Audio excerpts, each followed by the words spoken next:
contrasting but equally impressive centuries by Jordan Herman and J.P. King took the Warriors to 292 for 8 at stumps. I'm Ken Borland, and alongside me is Kamva Nyakane. Kamva, it was an enthralling day of cricket yesterday, and no doubt we can expect more of the same today. Very good morning, Ken. A really exciting day of cricket yesterday. Brilliant contest between bat and ball. It was all bat for the first two sessions, and then you could argue it was all ball in the last session, maybe up until the last hour, 30 minutes or so, where the Warriors kind of used their bat again to their advantage. Cody Yusuf gets us underway. Yeah, Mondia, cover, apologies. It went from 198 for 2, the Warriors total. There was a dramatic collapse to 245 for 8. But then J.P. King at the crease on 113 not out. He's on strike. And Wesley Badger on 16 have put on 47 for this 9th wicket.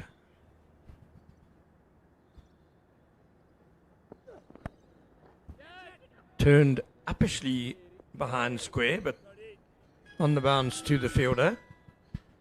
And King has turned down the single. I think he'll be wanting to make merry a bit here this morning, get as many runs as he can for these last 2 wickets. I think anything over 300, the Warriors can be satisfied. Oh, certainly. They'll be satisfied with anything over 300, 320 will be even better for them.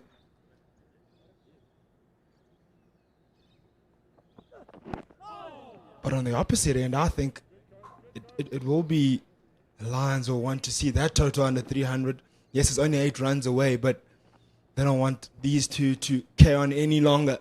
They'll want to wrap up this innings right now before that first drinks. The second new ball was taken shortly before stumps yesterday, so this ball is 4.5 overs old.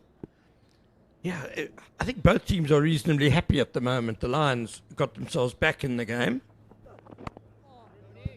by taking those wickets in the afternoon.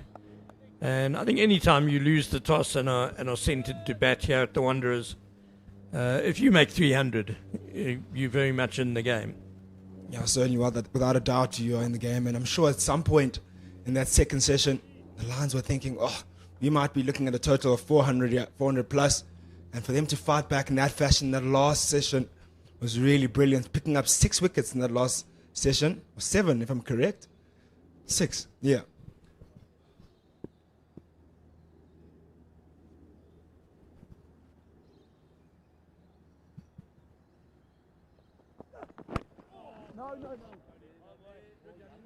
Just some team news. No longer in the game is Modiri Diteko, who unfortunately has been injury substituted. Diteko struck a painful blow amidships in the second over yesterday.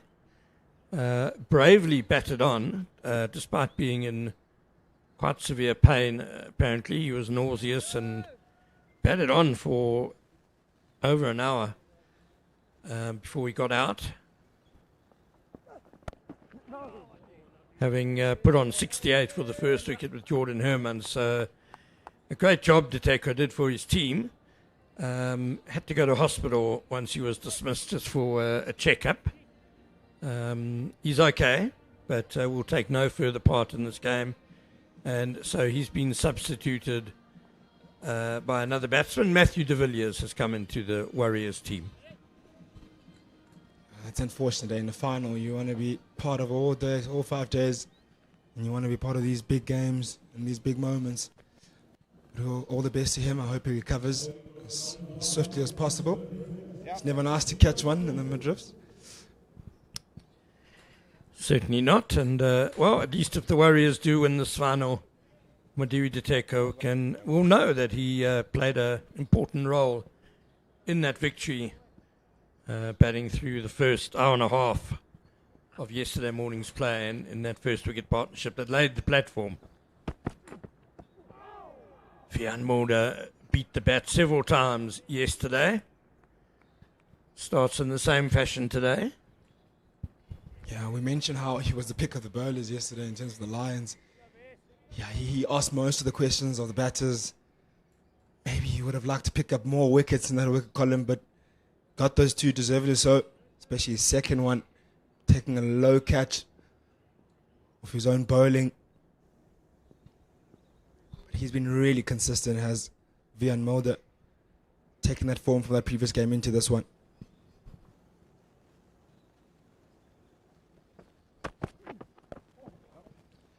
Inside half of the bat, down through square leg for a single for Beja. So JP King back on strike.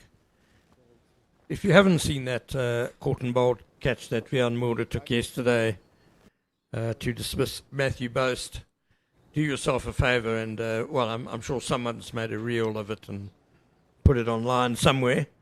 Phenomenal ball, driven back in his follow-through, lurching down by his bootlaces and scooping it up off the ground. It was a phenomenal piece of athleticism.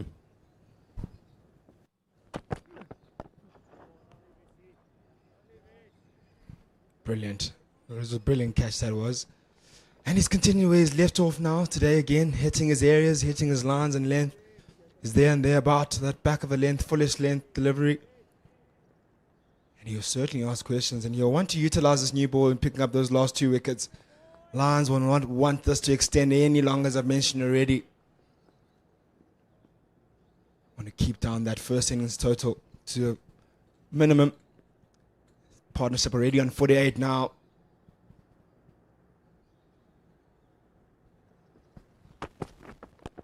Shuffles down the pitch and launches Vian Mulder over cow corner. That is a phenomenal blow for 6. JP King. Here we go. The morning's entertainment has truly begun now. 50 partnership up between these two with that shot. And that takes him to 299. What a work. Dances down the wicket and swivels across and pulls it all the way for 6. What a stroke. Seems like we'll be entertained this morning. We're waiting for that. I was wondering when they'll actually pull the trigger. And it's only taken the second over them pull the trigger. 5 sixes in that 50 partnership. Wesley Bedger hit one of them as well. That was a massive hit he hit. Just a very controlled pull over mid-wicket into the flats on the eastern side of the ground. We saw earlier in this over that Vian Mulder already getting a bit of movement back into the right-hander.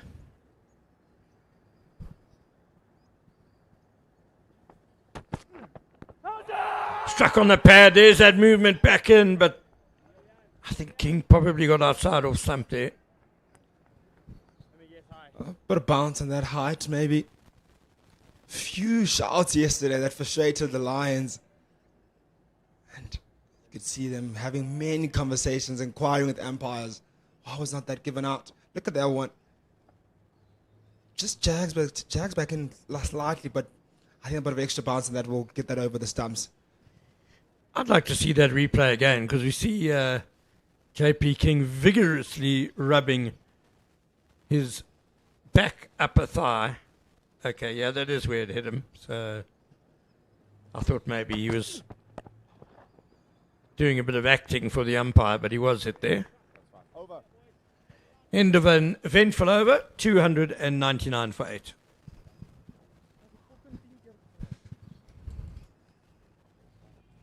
JP King, talk about him batting with the tail and having to experience all those wickets falling around him. I think we touched on it lately on yesterday.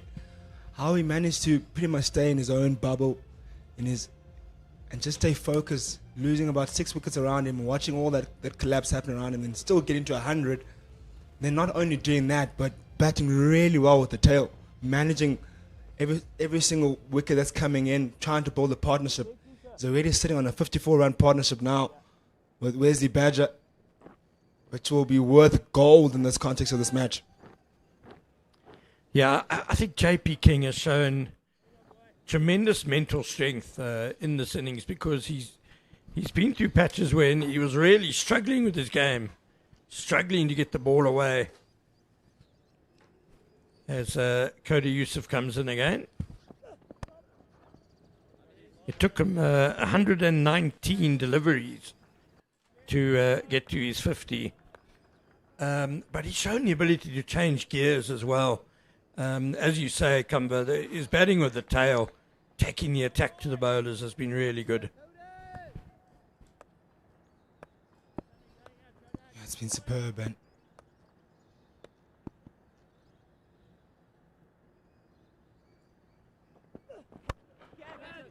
Badger looks to go big, mistimes it, and straight into the hands of Midoff. That's the first wicket for the Lions. That's the side they'll want to see. 300 for 9. Cody Yusuf will be just delighted with that. Just as well as not white ball cricket, it would have been a free hit, because his first ball of the over was a no ball, which took the Warriors to 300.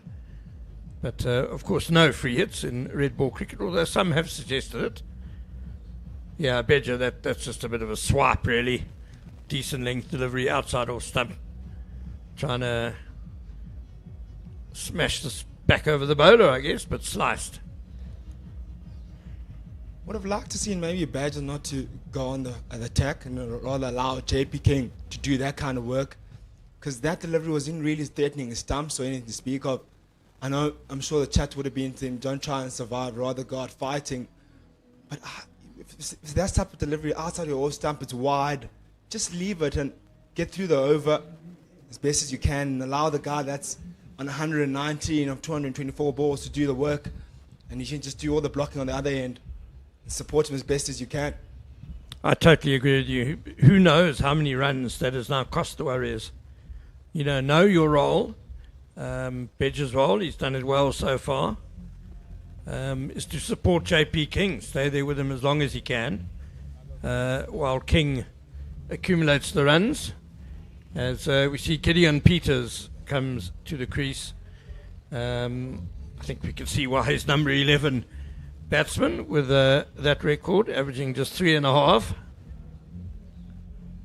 But it's not really the runs that he makes that's important now. It's how long can he stay there and allow JP King to add a few more to this very decent score so far that the Warriors have racked up. Yeah, because JP King initially, when Wesley Badger came in, was very reluctant to give him the strike yesterday. And then eventually he showed a bit of confidence in terms of his bat, and then he allowed him to express himself right at the end of the day. But I think that was the right idea. Hobble most of the strike. You don't have to really rotate. I know every single run is crucial, but in the final, you want to get as many runs on board as possible, especially when you have the opportunity to do so.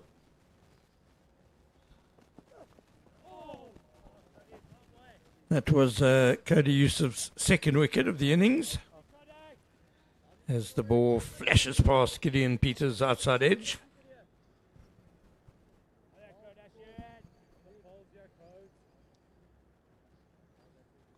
Good delivery. If there's a better batter there, probably would have got the outside edge on that one. There's a bit of shape out there this morning, isn't there? Well, the ball is still just over 6 overs old. Nicely bowled again. You talk about being a bit of shape. I think in that last session, besides the way the Lions bowled and the tactics they pulled off, credit to them, they really bowled well and they brought out good tactics in that last session. But I think the surface has really done quicken up a bit, and there's a bit more onto it to play for the bowlers than there was in the first two sessions. Slight bit more, not much, but slight. I disagree. I just think the Lions didn't bowl that well in the first 1.5 sessions, certainly. I think they were a bit impatient with the ball. I think they maybe thought they were playing on a similar pitch to last week when they bowled the opposition out for 63 on the first morning.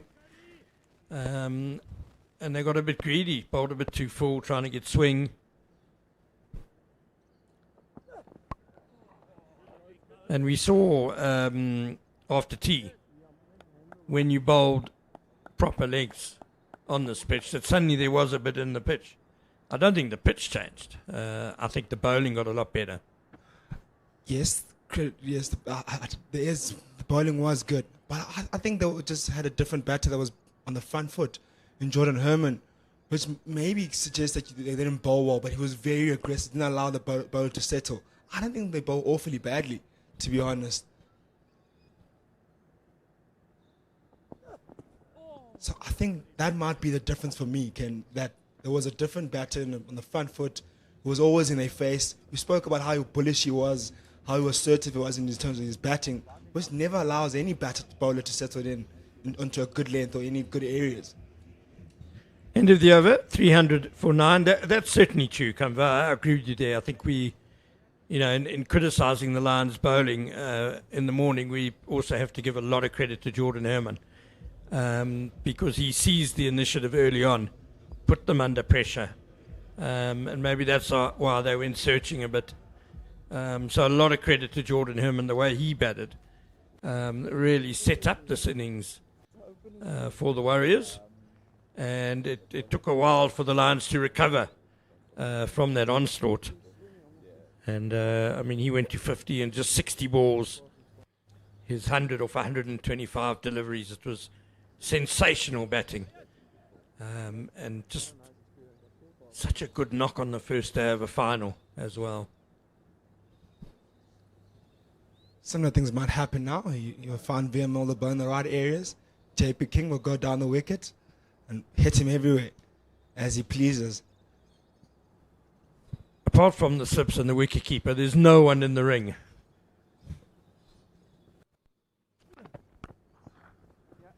That'll be a dot. They know exactly what's coming, Ken. Especially on that shorter boundary. That boundary is about 50 odd meters away. It's very short. Standing out there this morning, the block of flats look quite close. I think we'll see Vian Mulder keeping this well outside the off stump in this over, and he's got a ring of 4 fielders on the offside boundary and 3 on the leg side boundary.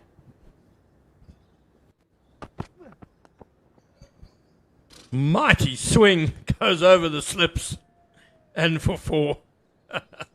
Well, you could just see the slips chop their heads in frustration here because I was going to say I'm pleased that there are still 2 catches in place in case he does edge the ball.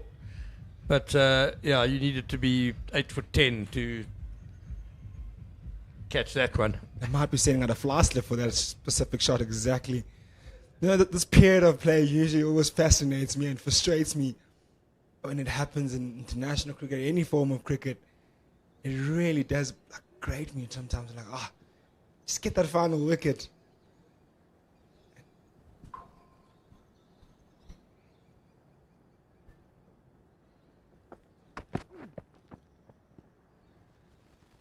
Yeah, that's where he wants to be. I call it silly season, Kamva, because I think the big danger for the bowling side, and it's a very frustrating time for them, is that they stop trying to get the in batter out. And I think any time a batter doesn't feel under pressure, they become very dangerous. You always want a batter to feel that you're at him, you want to get him out, he's under pressure. So that's why I'm pleased with the 2 catches in place. Put the other fielders on the boundary because we know what King's approach is going to be. Tactic is clear. Well, umpire Kuma has now called that wide. There is a provision in the laws outlawing what they call negative bowling. So in general play, there are the wide lines for the umpires to use as a guideline. But if you continuously pushing that line, continuously bowling wide outside off stump, the umpire can call you for a wide, even if it's within the guidelines if it had just been one delivery. I think the tactic is clear here for Vian Mulder. There's a bigger boundary on the offside. You want to bowl as wide as possible, make him fetch the delivery and hit towards the bigger boundary, because the shorter boundary, you bowl anything leg side, you're going for 6, for sure. So you want to force him to play away from his body and make him fetch the delivery, which will most likely not make it to that big boundary on the offside. As you see the fielders come in now on these last 2 deliveries.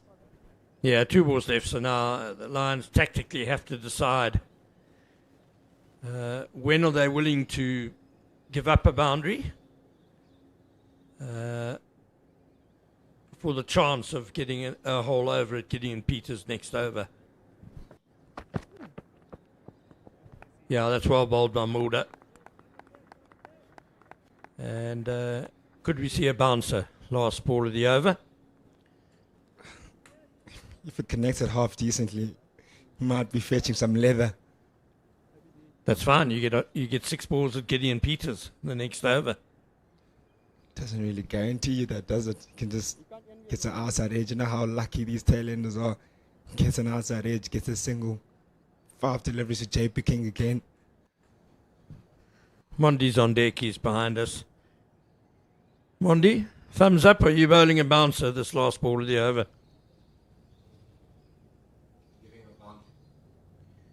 Mondi's on deck. He is giving him a boundary.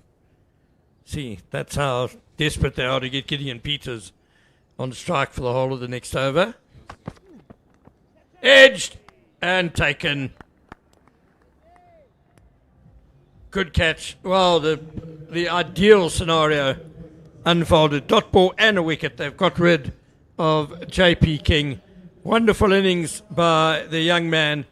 123. And together with Jordan Herman, he's lifted the Warriors to 305 all out. JP King, 123 of 230 deliveries, 12 fours and 4 sixes. And he was there for 5 hours and 20 minutes. Oh, that's the end of the innings for the Warriors, putting a total of 305 for all out. See the wicket, the last wicket to fall there of JP King. Vian Mulder bowling an outside off stump again, making him fetch. Gets the outside edge. Look at that innings. What really stands out there, Kumba, is 110 and 123, and no one else made more than 17 by number 10, Wesley Bedger. So it really is an innings dominated by the number 1 and the number 3, and together they put on 111 for the second wicket yesterday, early doors. You look at that and the importance of that top order coming off, and it certainly has. And you look at the bowling for the Lions. Wickets shared, you could say. You look at Cody Youssef having his 2 there of his 17 overs.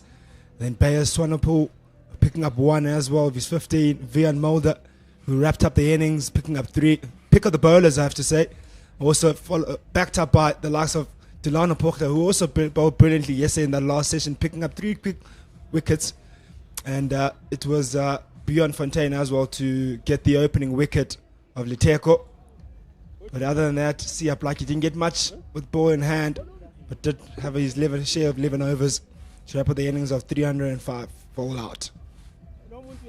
So Vian Mulder and Delano Potgieter deservedly sharing the bulk of the wickets, because it was them who really turned things around for the Lions with the ball after tea yesterday, reverting to just very straight lines, wicket to wicket. Wicketkeeper Esterhuizen came and stood up to the stumps, and it was that tactic and their excellent execution thereof that turned this innings around. So the Warriors, from 179 for 1, have been bowled out for 305, and whether that's a very good score or just a par score, well, the answer to that will be coming up the rest of this morning, and do join us in a few minutes for the DP World Lions first innings.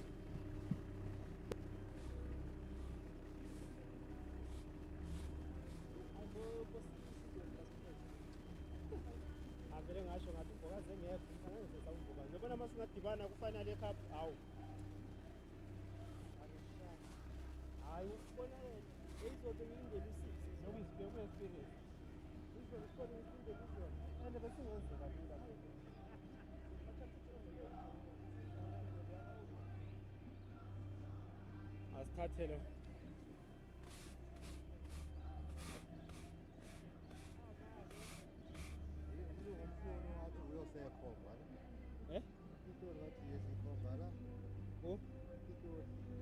oh iyavela ngithi into ekhona emthethweni woza sibe esanda kuhamba manje lihle nomntu womuntu ubonile linayo la manje nami bengibhizi ezinto ze lihle nodola oh suka kudola lihambile la lihle nodola abazobona abenza umngane wami asitholile lezi zinto abafuna hayi sesayibona ayibhaka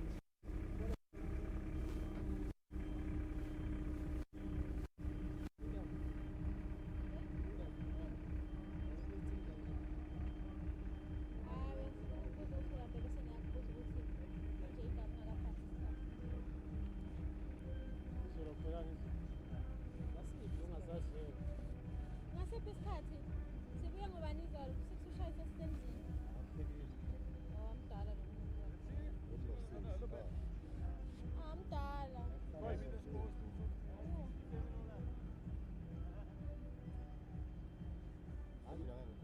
sesebhodi kodwa sokuphelela ingane kazana cha baphumezana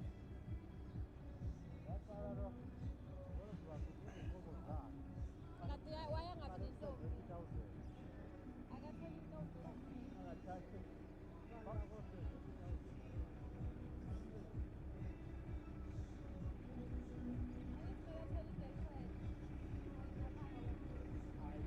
mangabe ufuna kanti wonke umuntu wake wathi enza kuwo wathi azikuthola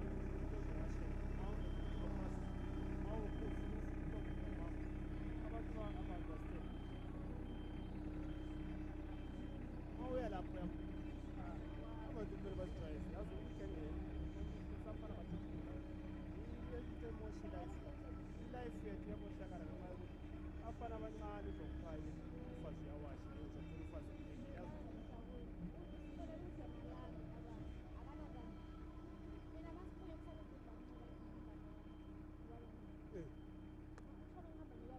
yeah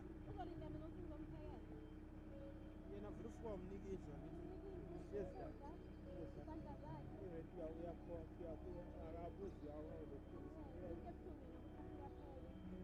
akabuzi kunefriji kepha wayiphekela khona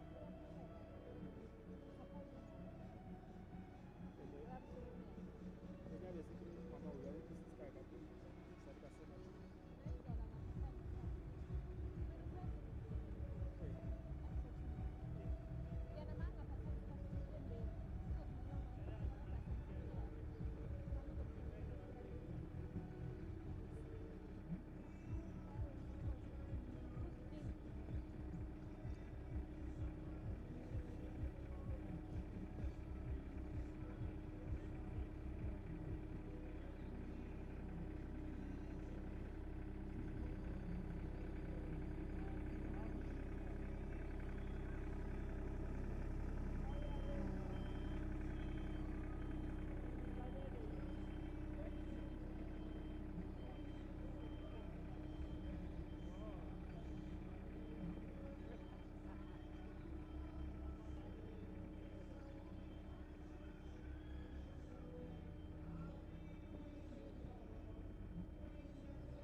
guys dropped the He World threw it Cup. here.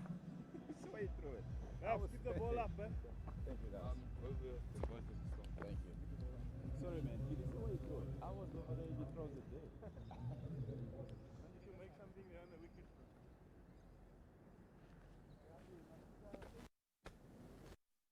Richard. Cool. Young boy. Right time over.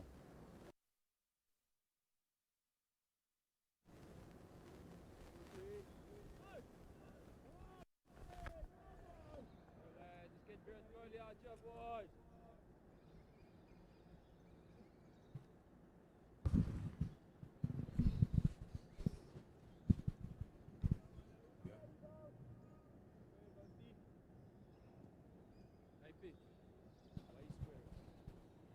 Welcome back. Innings of the Warriors just about to start with a bowling. Taking the new ball on the corner drive end. Matthew Boast. And opening the batting, of course, for the Lions. CSA Twane. And Dominic Hendricks, the captain. Chasing a target. Not chasing a target, I guess. But first innings, the target of 305. They'll try and make as much inroads into that target at some point here today. Looking at his figures, Dominic Hendricks, that is, average of 37, just under 38. Strike rate of 47, 57 50s and 1900s. Man with a lot of experience, wealth of experience, been around here for a really long time. 293 innings, over 10,000 runs in first-class cricket. So, as I said, a wealth of experience. That milestone of 10,000 runs achieved last week when he made his 19th century.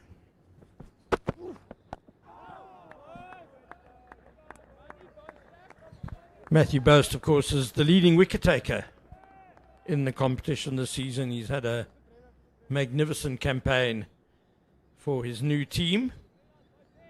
And, generally, for teams to finish one or two in the log, you need a strike bowler or a couple of strike bowlers. Yeah, well, wickets win you matches, right? So you got to take wickets to win matches. And you've got someone who's a top wicket taker, then you would imagine they would have had a really good season. Looking at his numbers over there. Of course, played 8 under 19 as well. Matthew Boast, bit of pace, is nice and tall. Started off with the Titans and now employed by the Warriors. Good delivery to start off. More than half of those career wickets have come this season. There you see a really excellent first-class record overall, 60 wickets at 21. That's really good. But this season, Matthew Boast, 38 wickets and an average of 20. How many matches have they played this season, by the way? Has he played specifically? Yeah, he's played 7 before this one. 738. Oof. It's a really good record, eh? Really good record. As you said, that's more than half of his wickets that he's taken in his career just this season alone. Of course, still a young man, so might have been playing on and off when he first started his career, but now getting a good run, so showing what he can do, of course, for the Warriors. Good signing by Robin Peterson. Very good. Apparently he went after him quite hard. The Titans certainly wanted to keep him.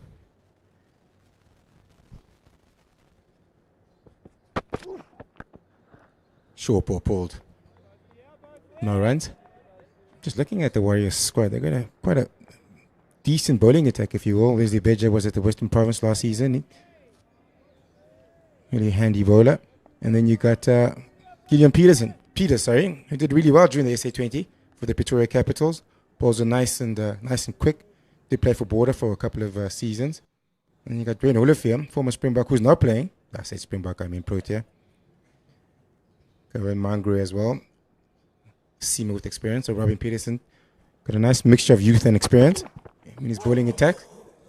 It's a nice delivery to finish off, a nice over. Very good first over there by Matthew Boast. And as we said, top wicket taker this season. You can see how he started. A really good start here. Just one run off it. Yeah, well, the fact that the Warriors can leave out Duan Olivier, who's had a very good season, 23 wickets at an average of 17, speaks to the depth, as you said, Mondi, in his bowling lineup.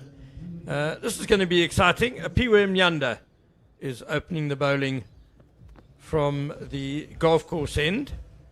Impressive left arm quick, and I seem to remember last season he bowled very well here at the Wanderers. Got the ability to shape the ball away from the left hander and into the right hander. The left armers. Best of 452. Still very young in his career, just 9 matches.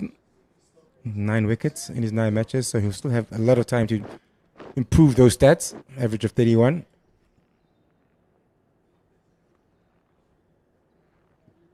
Three slips and a gully. First up for Mnyande.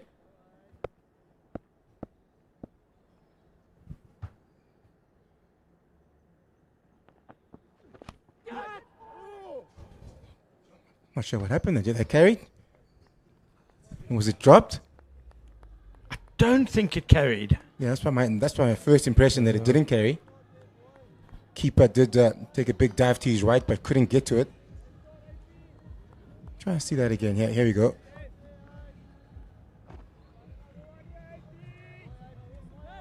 What do you think, Ken? I think it was just out of the reach of the glove. I think so. I think it did carry, but it was just out of reach for Koshile.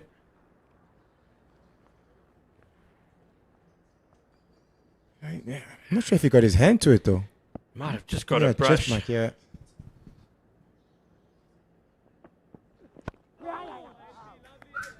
Nice drive.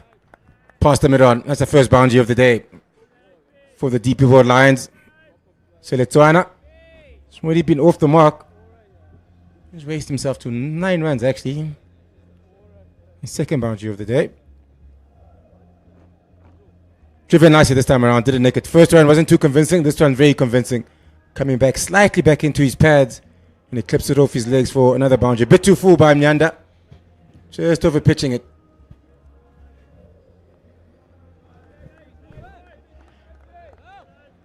Richard Seletswani will feel good about that. Nice shot off the middle. Bit of an unfamiliar role for him, this. It's still the toughest place to bat, I think, in 4-day cricket, or in Test cricket, that is, in red ball cricket, opening the batting. So to experiment in the fight, well, not in the experiment in general, but in a big game like this is a bit of a risk by the Lions. Well, they were kind of forced into it, but he only turns 21 on Saturday. Richard Seletswani has been batting mostly in the middle order, and now called upon to come up and face the new ball. As you say, it's a tough ask for a young man.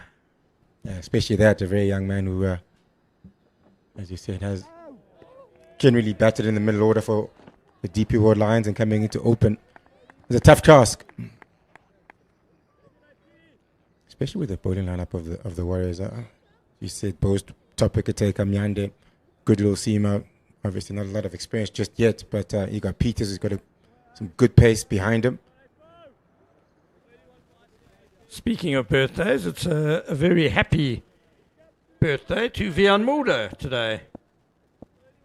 Turns 28 years old. He's been around for a long time, Vian Mulder. Since high school, he started playing for the Lions. That's almost 10 years, I would imagine. At least 10, yeah. Yeah, I think so. started off around 18 playing for the Lions. He made his debut in the 2016-17 season. Yes, So it's more a or less, yeah. dozen years, yeah. Yep. No, how's my math? Sorry. 10, yeah, just over 10. Yeah, the Lions will be very happy that he's here and not at the World Cup. He's a wealth of experience, and batting at number 5, it seems, today, where he's usually batting number 3 for South Africa. Is that a bit strange? He said after his brilliant all-round effort last week that he really enjoys batting number 5. I do think it's a more natural position for him, to be honest. Yeah, it's the end of the second over. 9 runs with no wicket down. Yeah, it was a bit of a big surprise when I understood why Shuki did it in the Test match. I think it was against Sri Lanka in Durban when he came in at number 3, when he had a broken finger. But after that, I didn't think he'd be back at number 3 at all. Then he sort of stuck in there. scored 300 runs, I guess, famously against Zimbabwe, and declaring before breaking Brian Ronald's record. Yeah, number 5 seems more like where you would have imagined him batting for South Africa and for the Lions. Matthew Bose back into the attack. Short and wide this time around. Bit of width on offer. Good carry. Little bit surprised that Dominic Hendricks went for it so exuberantly. But there is the temptation of the short boundary. I was just about to say, you read my side. mind. I was going to say the short boundary and no third man either. So if you get a bit of bat on that, it's going to fly over, especially here in the high field play. It does tend to fly quite a bit.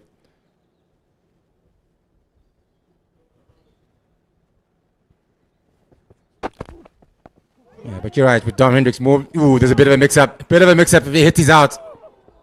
Fortunately for Seletwane, no direct hit. Not sure there was a run on there. I don't think there was a run. Turned back by Dominic Hendricks. Don't think they would have batted too often together either. Yeah, probably not. Gideon Peters, well, he probably won't have a better chance of a run out. Look at this. He had time. He steadied himself. Yeah, I suppose Hendricks did sort of initially kind of look for the run, but quickly went no. And Seletwane was halfway down, roaring out the blocks.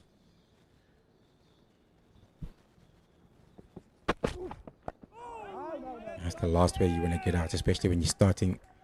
When it's your first game, pretty much opening the batting for the DP World Lions in a final. Run out in the third over would be a criminal.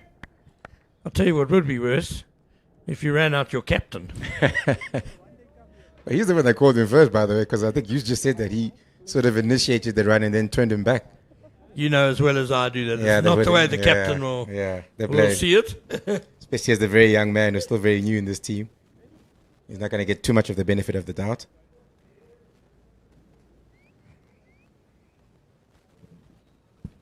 Sight screen is going to be moved. Or someone on the side screen is going to be We're moved. just asking some of the groundsmen to Yes. move quickly.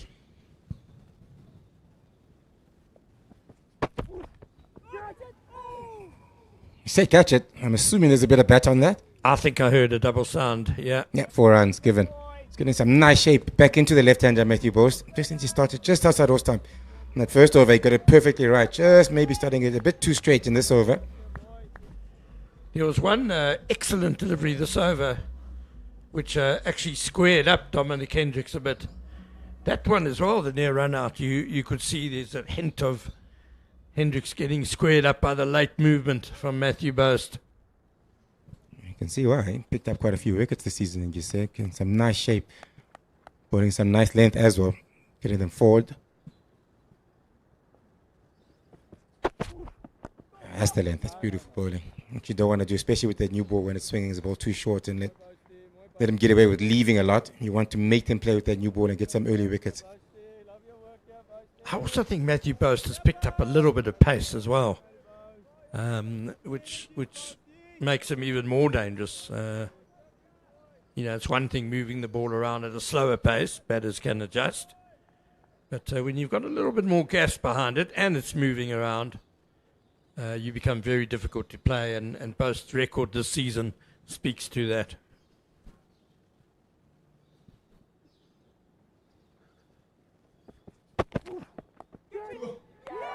Gone. First wicket picked up. Into his second over, Matthew Boast. We've talked about how well he's bowled this season. Started off this innings really, really well. Pitched it up again. Lovely length. It was swinging. I think it might have just held his length as it bounced. And Dominic Hendricks, big wicket. Wealth of experience. Got 100 last week. He's gone in the third over. 13 for 1 the Lions are now. Excellent bowling by Matthew Boast. We spoke about the ball mostly coming back into the left-handed Hendricks. As you say, Moni Zornecki, this one just held its line a bit, and a very good catch by Matthew de Villiers at third slip. He's the injury substitute for Modiri Diteko. As we explained earlier this morning, Diteko took a nasty blow in the abdomen second over of yesterday's play, batted on for an hour and a half. Very bravely. He was in pain. He suffered nausea, but did his job before he was dismissed. Added 68 for the first wicket. Had to go to hospital for a checkup, and although he's okay, he's been ruled out of the rest of the match. Replaced by Matthew de Villiers, who has made his mark very early on in the piece with that catch. But Matthew Boast's bowling, absolutely tremendous. Yeah, having a look at that once again. Lovely line, good length. That's exactly what you want from your strike bowler. Setting a nice tone here for the Warriors. Early up front with their new ball. New batter, Zubab Hamza. Of course, started off his career at Western Province, and for the last couple of seasons has been up here in the high veld. 38, 50s, 20 hundreds. Highest of 222, of course, and a really good average of just under 48. Wealth of experience as well. Having a good season, averaging 53 and made 98 last week against Tuskers. So he'll be feeling confident. The last ball of the over as well, so over up, Yanda into his second over.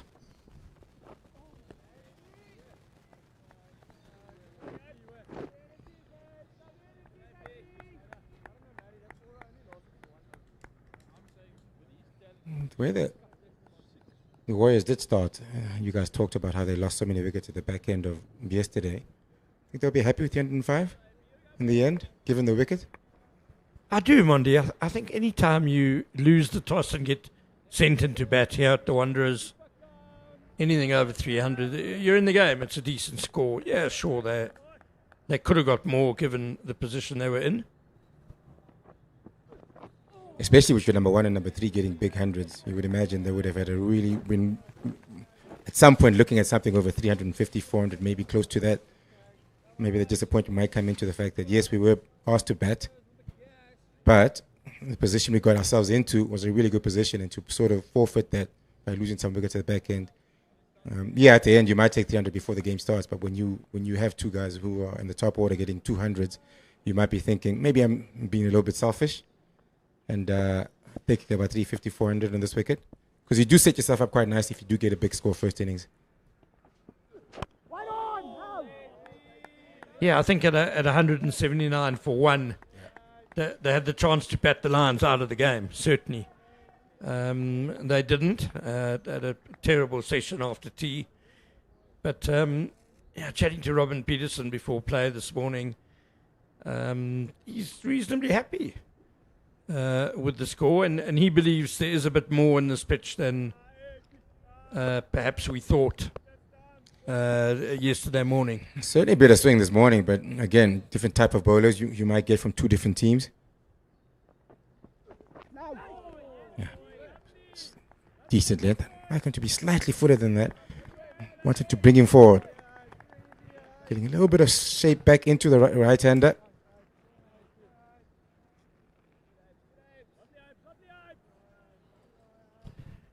Different bowlers. We saw that last week, Monday, when Tuskers were bowled out for 63 before lunch on the first day. Lions scored 259 for 3 on the same afternoon, on their way to 558 for 5. That is a deficit. If any team had to come back from that, I would be. Sounds like a bit of a miracle if you can come back from that. 63 all out, 520 for 5. Yeah, there's only one winner in that game. Yep, and that's why the DP World Lions are hosting this final. Haul of 27.98 bonus points got them up to first place because the Warriors lost to the Dolphins in Durban. Remarkable game in its own right. Dolphins chasing down 376, I think it was, on the last day. I just know about the white ball cricket that they have. They had quite a few injuries, the Lions. I did a T20 game here where they literally were out of like 7 or 8 bowlers. Some were playing in India.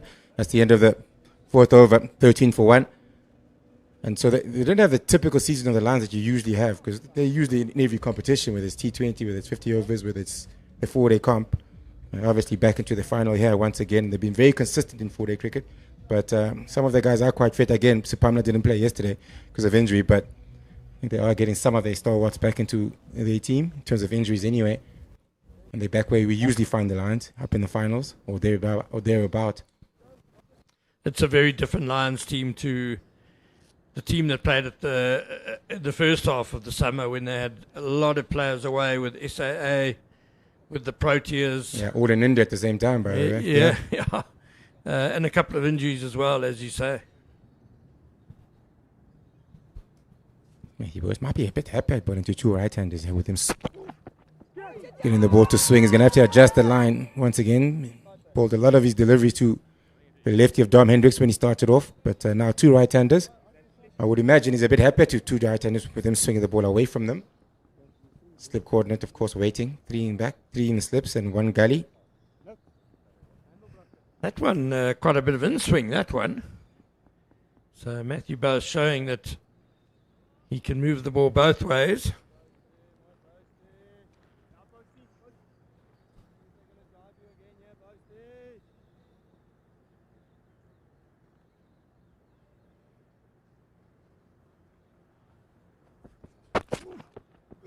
There we go. Bit of shape away from the right-hander. Does have a big angle running in. Sometimes when you bowl to a lefty, you might want to get closer to the stumps when you bowl into a left-hander when you have an angle like that, just to get the ball across to the left-hander. But then again, might start off a bit wider to the right-hander in terms of where you're bowling from the crease. If you want to get the ball outside or stump quite easier.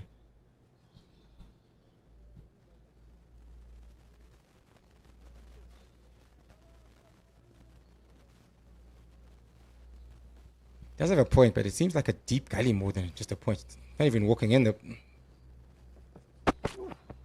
slight walk in, but it seems like more of a stationary point more than a bit wide as well. Yeah, the fourth guy in the slip cordon is almost a gully. I thought he was a gully, to be honest. I said 3 steps in a gully. Yeah. So, and then the other fielder, he's not really a gully, is he? He's a catching backward point. Yeah, I would say catching point. He's quite close. Of course, the ball does fly up here in the high field, so you don't want to get too close, but he's definitely closer than he would normally be Yeah. for just a standard backward point. it's not a big walk in too by himself. It's just 1 or 2 steps, and then he's sort of stationary after that. Getting some nice shape. What he wants to do is make him play a little bit, start off just a little bit straighter than that. Get him to try and maybe play a couple of drives. When the ball is swinging this much, I don't mind, especially early on with the new ball, taking a bit of chances and getting it full and straighter. You might go for a few boundaries, but also you might pick up some wickets. Matthew Brietzke, the man in that short catching backward point position.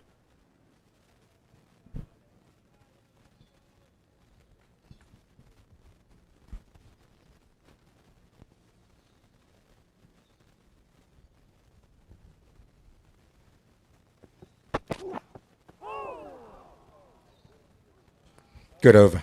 Just hasn't got him to play just yet. With the lines and the lengths. Really impressive so far. This last delivery is a beauty. A lot of credit to Zubair Hamza for not being tempted to play at that. Yeah, good leaves. Also, I think it does help that there is a bit of swing outside off stump, so it's swinging away. But then as it bounces, it seems like it's holding its line a little bit. And if you see where the keeper caught that last delivery, it was on the inside left shoulder. First ball of the over swung in down the leg side, so you got to have your wits about you as a batter at the moment.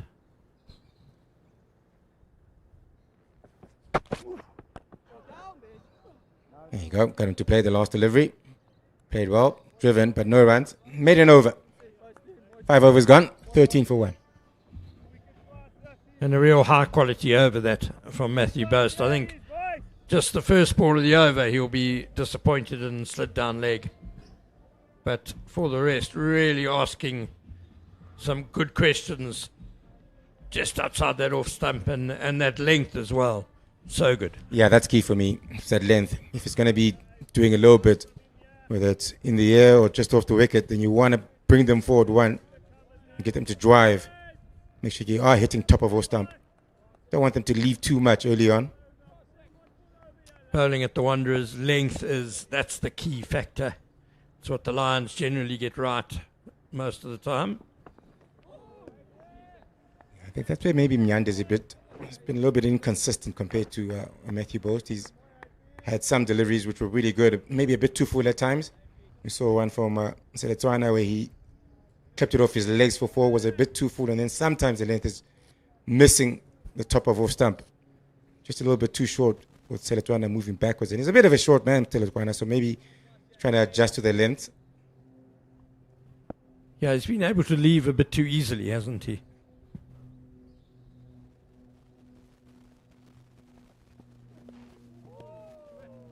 Length is better, just the line. He's left a lot to Myanda's where I think maybe if you want to be overly critical, that's where you are with the new ball, especially because the wicket does seem to have something, not a lot, but there is something in it for the bowlers with that new ball, of course.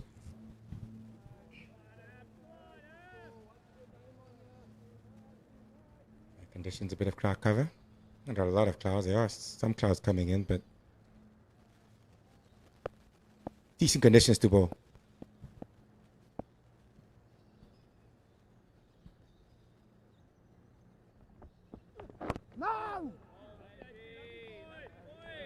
And again, there's maybe just the inconsistency if you want to be overly critical once again. Just playing on the back foot this time around, Seletwana. I suppose at least he had to play. Yeah. That's the one good thing.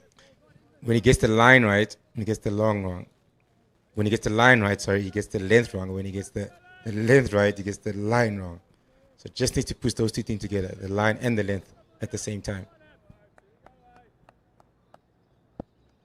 Still young. Still learning, Nyanda.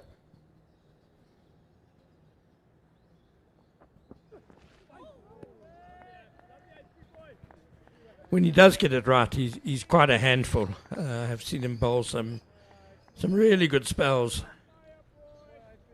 And he's deceptively quick as well because he's got a very casual sort of run-up. He doesn't look like it's a gentle run-up, but he's got strong shoulders and that ball comes through at decent pace, certainly.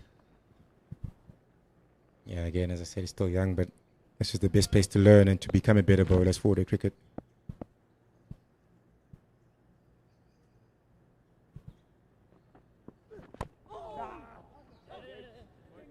Driven. Good stop at point, just 1 run there. Just don't think we play enough of 4-day cricket as well. Just 7 games. These days, where back then it was 10. A lot of T20 cricket, a lot of 50-over cricket, but I think certainly a lot of room for more 4-day cricket, in my opinion. Especially for the younger bowlers, we're still learning. Bowlers, batters, everyone, really. Yeah, everyone, yeah. 4-day cricket's the best place to learn how to improve your game. And certainly does help with your T20 cricket as well, and your 50-over cricket. Makes you a better player in general. That's good. That's where you want to be. Good finish to the over. Just 1 run off it, 14 for 1. And that's after 6 overs. And time for a commentary change. Kamba Nyakane is going to join Mpendulo Magubane.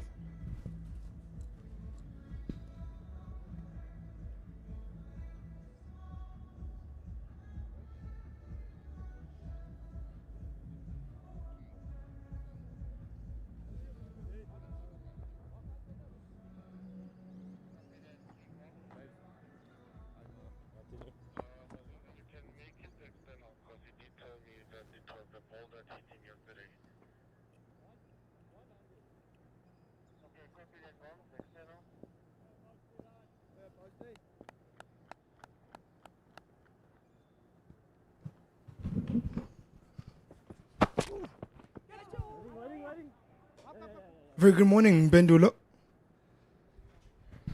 It's a good one indeed, Gamba. It's a good one indeed. Really good start here by the Warriors with ball in hand. Seeing Matthew Boast right into his business, showing why he's a top wicket taker in this 4-day series. 39 wickets so far. And in the middle of a really good spell. Shaping it away quite nicely against the right-handers and into the left-handers.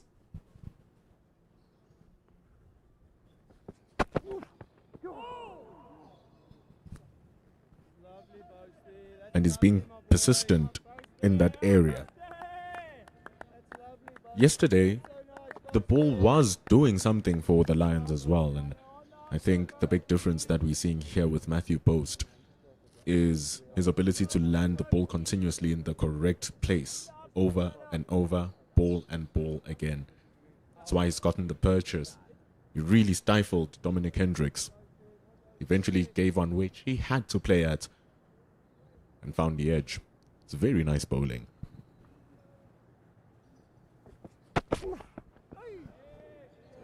You know, I think what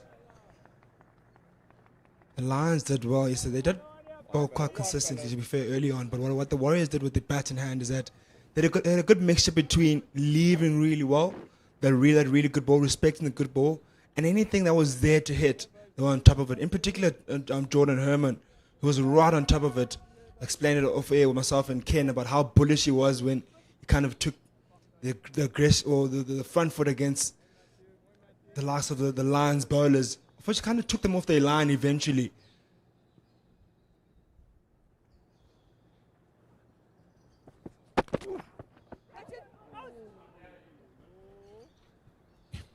You gentlemen made that point very nicely in the morning, that because he pressed onto the front foot, felt as if the bowlers now started chasing and they lost their patience as well. I think that was an excellent point from Ken, where you win the toss, you choose to bowl first. It's a brand new ball. The surface is looking somewhat juicy for your bowlers, and then you feel as if you are entitled to a wicket. And so you bowl with an entitled attitude. And when a batter on the other end feels like he's going to score against you, you start really searching for it. Because there's such a long time to play as well in the game, we still have a complete 4 days of cricket remaining. It means that right now Matthew Post, with this brand new ball, he doesn't have to go searching. They have over 300 runs on the board, and even if they didn't, his job right now is to do exactly what he's doing. He has 3 slips and a gully. Don't go chasing waterfalls, just remain here. And he's doing it really well. Certainly, he's got 3 slips and a gully. He has to bowl to those guys. Give them every single chance of taking a catch early on here with this new ball.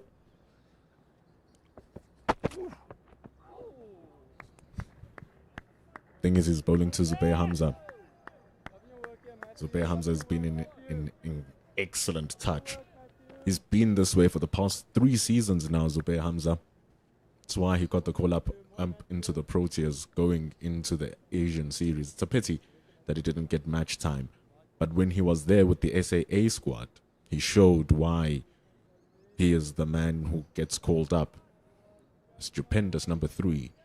And so, right now, the way he's leaving the ball, the way he's reading these areas that Matthew Post is bowling is showing that ability and class.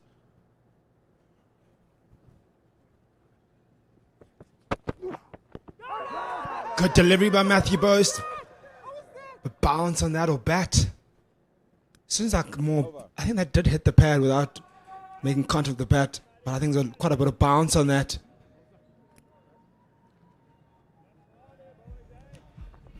That's going to rub some nerves. Little chuckle from Zubair Hamza. What a really good ball from Matthew Post. Oof. Absolute bolt of a delivery. He's bowling quickly. And this is the thing.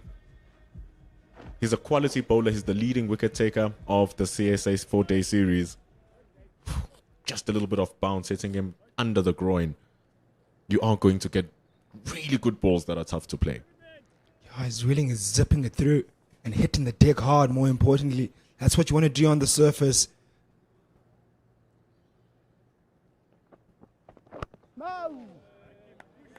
And up here Nyanda on the other end, he's also quietly gone about his business. Very economical so far. Only conceding the 9 runs in his 3.1 overs.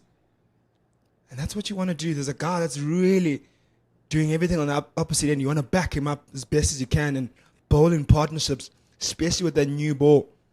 You want to back up the guy that's in good nick, top wicket taker, and draw up the other end as best as you can. And up here Mnyanda is doing exactly that and perfectly.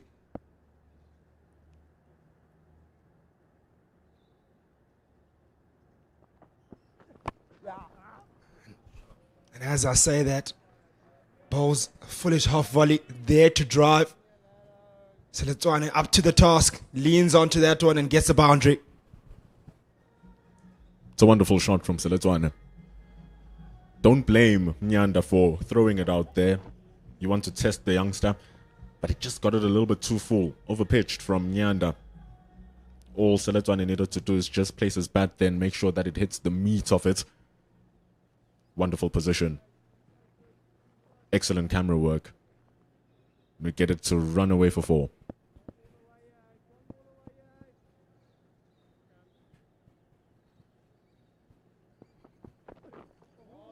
Oh, nice short one, dug in short by Apio Mnyanda. Testing in on the front foot, now on the back foot. Mixing it up is Apio Mnyanda. I'm not sure. I'm not sure about coming around the wicket. It's a strategy that might work. We saw yesterday with Vian Mulder bowling to Jordan Herman, getting the ball to tail into the left-hander coming around the wicket. It's the mirror of what we are seeing here, the left armour coming around the wicket to the right-hander. It's going to need really good control. That's just a little bit too wide. What I liked about him coming over the wicket was that he was able to make sure that he can target the stumps whenever he needs to. And here, he has to be a little bit straighter, create the angle as if he's sharpening it into the stumps, but you can't do it too much because then you'll have the risk of pushing the ball down behind the hips. Yeah, man, it's a really difficult skill to just convert to either side. So let's see how he adjusts.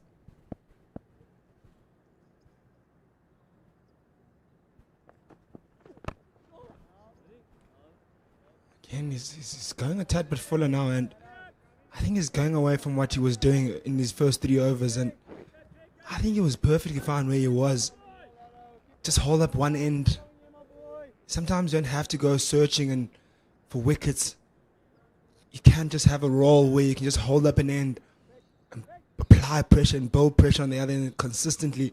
Something that the likes of like a guy like Cody Yusuf can do. Sometimes you'll find him, he doesn't really pick up wickets at times, but he'll hold up an end.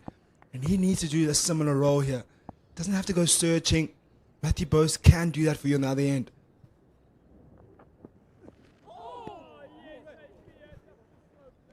That's more like it from Nyanda. But well read from Richard Seletwane. He already has the damage in the over. It was a lovely cover drive going through for 4. Placed it to perfection. It's 20 for 1 after 8 overs. It's a wonderful venue here at the iconic DP World Wanderers Stadium. Hosts all kinds of events. You can have events of your own by making sure that you get to contact this wonderful venue. Wedding venue, party venue, conference venue. Get yourself private suites and make one of the most iconic stadiums in the world a piece of your memory as well.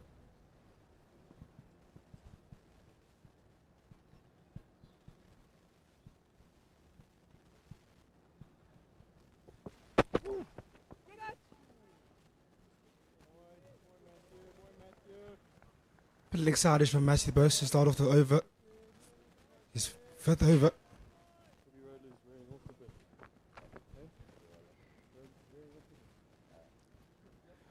Spoke about consistency, how it's important here to be able to pick up wickets. Matthew Bose can't lose that. He has to be in that area. Still, Zubair Hamza stuck on 0 and 13 deliveries. And you must remember he's coming off 98. And you mentioned how brilliant form he's had this season.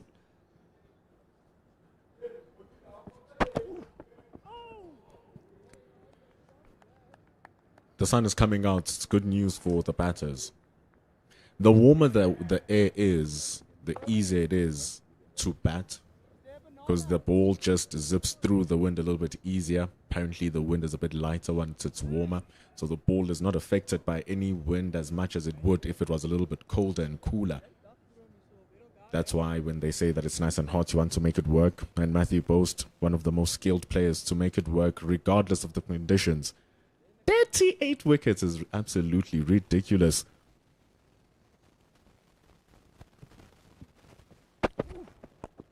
Nice delivery by Matthew Boast. Backs it up the previous one. And it's backing up those numbers as well. Strike rate of 20.48. Absolutely brilliant. Outstanding numbers this season. That's only in 7 games. Economy rate is pretty decent at 3.5, sure. But I think what matters the most is that average. Each wicket is costing him 20 runs. But what we don't see here is the strike rate, which is currently 35. So it means that every 6 overs, Matthew Boast gets himself a wicket, which is a great return. Bindul, you've seen quite a bit of Matthew Boast, and I've heard you mention him quite a few times. What makes a guy like him be able to pick up so many wickets and be able to rip through sides and be an outstanding player that's by a fair margin? What makes him different as a bowler? I hope the analysts can back me up here. But first and foremost, he has a very strong build. He's very strong and he has a lot of speed. But the interesting thing is that his balls are zippy. It's not heavy. It's not ones that bash into the hard surface. It's as if they zip through the crease. And because of that, he loses very little pace when the ball pitches and just rushes the batter. And then he gets the movement as well. It's one thing if you can get the movement, it's another thing once you can control the movement. And I think that's what has happened in the back end of last season, coming into the start of this season. The control has just boosted up. And we really saw the signs at the back end of the innings of last season, hitting his areas, getting 3 wickets, getting 2 wickets. And now this season, he's gotten a full platform to shine at the Warriors. Open the bowling, use the new ball. So his skill with the new ball, his consistency, using what he has with his build.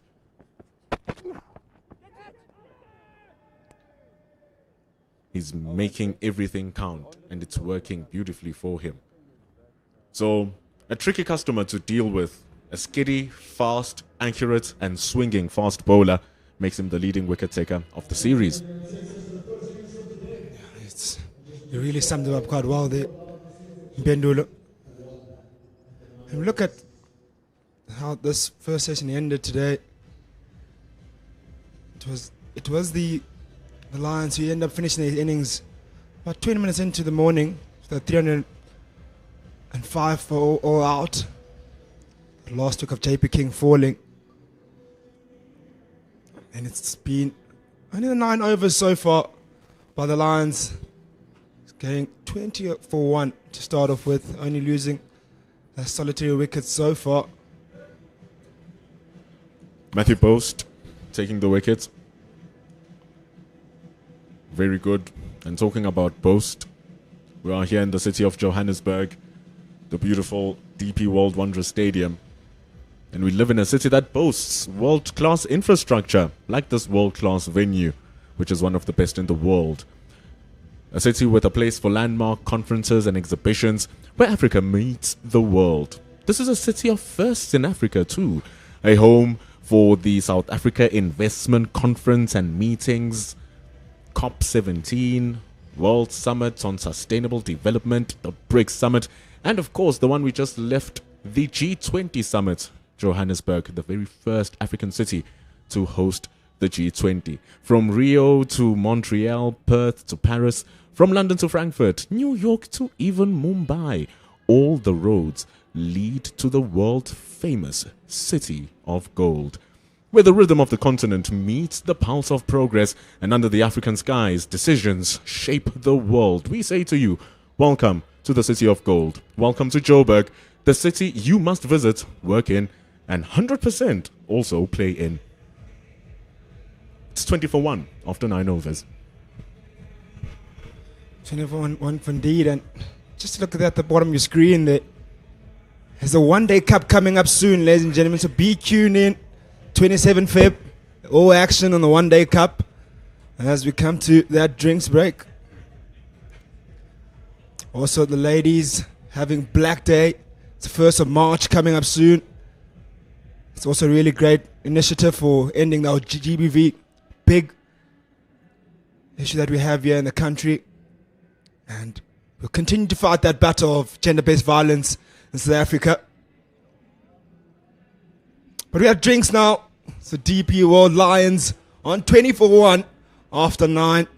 It's just moments away from starting again. And those two batters at the crease, and Zubay Hamza and Richard Selezwan will have to restart and refocus, as there will be hungry seamers coming in Matthew Boast and Apuya Mnyanda wanting to pick up wickets for their side.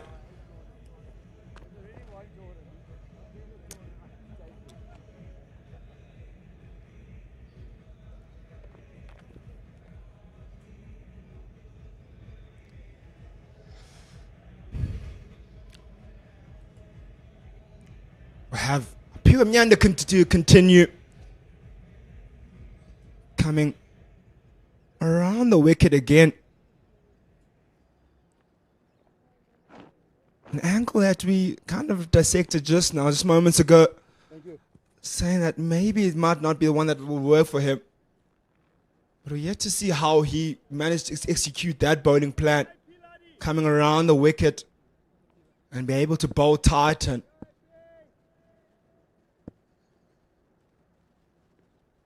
get that outside edge or hit that pad. Here he comes. And he seemed to have done that, in particular when his bowl from around the wicket. Hasn't been able to be as tight as he would like to be. His bowl a bit wide, a wider length in line. And when he's gone full, it's been easy to drive. So I start to wonder what his thoughts are in terms of changing that angle. Because he was really bowling well in his initial first 3 overs, quite tight over the wicket and going across the right-handed batter.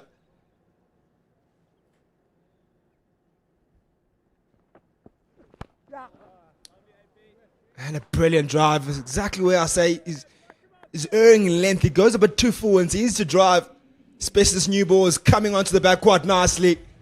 And Richard Seletswane up to the task there. Just leant onto that, nothing much. Didn't push onto it too hard. Didn't play with hard hands. Just allow the one to hit his bat. And there was a gaping hole in the covers that he got comfortably at the end. Like we said, you really need to be able to control it if you are going to shift your angle and come around the wicket.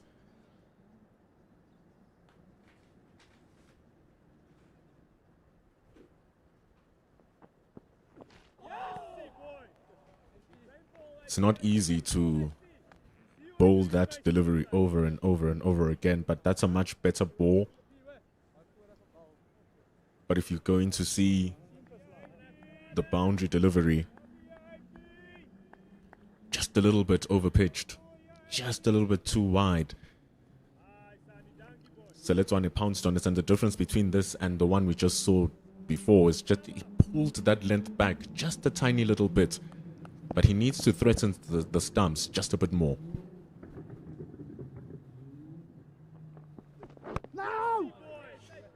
Yeah, and you're absolutely right, Bindul. When he pulls the length back, it's a lot better visuals to see in terms of for his bowling and the questions he asks. But as soon as he goes a tad bit fuller, it's easy pickings for Richard Seletswane. I think he has the boundary again. Oh, that's the one that he left. It's a bit wider, so maybe Seletswane left it. But the room for error is a lot smaller.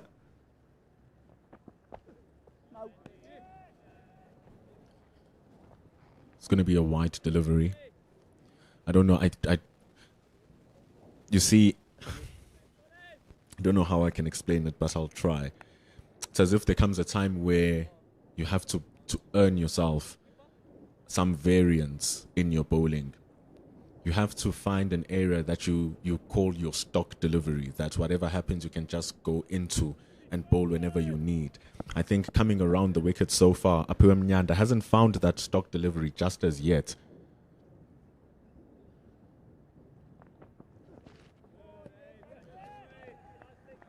And I think that stock delivery needs to be a stock delivery that continuously makes Seletwane play. And the stock delivery that he's found in the over is one that is about 2 stumps away from the actual stump. So it allows Seletwane to either free his hands or let it go, just like he did now. Yeah, you talk about stock delivery, and I think coming around the wicket as a left-hander to a right-handed batter, somewhat you should have that delivery in your arm that can nip away slightly from the right-handed batter. And at the moment, everything is coming in. It's kind of predictable. If you look at that, it's so easy to leave and just to watch, and because there's nothing threatening, there's good bounce on it. You just start to wonder if really, is that the good angle to go for? That's the end of the 10th over. It is 25 for 1. Pretty balanced start so far.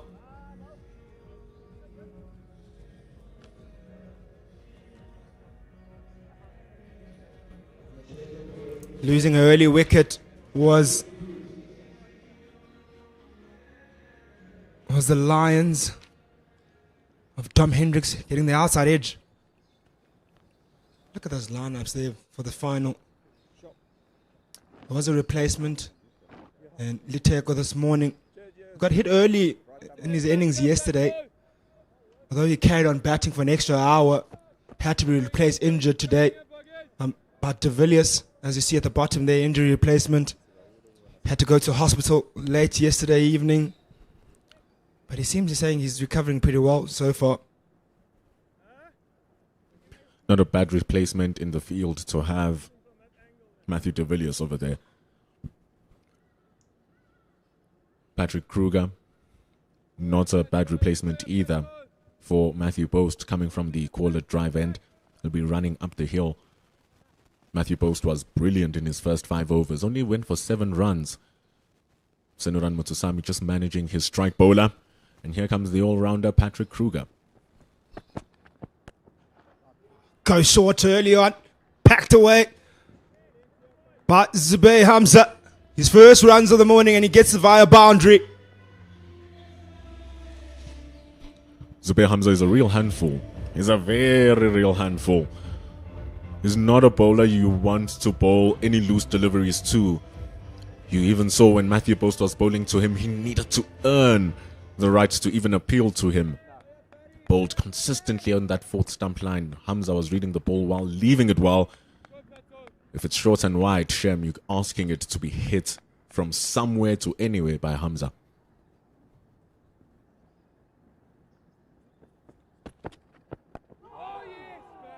Much better line, much better length by Patrick Kruger. It was a bit of a loose in that first one.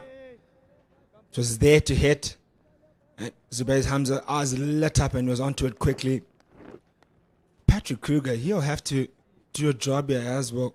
Not release any pressure that's been built up by those 2 opening seamers. Or Matthew Boast at least, who's done most of the pressure work in terms of picking up wickets and bowling the right lines.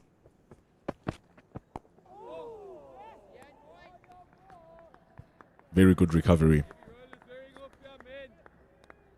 Getting to use the movement that it gets out of the ball. Slightly away from Zubair Hamza. Just playing it a little bit tentatively that time. But you see, good balls will even ask questions of the best of batters.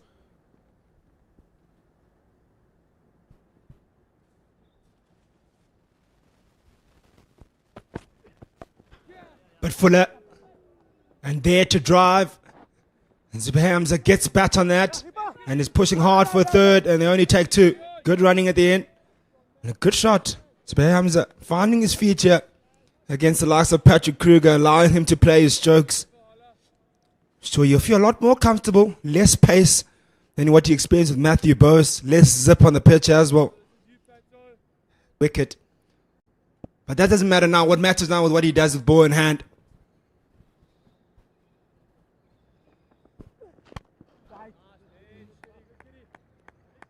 Starts off foolish. I like this from Seletwane. Bide your time in the crease. Gideon Peters with the ball there.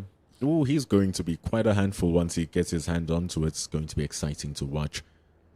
Very quick bowler standing at mid-off, wearing the number 25.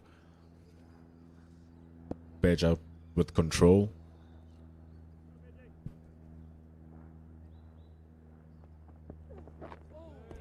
Gideon Peters certainly has plenty of place to work with. You speak about Richard Seletwane, the 21-year-old. He's been somewhat put in the deep end, opening batting order. Maybe not his natural position, more of a middle order batter.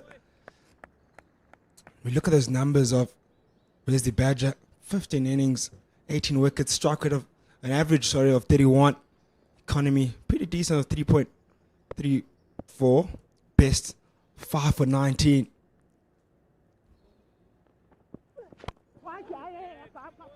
Oh, nice, lovely drive by Richard Seletwane. Oh, brilliant. Just put his bat there, shows the maker's name. Allows that ball to hit the bat rather than him pushing at it. And he's done for all his boundaries, very similar type of run scoring. Doesn't push hard at it. Just almost leans onto the delivery and goes for more of the timing more than anything else. And there again, he does that. Where's the Badger? Straying a bit fuller once again in the over, and this time around he's punished.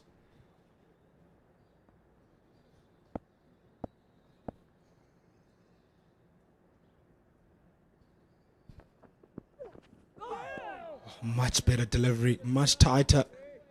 Is that back of the lane delivery again threatening once again this morning? Said it earlier before. This is professional cricket. You are going to get good deliveries, which are going to make your job difficult. Was a good reply from Wesley Badger. But then Richard Seletwane didn't really commit to the shot. He just threw his hands out there. The ball was one place. The bat was another place. Really didn't get into the line of the ball.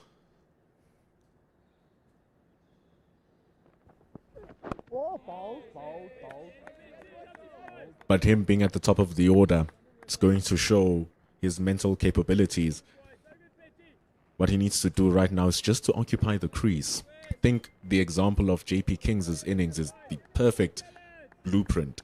Just occupy the crease. After 100 balls, JP King was still on 39 runs, but eventually he ended up on the 120s. So here, Seletwane has already faced 36 balls, which is good. Counts himself in. Let me get to 60 balls. Let's see how much I'm going to get there. Okay, let's get to 80. Let's face 100 piece by piece and build up that innings. Yeah, he's really held his own so far. He's been good off the front foot, left well, and shown plenty of confidence in his batting performance so far. And we have definitely plenty of confidence for these two gentlemen coming in to change the commentary in Ken Borland and Monda Zondegi.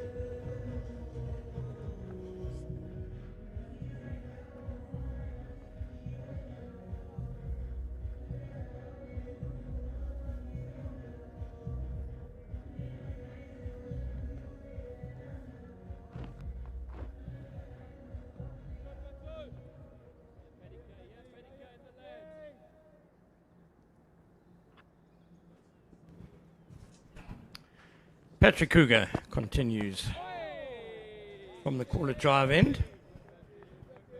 So 4 bowlers used so far by the Warriors, Boast, Mnyanda, Kruger and Beja. So far no sign though of their fastest bowler, Gideon Peters. Now yesterday we were a bit bemused that Sia Plaiki, who's arguably the fastest bowler for the DP World Lions, did not bowl at all in the morning session, despite the Lions winning the toss and bowling. came on belatedly in the second session. Everyone else had bowled second spells already before he first came on. Maybe Mondi's on deck. He's got an answer for me as to why this is happening. I wish I had a good answer for you there, Ken. I can give you my theories. Please do. Actually, I'm not even sure if I can give you a theory, but perhaps the wicket more suited for the maybe not the quite the quickest guys around. Maybe it comes on a bit better with the quicker bowlers. And also, the ball is still quite new. Also, that's the other thing that also is a little bit confusing about the decision, because if the ball is still quite new and hard, and you got your quickest bowler, they've already gone quite negative in terms of when they started off with the very new ball. They've got the cover out in the covers, 2 slips in a gully now, so they're less attacking with the lesser quicker bowler, or the lesser striker of a bowler, if you will. You would imagine wickets is what they're looking for, especially up front with the new ball, and it is really a bit perplexing to me. With the Lions, maybe I can understand Maya Siaplaki, lack of experience. Maybe they don't want to give away too many runs. Maybe they feel like he's a little bit loose and he might give away some runs earlier up front because he's a young kid who hasn't played a lot up here in the Highveld. A guy like a Mulder, a lot more experience, who's played a lot more.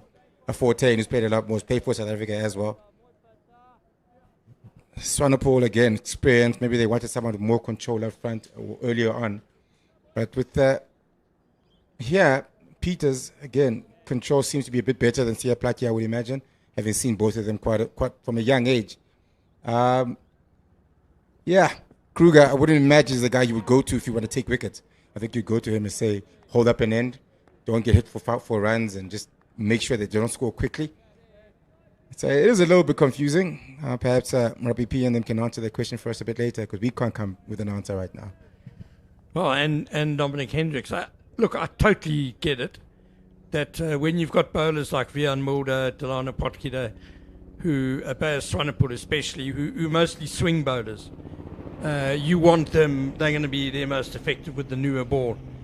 But then we had Bjorn Fortuyn, the spinner, come on. We had Cody Youssef come on back for a second spell.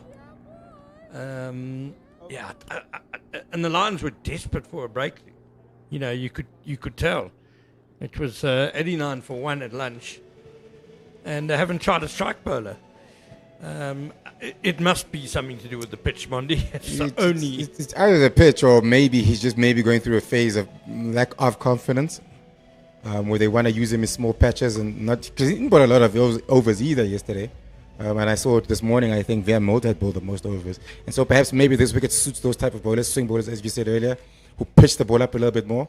Where Siaplaki runs in and tries to bowl as quickly as he can, where they might be a little bit more erratic. So they want to control more than they want to take wickets by bowling them out, in terms of just be patient, swing them out or bowl them out, in terms of bowl your areas and let them make the mistake. Where a guy like a Plaki, maybe a Peters, will be a guy who's going to try to take a wicket, in terms of instead of being more patient and just bowling the lines and length and allowing the batters to get themselves out. I mean, it's a little bit confusing, but even if I had that type of bowler, I don't mind giving him 2 or 3 overs. If he's not going very well, then you can yank him off. But he could strike in those 2 or 3 overs because of his pace and his ability to take wickets as a bowler who is a wicket taker. Whereas a guy who's a patient guy who takes wickets because of his patience, maybe it's the wicket. It offers a bit of swing yesterday. There's a bit of swing this morning as well. So we can have a lot of theories, but we don't really know exactly. We're just thinking out loud. That's very well bowled by Wesley Beja. And you know, Siaplaki actually bowled a really good first spell yesterday. Created the opportunity. He had JP King dropped on 39 at point. So created the opportunity. Look, in the morning, Jordan Herman was in full flight. And so perhaps there was an element of not wanting to give him too many easy runs, because he is very destructive.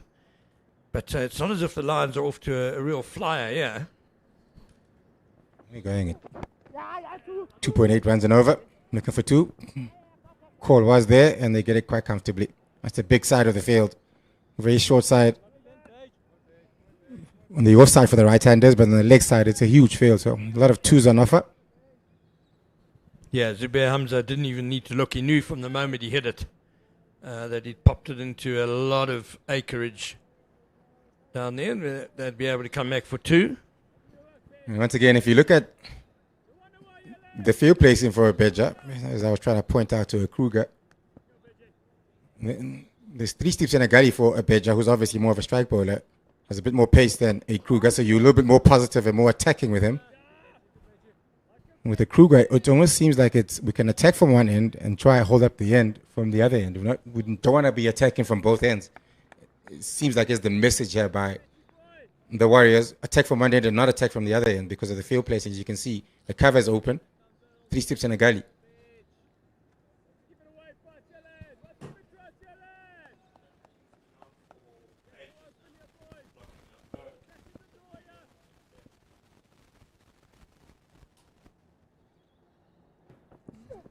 That's the message I get from what it looks like the Warriors are trying to do.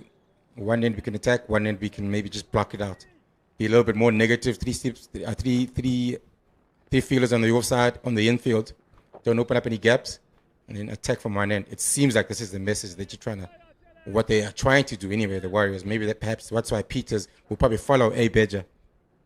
Instead of bowling a Peters and a Beja from both ends, they're going, let's attack from one end. Maybe Peters will probably follow a Beja, I'm assuming, if this is the tactic. Control the run rate, create pressure, and get wickets that way. Yeah, that's what I'm thinking. Definitely one of the ways to skin the cat at the Wanderers. It's a good over from Wesley Beja, 37 for 1 after 14. I've been impressed with Richard Seletwane. We spoke earlier about it being a tough ask for the 20-year-old, turning 21 on Saturday, to come to the crease. Opening the batting, he's been batting in the middle order previously, averaging 19 this season, so confidence is not sky high. And taking on, as you see there, the guy at the very top of the leading wicket takers, Matthew Boast, who bowled really well this morning. But Seletwane has dug himself in and has played some nice strokes as well for his 25 not out. Yeah, very good effort so far. He's got himself in. Just talking about wicket taking. Western Province have got 2 guys there in the top 5, but not in the final. So wicket that they did take, clearly not enough runs, I'm assuming, from them this season. You would have played with or against Dane Patterson? I would have played with Dane Patterson. Yeah, when I was at the back end of my career, he's just coming onto the scene. Yeah, he's been around for a really long time. Yeah, still going strong, Dane Patterson. Wealth of experience. Just played for South Africa just last season, so it's not like a long time ago. He wasn't in the spotlight. Pulled to mid-on. Oh, can you believe it? Zubair Hamza has given it away. What on earth possessed him to play that stroke? That short boundary, maybe again. Yep, playing with the batter's heads. Yeah, looking for that short boundary. Also, again, Patrick Kruger, not the quickest of guys, so slightly short. Timing wasn't quite there, but this is a bonus wicket, I reckon. As we said, they were looking just to hold up and end this end, but for him to take wickets is really a bonus for the Warriors. That is, they wouldn't have been bringing him on thinking he's going to bowl these guys out. They would have to get themselves out, and I think he got himself out there too. Okay, but Hamza. It's quite a long way outside off stump, isn't it? I mean, sure, there's a short boundary on the leg side, but we're not playing T20 cricket here. It's a 5-day game. Surely the cut is a better shot there. Yeah. Again, maybe just eyeing that short boundary, as you said earlier. That's a big wicket. Wealth of experience. That's 2 that have gone now for the Lions. Dominic Hendricks was the first one. Wealth of experience, 10,000 runs. Hamza, over 7,500 runs. Wealth of experience as well. He's also gone. And the young man who's opening for the first time, he's still there. On 25, not out. Next man in, Wanjira Makwetu, the wicket keeper, who's kept, at times for the DP World Lions. He's coming at number 4, average of just under 25. Not the best of averages, coming at number 4. Played over 41 games. Played SA under 19, was captain of the SA under 19 as well at some point in his career. So he comes in at number 4, 37 for 2. The Warriors will be very happy where they are right now. Wandile Makwetu batted beautifully last week for 89. And great to see him firstly back in the team and doing really well. And Lions will be hoping that he can build on the momentum of that innings last week. Local boy as well from this area. Did play a bit of cricket in the Free State area for the Knights. Back at home. Yeah, had a season at the Titans as well. Yeah, Titans as well. I think he did also have a bit of a break from cricket for a season or two, and then just came back a couple of seasons ago. Yeah, the Lions did kind of resurrect his career, which is why it's good to see a player who was so highly rated at under 19 level. Really, there was a lot of excitement around him, and been through a tough time. Good to see him back and doing well. Yeah, I remember him scoring 99 in the World Cup for South Africa under 19 when he was captain. So, yeah, as you said, was looked at as perhaps one for the future. Had a bit of an up and down career so far, but at least he's back playing cricket. No change in the field. They're just happy. Patrick Kruger just going to hit his lines and ends all day. Not concede too many runs. And just hold up an end.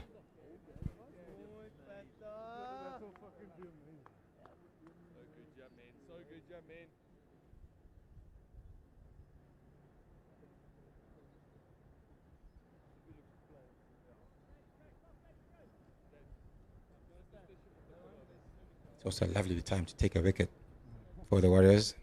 20 minutes before lunch. Partnership was going along quite nicely. Not racing at any pace, but it looked very comfortable, those two.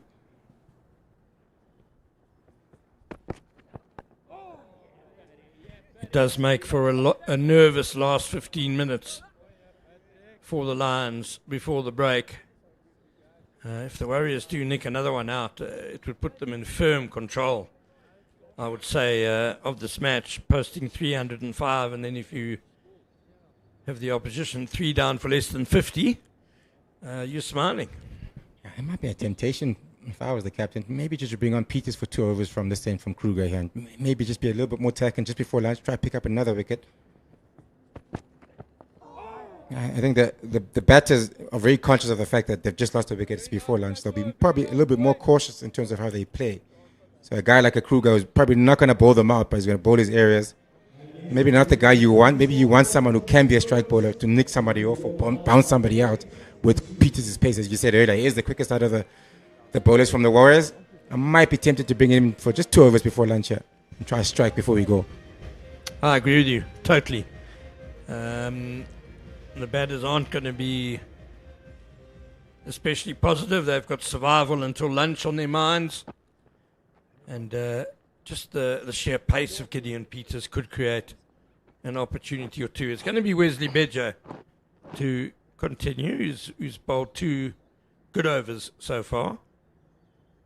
If he does find a nice rhythm, what can happen with quick bowlers is that obviously gets the heart rate going a bit for the batters, and it does sometimes create errors where batters make mistakes.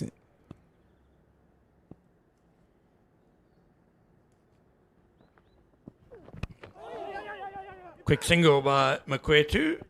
Very well judged. Yeah, good running. No one really likes sheer pace, Mondi. Nah. Maybe Robin Smith, the late great Robin Smith, but I can't think of too many other batters who generally fast, fiery bowling. Yeah, they might do well against it, but it's uncomfortable. Yeah, and he got it over 140 in the SA20. Gideon Peters, that is, consistently over 140 as well. He might be the fastest bowler in the country. I think. Good drive. Lovely drive by Seletwane. Over-pitched by Wesley Bedger and driven nicely. It's a very good shot. Quality shot indeed, Richard Seletwane. It might hasten a bowling change for the Warriors if that's going to happen too often. It's got a fielding change for sure. Slips, goes into the covers again. I think that's a little bit too negative, especially before lunch. You still want to pick up wickets here. I would still have kept the slip. He was a bad delivery. It wasn't like he's playing out of his skin here in terms of there was on the up and a great shot. It was a half volley. He wanted to be driven, needed to be driven. Wouldn't quite make that change this early, especially with lunch coming. In terms of the fastest in the country, I think Anif Nokia might have something to say about that. Yeah, Kutsia I might have think- something to say yeah. about that. Yeah. Yeah, I suppose we just don't see Gerald Kutsia enough to He's really see how quick he That's is. also been part of his issue for quite a long time. He was 16 when I first saw him coming onto the scene, under 19 level, and he's always had injury problems, unfortunately.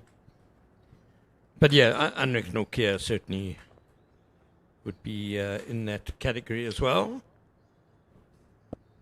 There are quite a few fast bowlers in South Africa that are popping up. I think Mokoena from the Dolphins is quite a nice find so far this season in the SA20.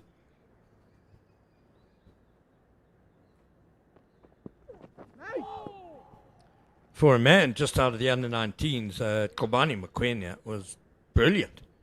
Did exceptionally well, bowling at the death. And what I'm really excited about is that he can also bat.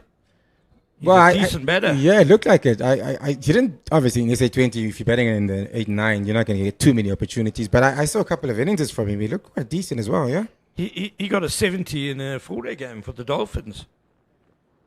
Okay. Yeah, I didn't even know. Under pressure. I just saw a little bit of him in the SA20, and I thought, okay, he looks quite decent, actually. I think he batted at number 8, which is quite high for if you can't bat anyway in the SA20 or in T20 cricket anyway. No, he's certainly well organised and can play some strokes as well. That could be an all-rounder for the future then, eh? Absolutely one to keep an eye on.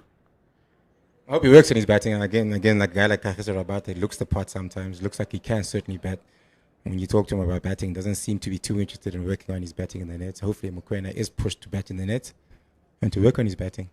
Yeah, without detracting from his bowling, though. I mean, that's obviously his... Yeah, that's number one. Yeah, so your bread and butter is your bread Yeah, and butter. yeah. But if you become a quality all-rounder, then the more chances you will be able to play in one for your country and keep playing for your provinces and play around the world, actually. Yeah, I think a bowler with skills at the back end of the games like Mokwena's got is worth gold. Yeah, I think the way Bedges bowled this over, I'm certainly bringing Gideon Peters on from the other end, if not this over. Yeah, To be honest. sure. Yeah, because of time. So temptation. There's only 8 overs left. 8 minutes. 8 minutes left. So I'm not sure if we will see. It's just going to be one over. I'm assuming at this point. Well, perhaps he'll just come straight after lunch. He'll bring on Gideon Peters back in. Yeah, but so far so good for the Warriors.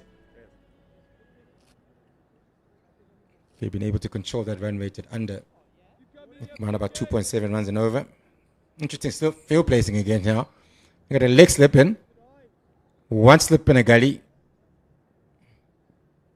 and mid wicket also. So I think the plan is to ball pretty straight here. Yeah, there it is. Ball very straight. Well, Makwetu, the previous over, tickled one aerially through that area down to fine leg. There was a hint of falling over a bit. And I think this is in response to that. And straight away we saw Patrick Kruger targeting the pads there. You could just tell from the field placing that they certainly are going to bowl very straight, especially with the mid wicket. You would have thought maybe 2 slips and a gully, but they got the mid wicket as well. Fine leg and a leg slip, but they're doing it for both batters. So perhaps they didn't just see that. They're just thinking maybe just try something different here just before lunch, and after lunch we can go back to the usual field placings. I think for Makwetu, they might think they can get him caught there. But we saw yesterday afternoon when the Lions were really under the pump. When things turned around for them, they reverted to bowling wicket to wicket, very straight. Keeper came up for Mulder and Potgieter, and it bore fruit for them. So maybe the Warriors have taken the leaf out of that book. Patrick Kruger, similar sort of pace to Potgieter, certainly. Yeah, I think that's the better line for me. That last delivery right there. Don't want to be too straight, hitting leg stump or whatnot. Yeah, bring LBW in, at least. Still got a slip and a gully on the offside. So just because you're on the fourth or fifth, that doesn't mean it's a bad delivery. Just because of the field placings, you're bringing everybody into the game, including the slips and including the guys on the leg side if you're a little bit too straight.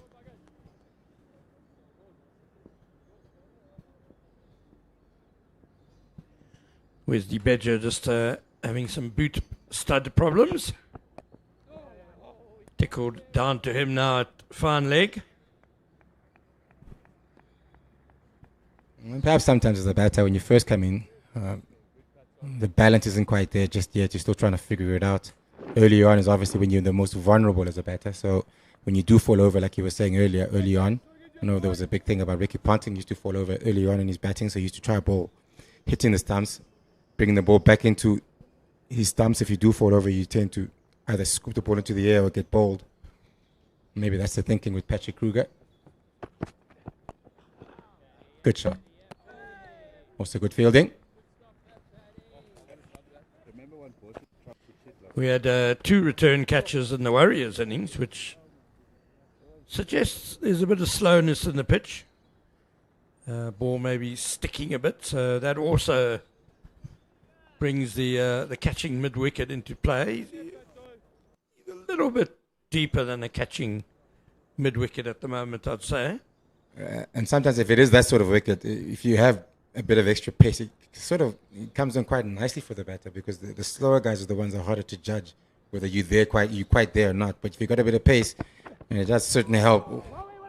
Timing wasn't quite there this time around. That's the end of another over. Another good over by Patrick Kruger. 17 gone, 45 for 2. So the deficit still 260 runs behind are the DP World Lions. But first aim for them is to just get through to lunch without losing another wicket. 4 minutes to go until lunch. That's if umpires Bongani Jele and Lubabala Kuma are using the scoreboard clock. I think we might see the Lions tie a shoelace or something, or yeah, make sure this is the last Yep. over.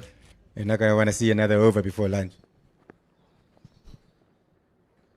Yeah, everybody knows the tricks. Badger is continuing. No. Yeah, it would be kind of tough to ask Gideon Peters to come in for 1 over and try to be at your best for just for 1 over before lunch. And Badger, of course, maybe didn't have the best of overs last over, but at least he's fresh and he's got a bit of a rhythm, if you will. I sometimes like, though, I mean, the great Shane Warne always, the last over of the session was always great theatre for him. There was always something unexpected. Sometimes quite like that. I mean, if it goes wrong, it's 1 over. It doesn't really matter.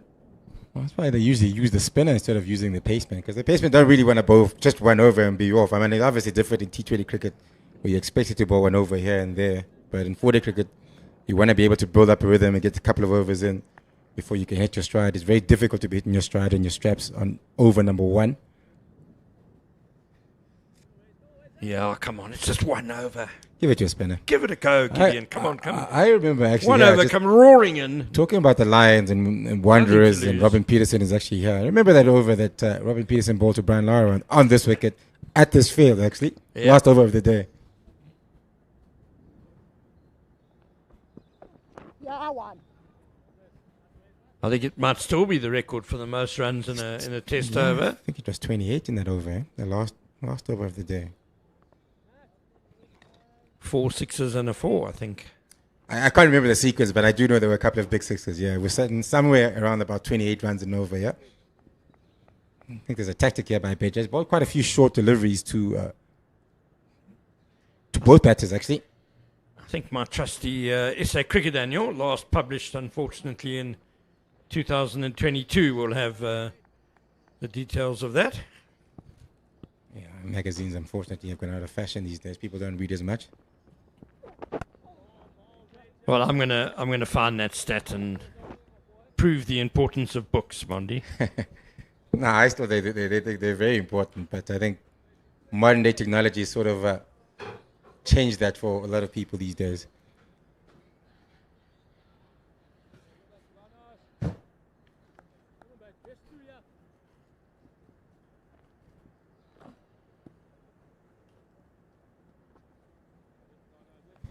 So 2 slips, more like a fourth or third slip, more like a fourth slip more than the gully now.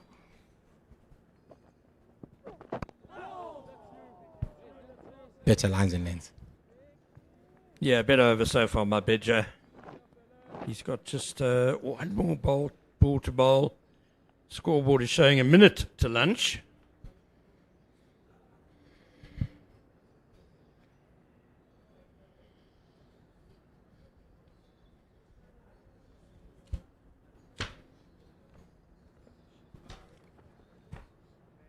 Yeah, I think they'll probably take lunch. Last delivery of this over anyway. And the way Beja's taking his time, I think he also might be looking forward to lunch at this point. Not rushing in to try to finish the over. Here we go, last ball. Successfully kept out by Wandile Makwetu, and off they troop. Umpire Jelly's rearranged the bails at the golf course end. So a successful session for the Warriors. They've taken 2 wickets and 2 key batters out for the DP World Lions, Dominic Hendricks and Zubair Hamza, who usually bat really well together as well.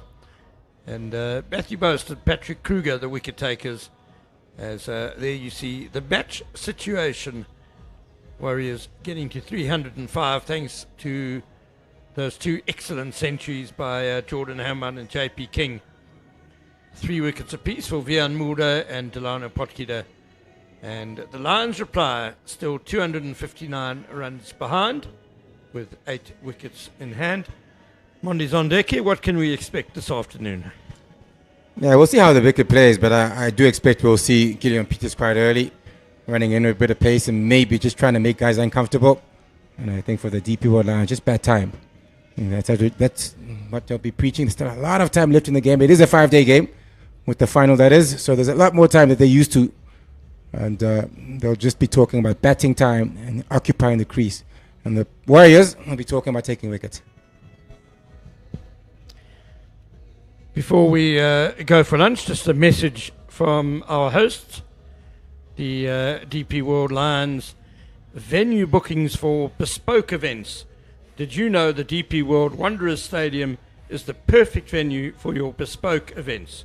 From corporate functions to private celebrations, we offer world-class facilities to make your occasion truly special. For more information on how to book your next event here, please visit our website on www.lionscricket.coza or email lions@cricket.coza. 46 for 2, the Lions will be back in just under 40 minutes.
Series final, which will be taking place over the course of 5 days.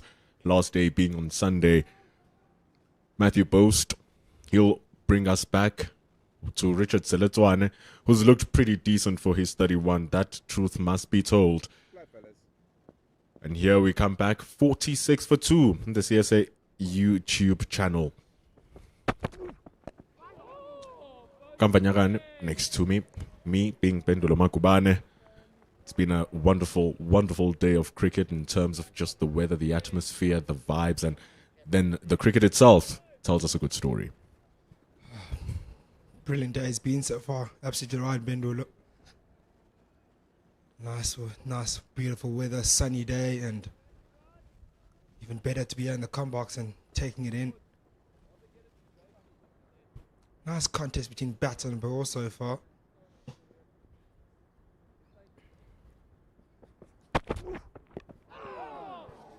Matthew Post has been the pick of the bowlers throughout the course of the season. And on top of that, it's been the pick of the bowlers here today. 5 overs, just given away 7 runs. He is mind-bondingly accurate, but it seems like we have a bit of a problem here for young Richard Seletwane. Oof, those are never nice. Another one in the midriffs. Hopefully this one is not as bad as Litego, who's out of the game. Was replaced this morning, had to go to hospital. Just only hope that Richard Seletwane can stand up again and go again. Should take his time though, not rush it.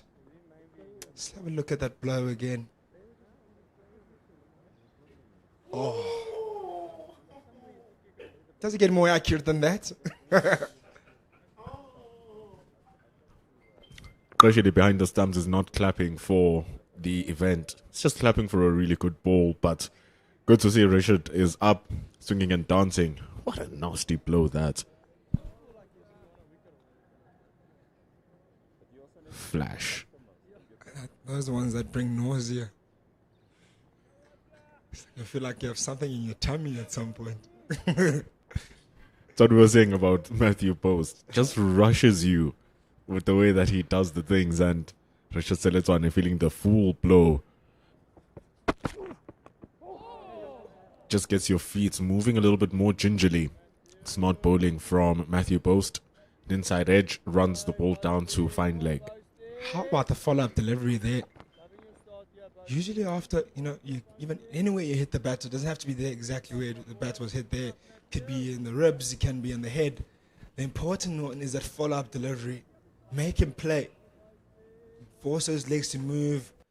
He's done exactly that, Matthew Post. And we spoke about how he's been the pick of the bowlers today. Not just today, but in the season. Sitting on 39 wickets is Matthew Post. Strike rate of 20. Or average of 20 rather.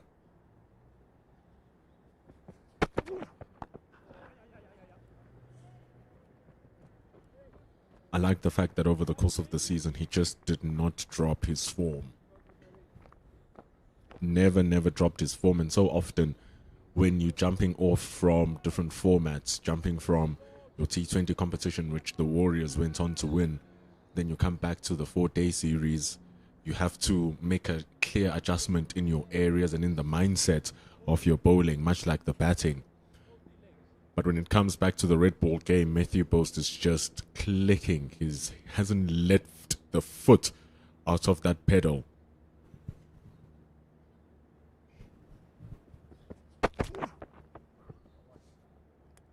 Be careful here, Richard Seletwane. The ball is being passed on to that leg gully. There he is shining the ball near the 4-day series logo. So if the ball just slants down to the hips, you must be careful not to fall for the trick. Certainly, and that fielder was placed just before about 20 minutes before that lunch or 30 minutes before that lunch break. Because of Matthew Post's delivery, that kind of shapes back into the right-hander but slides down leg a little bit, but is in that uncomfortable area where you could easily glove it to that leg slip that's waiting patiently for that mistake there.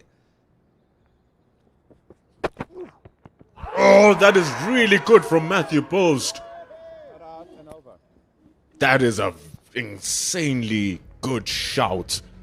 Worthy of it, but umpire Lubaba Lotuma denies the appeal. So Letswane survives. It's 48 for 2. Oh, that one could have had a shape away from the stumps. Maybe that's why the umpire Lubaba didn't give it out. Oh! That shape back in. Oh, bounce maybe. It's been the bane of today. And just hit him just above the roll. He took a very healthy step forward as well, Richard Letswane. And benefit of the doubt, really, to that extra bounce which you've seen throughout the course of the match. The pitch hasn't deteriorated much, so it's still carrying on here today. But it's a very worthy shout. Very worthy indeed, and maybe at most clipping the bails. At most. Anyway, we have Wesley Badger coming in.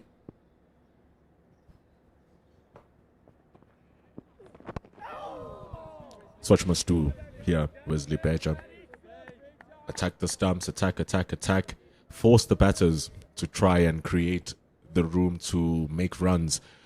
Especially with batters who are quite low on confidence and are looking to gain momentum in terms of runs. Both Richard Letswane and Nwandile Makwetu, a little bit low in terms of output when you compare them to the rest of their counterparts who all have centuries. The only confidence maybe one Magweja can take is that he scored an 89 in the previous game. So we have some level of confidence coming into this game. Nice quick single taken. Looked initially tight. This is the best time to bat statistically as well. So rotating the strike is very crucial. Get the bowlers tired, get the ball working. It's still a relatively new ball after 19 overs. But the second session, it's where your money is made as a batter. You're talking about it being the best time to bat. How crucial is this partnership for the Lions? And I say crucial because that middle order, they score the bulk of the runs for the Lions.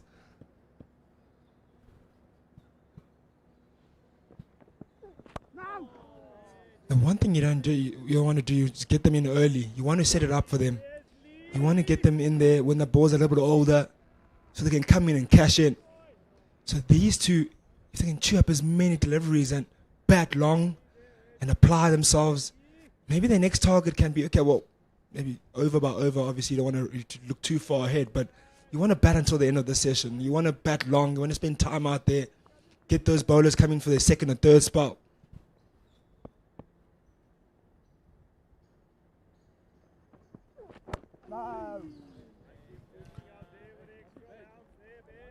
It's going to get warmer as well as the day continues. Bowlers are going to get tired and, like you say, bring them back for their second and third spells. Still going to require a lot of work here from both Richard Letswane and Nwandile Makwetu. Zubair Hamza, Dominic Hendricks. Dominic Hendricks has really gone under the covers throughout this series because he's been very good this tournament.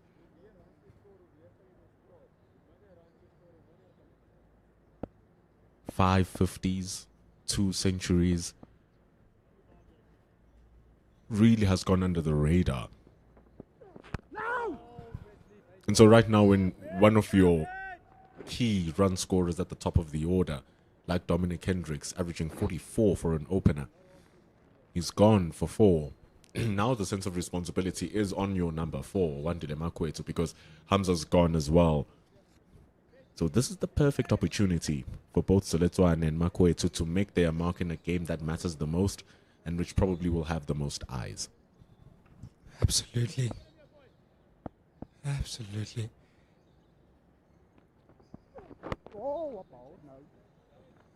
And when Makwetu showed really great application in that previous game, he played came in a time where wickets had fallen, two wickets in quick succession.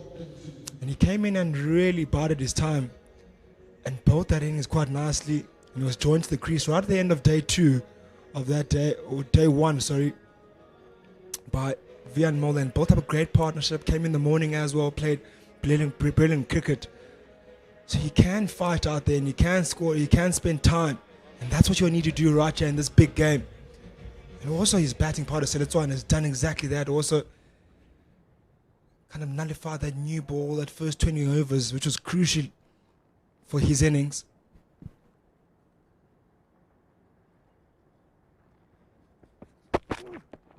Oh, that is definitely looking closer than the previous shout. Much more fuller from Matthew Post.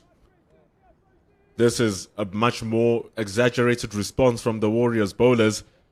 Excellent bowling. It's really that shape away.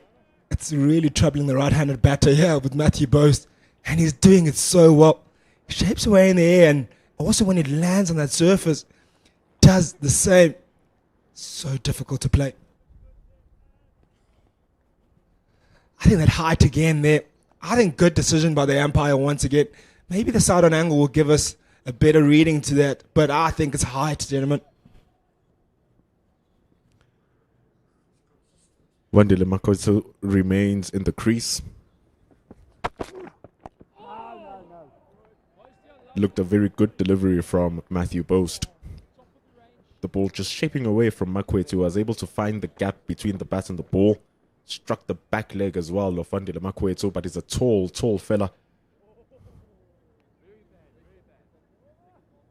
Really troubling. But he even rocketed back onto that back foot. So it's touch and go. Right, it struck him in between that thigh guard and the pad on the back foot. Definitely looks like it might be climbing higher than the stumps.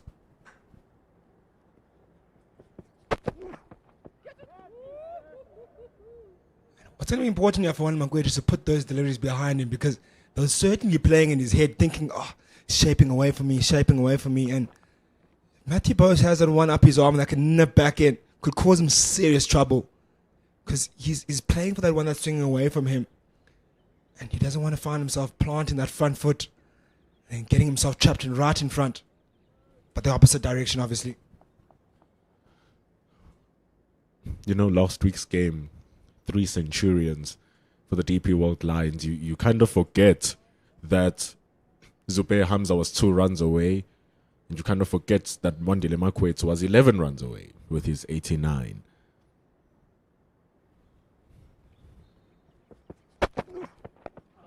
But Matthew Post is the leading wicket taker of the tournament. So it's safe to say that the Lions didn't face anything like this last week. So a different level of application is needed.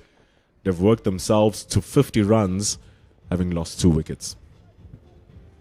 It's also on probably the best bowling surface in the country for a fast bowler. It gives you pace, it gives you bounce and shape as well. So it's the most difficult conditions to bat in, and the best bowler in the tournament in the 4-day series. So they'll have their hands full here, these two. So that's one and Wandile Makwetu.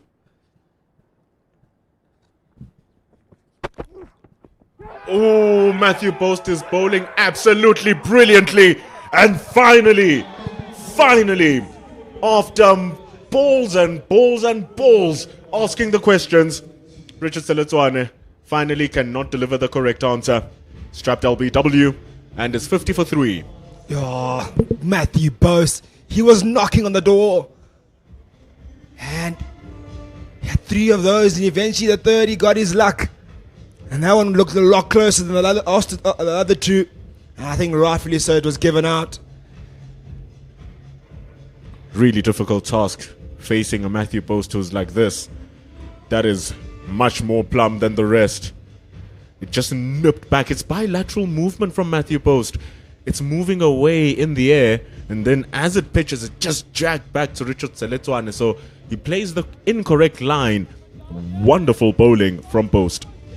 Exactly what I was talking about just a few deliveries ago. Is that one that comes back in will be the danger, because you're playing for the one that's swinging away, and you could easily play it down the wrong line. And that one that came back in slightly and didn't come back by much, just needed just a little bit. And well, that will bring the man to the crease, Vian Mulder, centurion in the previous game as well. Averaging 39 is Vian Mulder. over 5,000 runs. And 1650s that goes along with that, and 1500s. And who can ever forget that high score of 367? Man can really score runs. Look at those numbers. Just like Ken alluded to yesterday when we saw his 26 average with the ball. You partner that up with a 39 average with the bat. You have yourself quite an all-rounder here in Björn Mulder. But the problem is he's facing a Matthew Post who's bowling like absolute gas, like he has been throughout the whole season.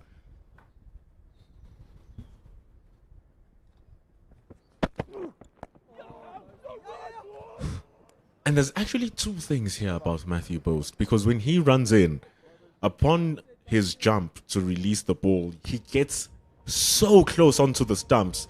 So it's as if he literally bowls over the stumps. The ball is unbelievably straight. And so when it just swings away in the air, it goes outside the line of the stumps. And then when it pitches and nips back in, it returns back into the line of the stumps. I think he wouldn't be as effective if he was bowling wider off the stumps. But because he tucks in so close to the stumps, he constantly forces batters to play. The epitome of bowling over the wicket. Exactly there.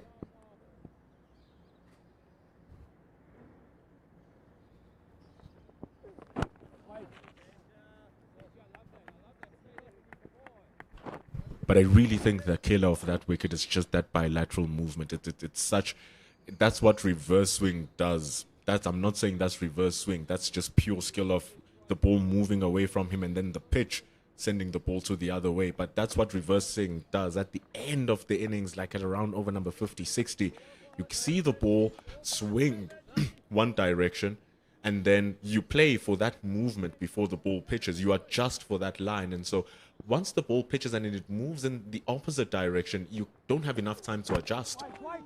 You just simply don't. And because he's so close to the stumps, everything is targeting you. It's amazing. Basically what you're saying is that because of so much pace, you commit so early to what you're seeing initially, the ball going away from you. And as you commit, you realize it's a bit too late that the ball is coming back in. And by the time that ball comes back in, you're trapped in front. Even if it was coming at 125, it's just the area that the ball is. You get the timing nicely on, and then you play for the line after because you can't see the ball after it bounces. You judge it on where it's going to go. So if it changes after it bounces, good luck. You have to say that pace does make a difference, certainly in that equation. Really, because pace really does play in your mind, and also maybe your foot movement as well does do something.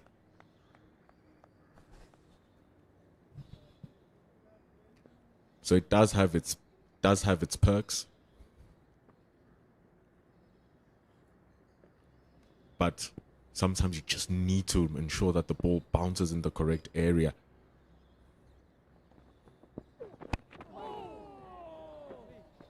How about the backing from Wesley Badger?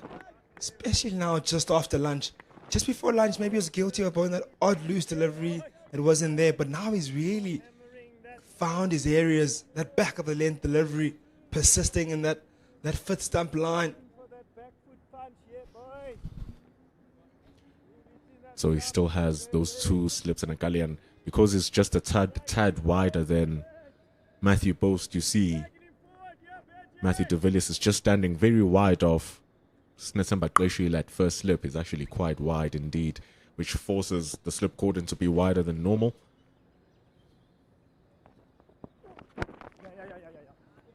Goes in a little bit tighter. And you're really correct here, Gamva. It's good support work from Wesley Badger from the other side. Yeah, he's doing a really good job.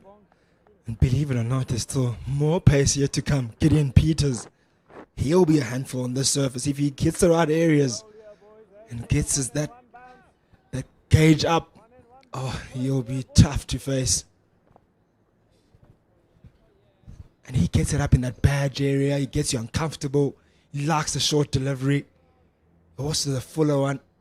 And also has a brilliant walker up his armor as well. Can catch you off guard.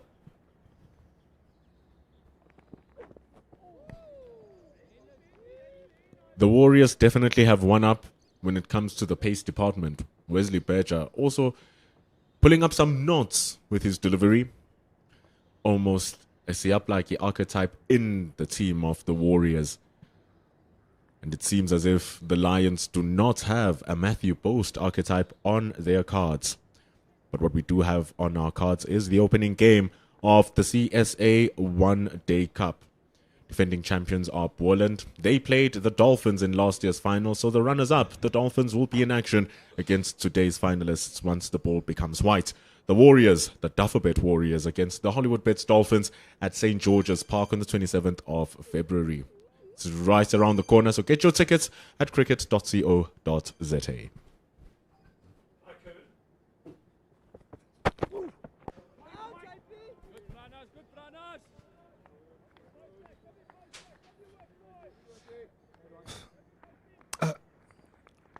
Wendell, you can see now Matthew Boast is in a real good spot. How does this batting of the Lions play him? Do you suggest maybe they play him out? Or what do you suggest in terms of how they should go about playing him in the way he's going at the moment?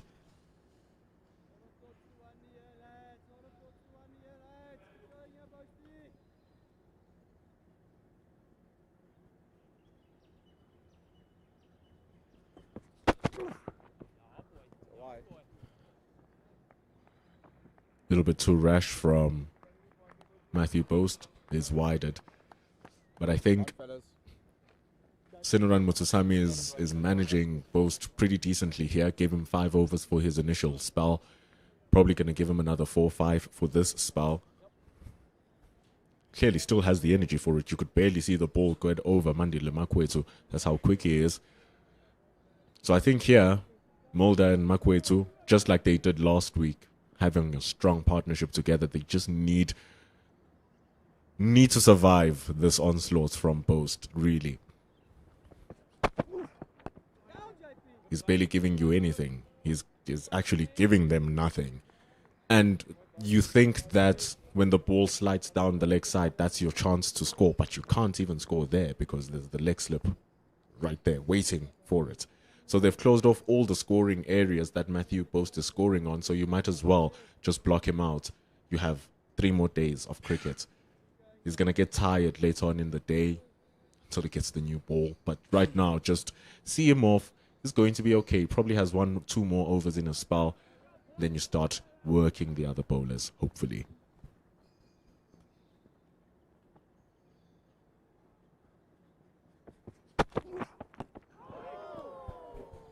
Talk about staying off and block him out, but what about the importance though of being able to stay in a positive mind frame? How do you go about doing that in terms of staying in a positive mind and also rotating the strike? You don't want to be bogged down in one end where he can set you up and maybe bowl those ones that nip away from you and then the one that jag back from you. The importance of that also is to play as well. I think you're right, but also on the flip side, I think the situation needs to be assessed for what it is. You still have another session to play at, and you saw yesterday the Lions took 6 wickets in that final session. You're already 3 wickets down, so do you want to risk losing 4 or 5 wickets in the final session when it gets darker?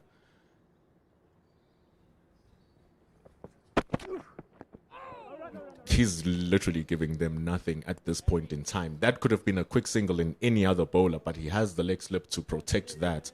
So at this time, Matthew Boast is literally bowling as perfectly as you can for the field that he's set. Every single ball, how many times have they left? 0. But every time they've played, they find a fielder. And so that's where you start chasing for balls. That's where you start chasing for shots, chasing for runs. That's what he wants. That's what pressure does. So you need to just put it aside for 1 hour and then wait for the following hour after drinks and see, once Boast is out, how then you can start working the strike. But this is where you concede that we are on the back foot and he's bowling brilliantly. Let's just wait it out. There, falls for the trap. Just when you think there it is for you to hit, he finds the fielder. It is Unbelievably great bowling from Matthew Boast. He thought he could hit it away, and he gives his wicket on. Unbelievable from Boast. It's 52 for 4. Some real good bowling, yeah, by Matthew Boast, bowling exactly to his field. He's been at the batter all the time. And he just spoke about it, Bendula. As you try to score runs, you might just give a chance to give your wicket away. And Wanda McGurty clips that one straight into the hands of a leg slip. Easy catch at the end. Tough stuff now. 52 for 4. After 22.5 overs, Matthew Boast.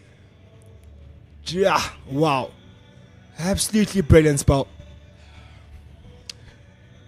It's really good stuff from Matthew Boast. And you think there it is. And he played that with purpose and intention to send it down to the fine leg. It's great captaincy, it's great execution, and it's a phenomenal catch being caught down at the leg gully. Really, really good from Jordan Herman. Having a great game, diving low to his left. Especially with that ball there, there've been so many tight at you, and you just feel like it's there to hit for me. It's sliding slightly down leg. And guess what? To get the outside off the bat. And there's that man there, leg slip, standing, waiting to take that catch as Jordan Herman, who took a brilliant take at the end. Thought it was a bit easier when I first initially looked at it. It was low at his left-hand side. The best batter that the Lions have this season. One of the best. Highest average in the season, averaging 110 in his 10 innings. Only second to Gavin Kaplan in the runs scored. He's already scored 4 centuries. My goodness. Coming into the crease now at number 6, it's Connor Esterhazen. Only in 10 innings that as well. Those 4 centuries. High score of 203. Oh, what a delivery to start off. But look at those numbers though. 29 innings, 1.28 runs, average of 51. Really good going for him. And those numbers don't tell the full story, funny enough. But this picture will tell you how he got into the pitch. Just down the leg side for Wandile Makwetu.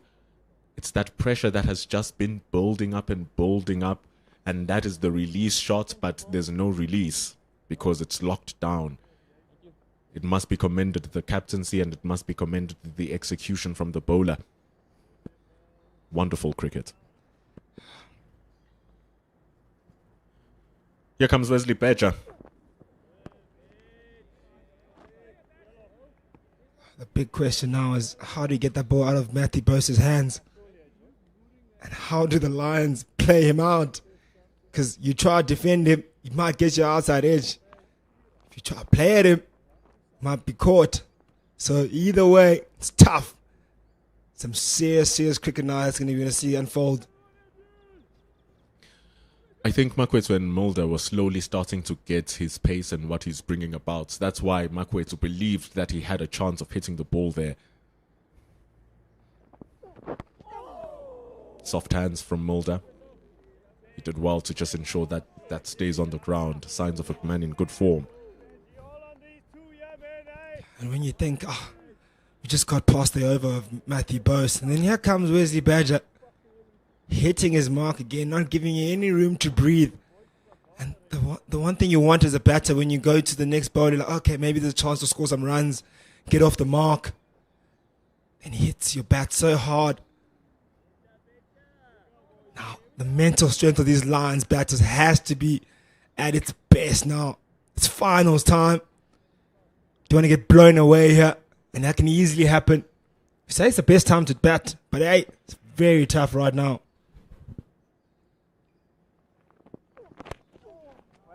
It's a good hit. Excellent.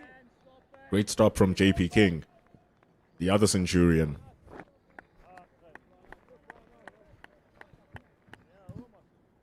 But I actually take you back a couple of weeks ago when the Lions were playing Boland. kind of found themselves in almost a similar situation here. They were deeply in the back foot. And then it took a sensational partnership between Connor Esterhuizen and Delano Potgieter to bring it back. Apart from them two, Potgieter on 99 and Delano Potgieter over 100. I lied, Delano Potgieter on 76 and Connor Esterhuizen on 100 undefeated. They were the only batters to score over 20 runs. There was only one other batter to score double figures. So this is a situation that they've been in before, in this ground, the Lions. And what they did, they went into a box, they went into a box, into a shell, and they survived. And then after the survival, they came on and they started to score.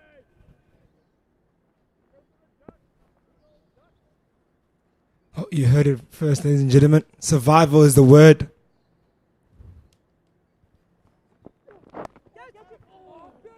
Oh, outside edge, but where's the badger? I almost said the honey badger.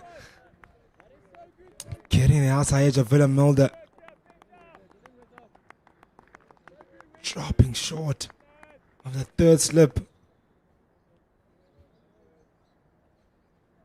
Warriors came out firing here after lunch. I don't know what they had in their lunch, but it's making them bowl really well. Look at that delivery. Again, it's that back of a length delivery. Making him play.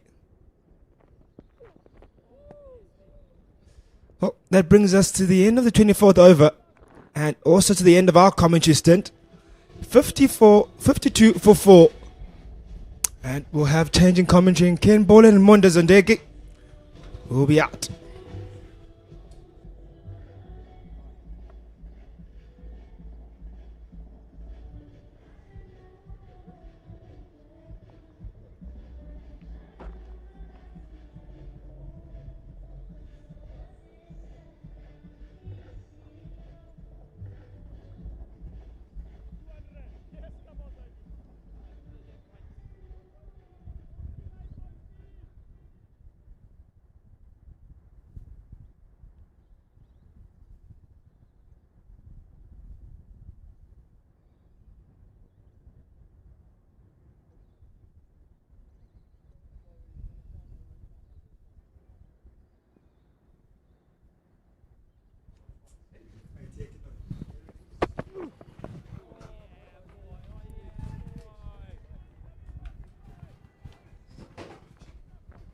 Matthew Boast.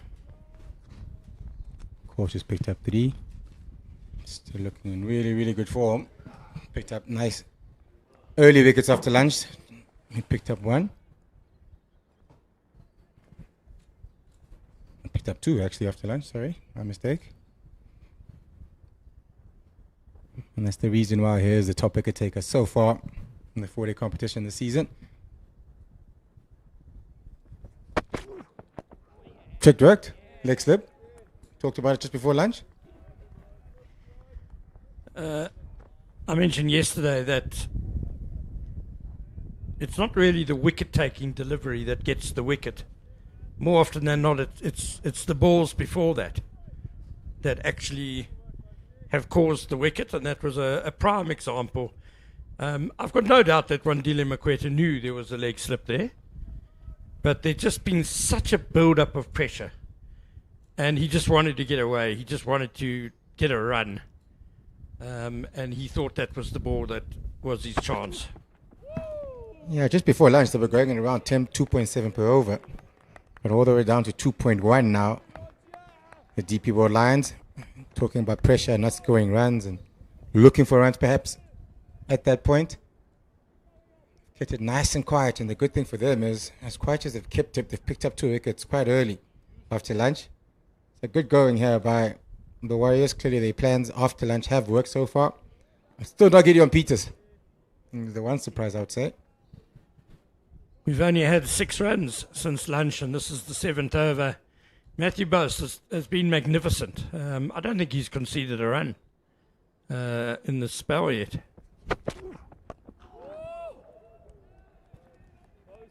And just proving why captains often start a session with their best bowler.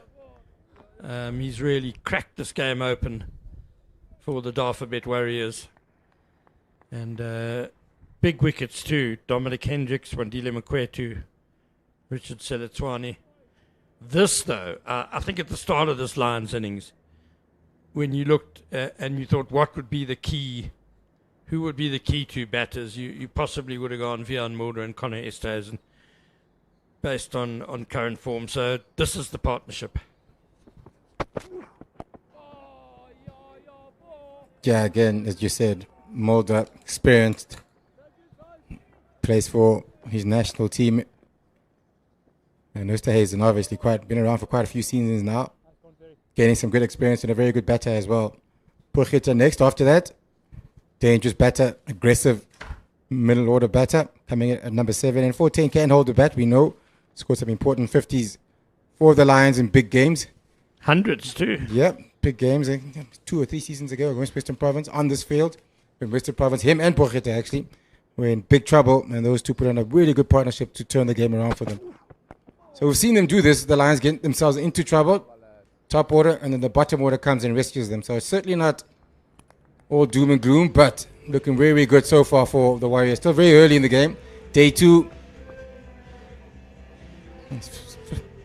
Session after lunch on day 2, so still very early, but they've certainly made some good inroads. Connor Esterhuizen top of the averages this season. So a key man, no doubt, averaging 110.85 this season, 776 runs. But I fancy the importance of breaking this partnership. We'll see the Warriors push Matthew Boast a little bit further than he might have done ordinarily. I think he's going to probably bowl 1 or 2 extra overs than he would have normally, just so they can try and break this partnership.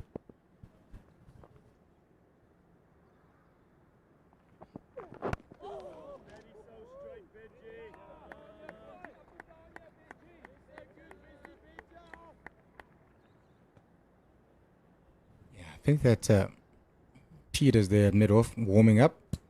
Might be getting himself ready to bowl. Probably might follow Boast. Does seem to be getting himself ready for a spell coming up soon.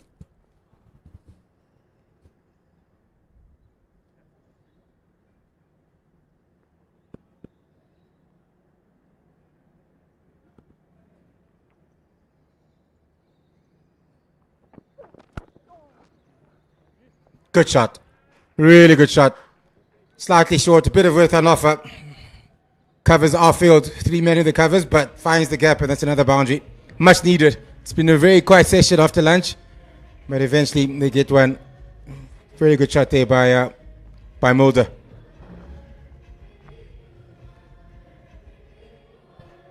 Yeah, beautifully played. Covered what swing there was very well.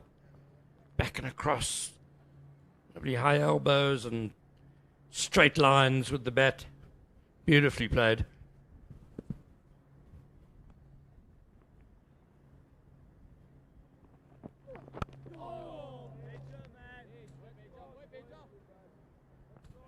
Good comeback. Straight up, fuller. Exactly where he needs to be.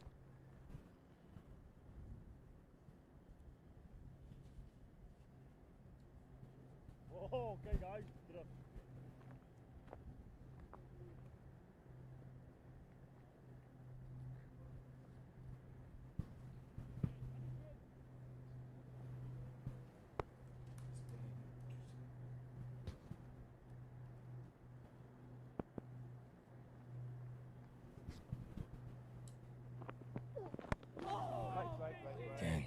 Good line, good length.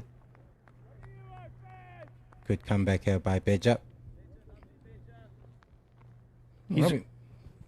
He's also done a good job. I mean, it's all very well Matthew Boast bowling a tremendous spell from the corner drive in, drying up the runs and taking wickets. But there's been no release really from the other end either. Wesley Bedges keeping the pressure on, and a good bowling partnership with the chief bowler of the Warriors. Yeah, that's the thing that stood out after lunch. Both bowlers have been very, very good bowling in partnerships, as you said. Not giving much away after lunch. That's what you want to see. I think that's their plan too, the Warriors. Maybe perhaps why we haven't seen a lot of Peters. He's the quicker of all the bowlers. Maybe he might give away a couple more runs because of his pace, and just wanted to keep it tight. And they've done that very, very well so far in this game, throughout the game actually. From both ends, from Nyanda, Boats, Kruger, and Pecha. Maybe that's why they've kept these 4 bowling so far today, but they're ready to bring on the strike bowler, if you will, the quickest bowler. Maybe try to break this partnership before it starts to get dangerous.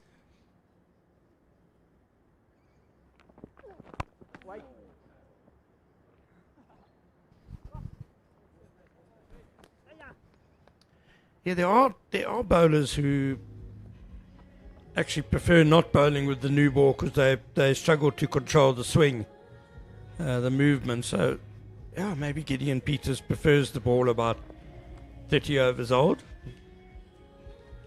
Usually happens more in one-day cricket that I've seen. Not too often happens in red.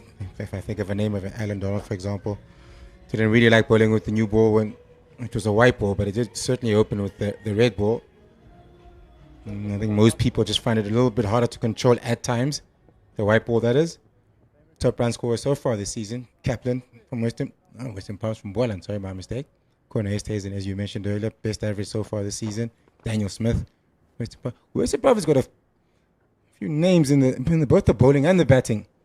Just clearly haven't been able to put the wins together to be able to be here in this final. Well, they got as many wins as anyone else. 3 wins. The top 7 sides all had 3 wins. I was just about to say they've all had 3 wins besides the Tuskers who couldn't win a game. So but yeah, that's a bit strange. I've never seen that before. Western Province did not draw a game though. You get 6 points for a drawn game. So they won 3 and lost 4, which left them 6th in the final standing. So drawing games important as well. Lions, Warriors, and Dolphins all drew as many games as they won. Yeah, very tight, very, very tight. Obviously, at the top of just the top 7 in terms of wins. Just the draws for Western Province are clearly the biggest problem because they're right up there in terms of wickets and runs, in terms of go-getters, individual stats. As we said, Peters into the attack on his first delivery. Yeah, I'm surprised. I would have given Boast 1 or 2 more. He's bowling so well. And to get one of these 2 out would just really give the Warriors such a strong hand in this game. You can also see just by the field placing how I'm assuming they want to use him. I think they're saying that it's okay, or they know that he might give it a couple of 4 balls, that is. And spread the field out from only 1 slip or 1 gully. They've got the point on the boundary on the offside, on the leg side. And they've still got a leg slip, mid-wicket. But the square leg for the first time we've seen today. On the boundary, on the onside, the shorter boundary, and the fine leg as normal. So, yes, maybe attack, but also understanding that maybe let's protect him a little bit with those 2 men on the boundary, and square on the boundary, point and a square leg. Well, you're also bowling him from the harder end with the short boundary leg side.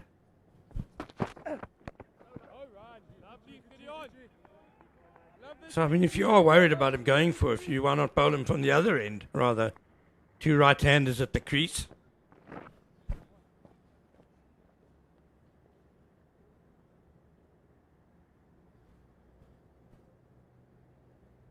Yeah, I think the plan is to use him as a shock bowler to come in and bowl as quickly as possible, short spells, protect him in particular, try to get some wickets, and then go back to keeping in touch with the rest of the foursome that they have.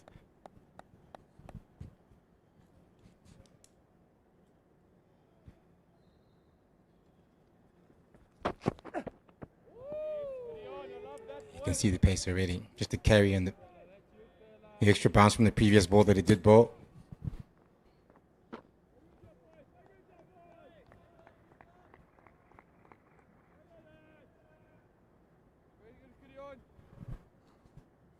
It seems to be a pre-planned that they're going to use him in this fashion.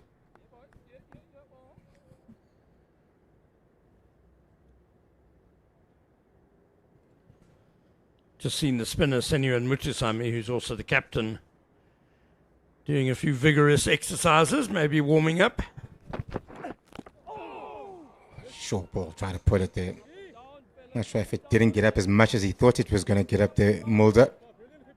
Just got onto him a bit quicker than he expected. Hit him in the midsection, yeah, bit of hurt. I think he might have got a bit of inside edge onto this as well. Nah, I think he missed it straight onto the midsection. Yeah, he's gone down. Yeah. Needs a bit of a break. The physio, you'll see him coming out just now. Try to pull it again. He's a bit quicker than everybody else. As everyone who has been hit there knows, it takes a little while for the proper pain to hit you. You first of all kind of think, oh, okay, maybe I'm going to be all right. Thank goodness. And then it hits you.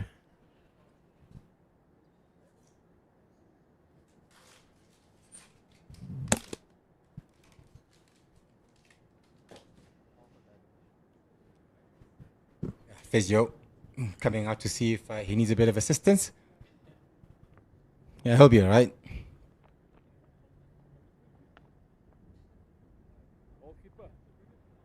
Took a bit of time there, the physio. Yeah, no great urgency, was there? A nice little stroll onto the onto the wicket while his bat has a bit of pain. He's got some water only, no ice, nothing, so I think he'll be fine. To be fair, there's not a whole lot. Yeah, not much he can do, yeah. This is the delivery that did hit him in the midsection. And perhaps not bouncing as much as he thought it was going to bounce.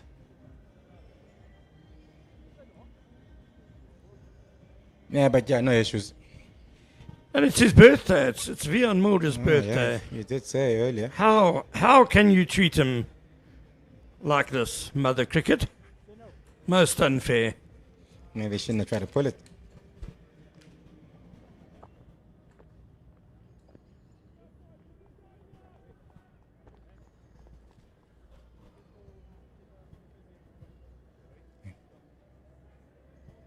Just one run off the server, one delivery left of the server.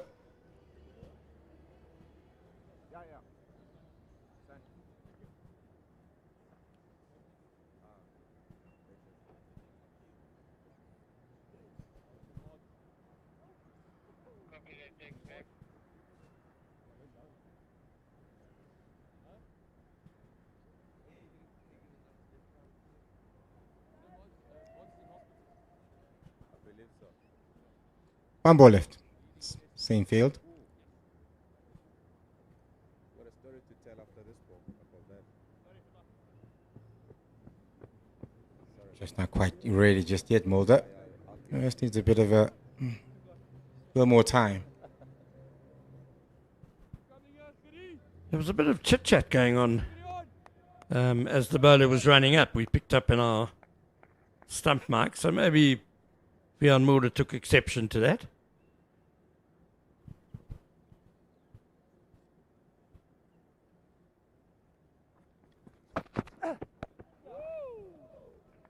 One off the last ball.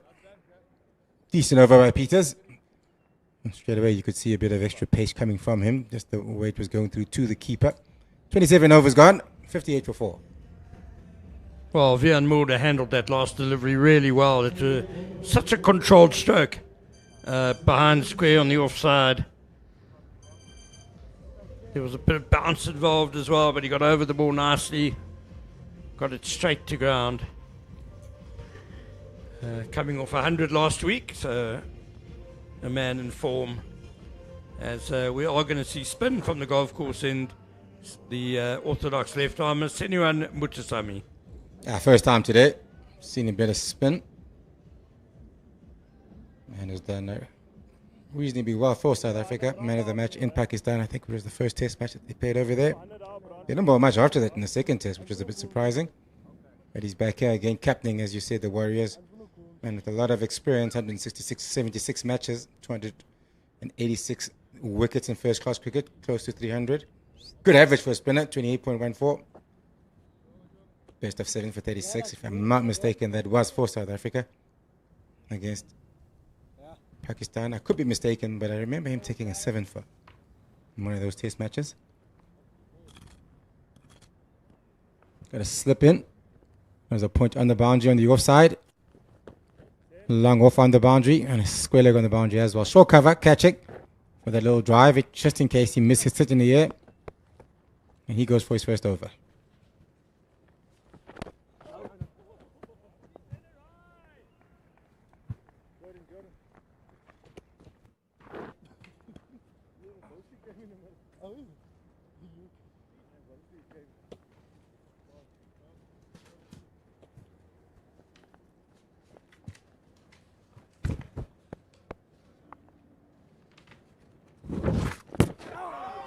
That's a good delivery. Good delivery. Second up.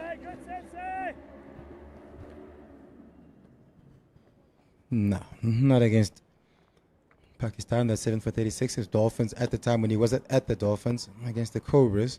And in Otun, when Otun was part of the Cobras as a franchise at the time. A wicket that does turn quite a bit. I played 1 or 2 games down there in Otun. It does turn a lot. Suits the spinners, and that's a boundary. Second boundary we've seen so far after lunch. And this time it goes to Viermulder once again.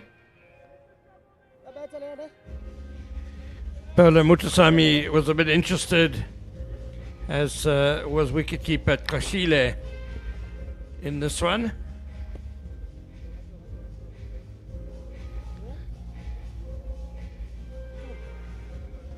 Slight change in the field. There's a leg slip coming in. Oh, fine leg, not leg slip, sorry. And moving back now. Still is a slip. And they've taken out that short cover that was there and put him on that fine leg. So I'm assuming that means they might go a little bit straighter. Expecting maybe that little sweep or the pedal.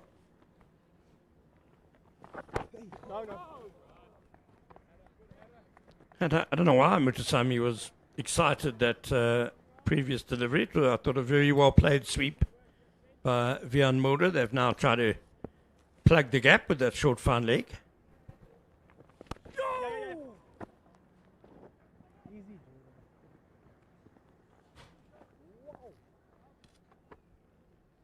Something there, Sen. Okay. Something there, Senny boy. Please on middle. Then leg stump, please. Thank you.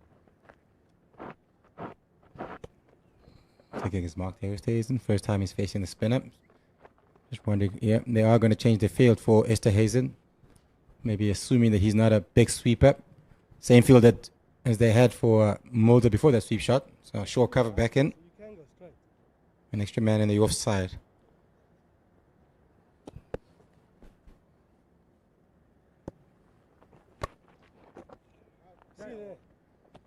Just 20 in the over. His first one, Mutasamy. 63 for 4 after 28 overs. A 4 and a couple of singles from that over for the DP World Lions. That will feel like a bit of relief for them, because for the first 50 minutes of this afternoon session, they were under siege. The wonderful bowling of Matthew Boast, well backed up by Wesley Bedger. One wonders if there's just a slight release of the pressure happening now. Yeah, it was a good over. We were going around 2.1 runs and over. Just picked it up to 2.3 after that last over by Mutasamy. Gideon Peters to continue into his second over.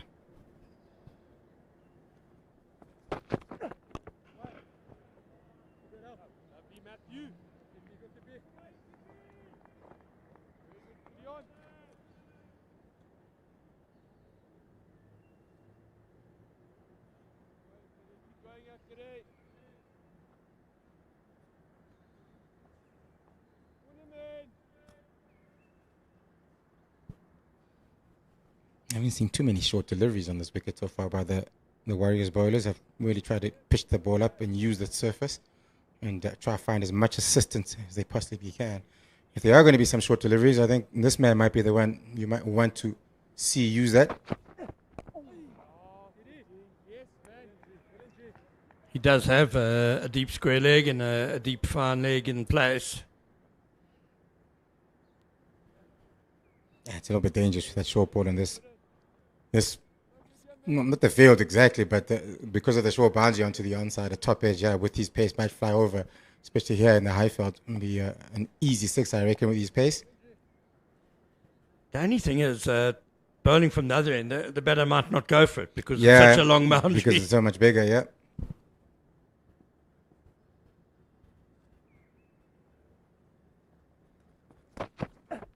There you go. Talking about the short ball. Gets underneath it, Mr. Hazen. Not tempted to play it, even though it is the shorter side.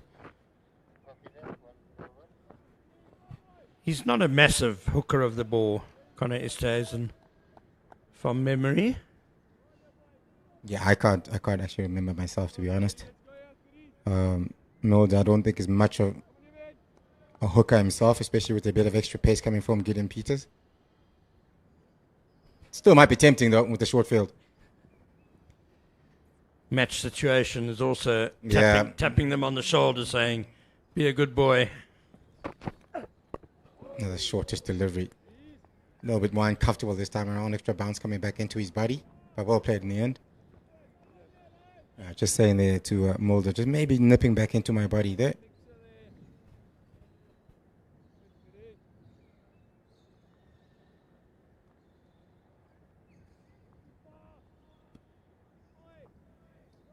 Peters has bowled with good control so far. If he hasn't given much away in terms of width either. The length's been pretty good. Used the short ball once or twice here and there. Yeah, a bit of width on offer. Commentator's curse.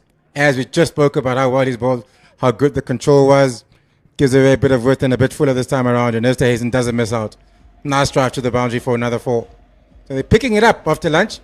It was a quiet session in the first hour, but now starting to pick it up again, getting some boundaries to their names, and the run rate just picking up. Yeah, as you can see, very wide, very full, driven nicely. He's strong on the drive, Connor Esterhuizen, but I don't think you needed to be particularly strong on the drive to put that one away. A real gift from the bowler, full and wide.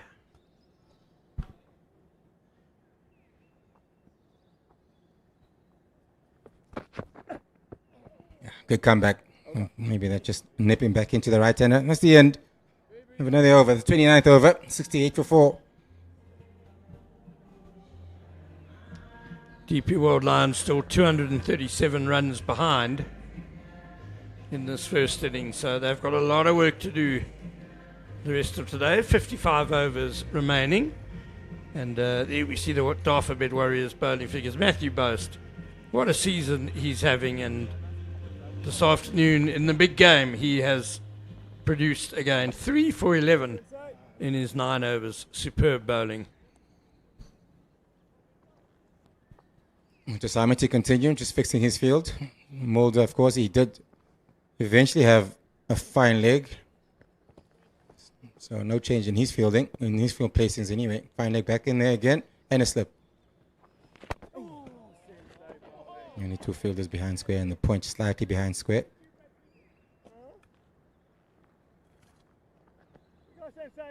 And did have cover on the boundary on the offside that just brought that man back in.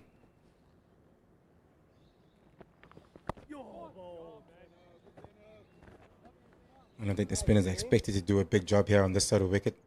Doesn't seem like there's a lot of turn just yet. So I think once attacking from one end with Peters with his pace, they're looking to keep it quiet from this end, and they do pick up some wickets, then clearly a bonus similar to what they were trying to do with Kruger.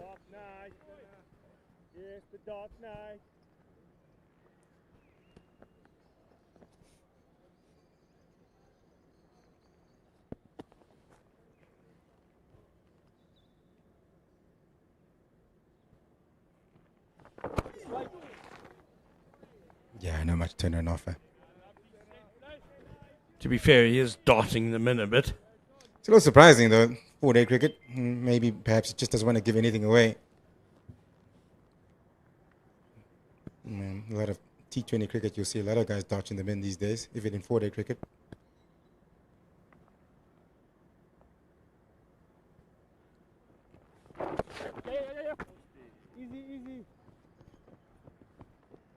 here at the Wanderers, especially in the first innings, that's generally the role of the spinner, is just to keep things quiet. Second innings can come into the game more, be more attacking. Yeah, and I think also because of the fact that it is a 5-day game, it has been pretty dry over the last couple of weeks here up in Joburg, so maybe they had to leave a bit more grass on than usual just to keep it together this wicket. Bit of turn on that one, just a little bit of turn, straightened up a little bit.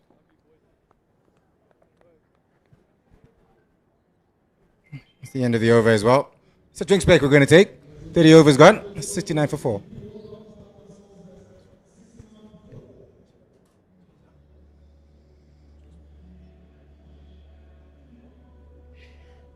And a message from our hosts, the DP World Lions, about the Lions Cricket app. Stay closer to the pride with the official Lions Cricket app. Watch some exclusive behind-the-scenes content you won't find anywhere else, including player moments and team updates. The app keeps you connected to Lions Cricket wherever you are. Download it today on iOS or Android and never miss a moment of the action. The Lions Cricket app, your all-access pass to the pride of Josie.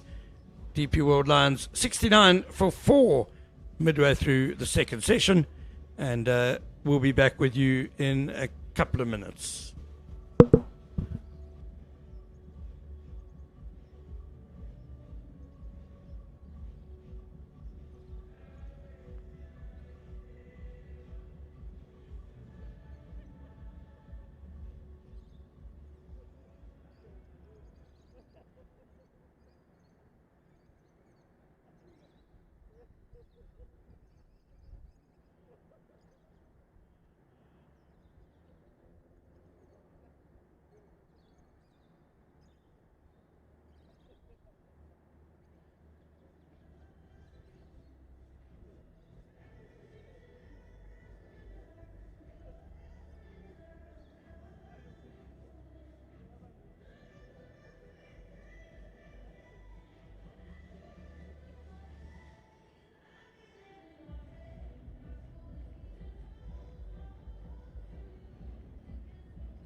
Welcome back, ladies and gentlemen. After that short drinks break there, being 30 overs into the Lions innings, second inning of this game. It is 6-9 for 4. Slight fight back from the Lions now. After losing those all wickets, two in quick succession of Wandile Makwetu and Seletswane. We have Gideon Peters to come in after the drinks break. Oh. Oh, big shot. Oh, interesting. I think it was an increase here. Again, is that leg slip in play? There's some for shorter delivery by Gideon Peters, which slightly dropped short of that leg slip. Missed time pull shot.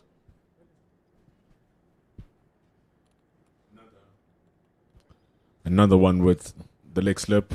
Vian Mulder safely at home. Clearly. Plays relatively deep into the crease, especially being pushed back on the back foot. Not even a piece of him outside his ground.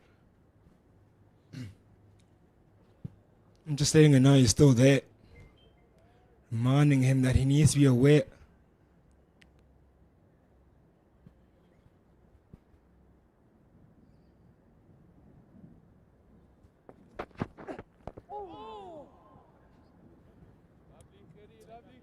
Want to keep him slightly but lower than what Vian Mulder expected.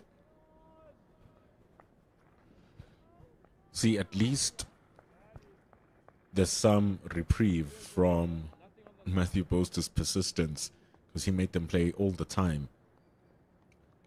Gideon Peters with his extreme pace.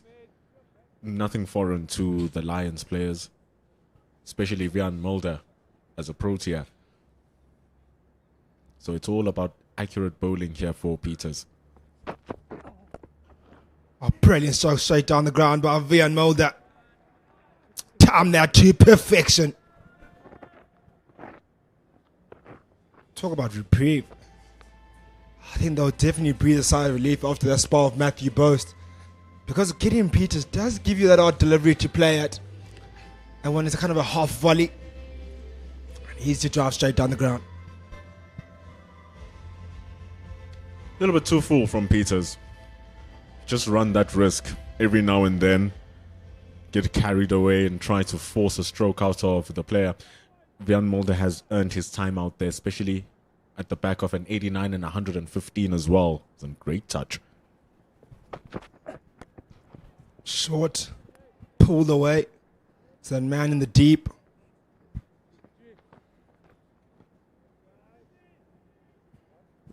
See, there's going to be a lot of variance in the bowling. What works, I think at the beginning of the day, we spoke about the stock delivery. What is your stock delivery? When Apio Mnyanda was bowling, Matthew Boast's stock delivery was the top of off stump.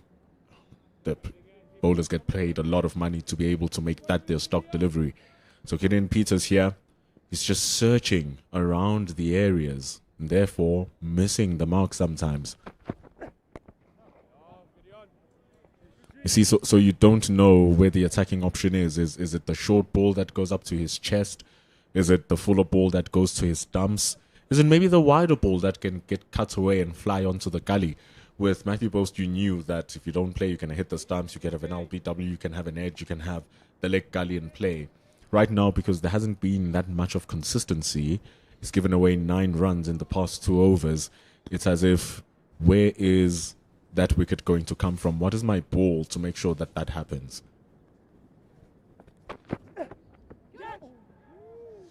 And we just speak about it just off here about how well Matthew Boast was bowling, and really bowling tight onto your body. There was no run scoring opportunities. And you did say if when he does come off the attack and you get a guy like Gideon Peters, there's a slight bit of opportunity for these two batters to be able to have a bit of the opportunity to score some runs and to maybe put him under pressure while he's still trying to find his length. And that's exactly what they've done. They haven't sat back and said, oh, find your areas. They've gone on the attack. If the ball has been loose, they played at it and scored runs off it. So that was the issue with Beja and Boast. They were in too good rhythm for a bad ball to come, and they were in too good rhythm for a bad ball to throw them off. Wesley Beja conceded a boundary, but he came back and he still continued bowling superbly. Senuran Masusami is world class, quite literally. So he's going to give very, very little away too. So all pressure mounts to Gideon Peters right now to ensure that he's able to hit his marks perfectly. Because Mutsami will definitely give you very little. Talk about Mutasami being world class. He'll be certainly tough to get away, but these two guys do find it liking to being able to get that release shot against spin. Maybe when they see one here against this spin of Mutasami, they might go for it. But they obviously have to counter that risk. The risk to reward, or what do they gain out of doing that and taking a chance against Mutasami? It's not bad work from Connor Esterhazen. He can play spin. He's been really good here at the Wanderers. He's been really good throughout the season, really, Connor Esterhazen. And that's going to be their scoring option down at the long on. That's where Mutsami wants them to play. Hence why he has that slip fielder in place, just in case you get the drive wrong. That's also why that short cover is basically 2 pitches away. They say drive the ball, please drive the ball. Eventually you will make a mistake.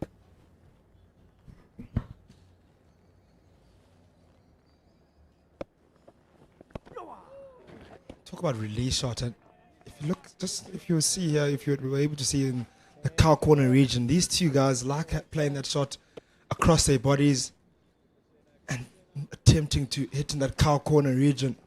They might find when they do see one, they like being positive. Oh, brilliant shot by Connor Estes. Opens his body up and plays it to the covers. A really good stroke against spin, that is. Not an easy stroke to play. Slightly overpitched from Senoran Mutsami. That opening off the front foot does create the width, which compensates to the extra length that he gave. Right up into the smashing arc. Connor Esterhazen is not going to let those go. Certainly after that pair has come out of Matthew Boast and Beja. Certainly there's a bit of runs are flowing now. It's not as dry as it was. Look at that boundary again. Really good. Also playing it to the shorter side of the boundary here. So his initial setup is opened up to the offside so that he can exploit that big gap between the covers. It's excellent bowling from Connor Esterhazen. It's what he does so well. And this piece of play echoes your point that you mentioned earlier when we had a bit of I wouldn't call it disagreement, but a conversation about how you should just block it out, Matthew Boast and Beja. And then now runs are coming, exactly what you were saying. Like just get this period, get just past this difficult period, and then runs will come. And that's exactly what's happening right now. But unfortunately, the two that were supposed to do that are already gone. Instead of Tswane and Wandile Magwetu.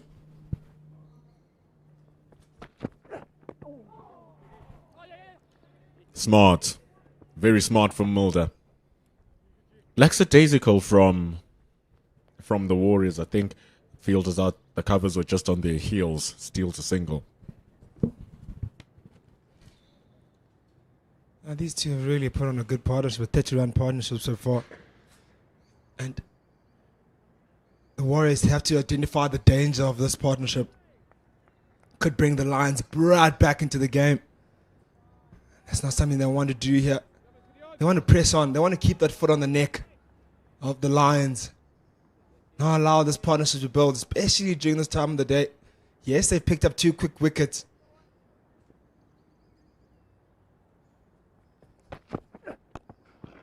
The last thing you want to do is get them back in the game and put that belief back in that dugout, in that camp, that we can do it, boys. We can fight back. And he spoke about the fighting of this Lions setup when their backs against their wall. And they can certainly do that with these two at the crease. Esterhazen is an interesting case study. Can play you an innings of calm, patience, batting at 40, 30 strike rates, and then he can switch it up and bat at 150.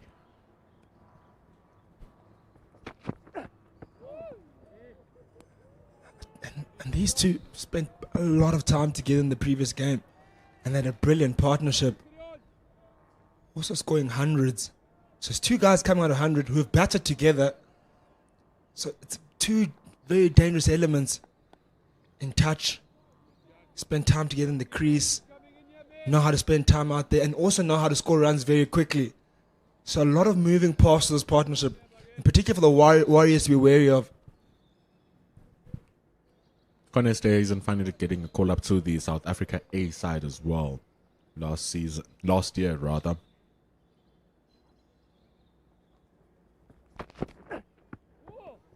He really worked to earn that call up. Started the season without a single century. And boy, did he score a big one for his first. It was 175 runs. And then he followed it up with his very next innings. Connor Esterhuizen followed it up and scored 203. He got dropped twice in the 190s. But he held his nerve, went on to that 203, which is his current best score. Hasn't stopped since. I think his most impressive century was that one against Borland. 100 undefeated.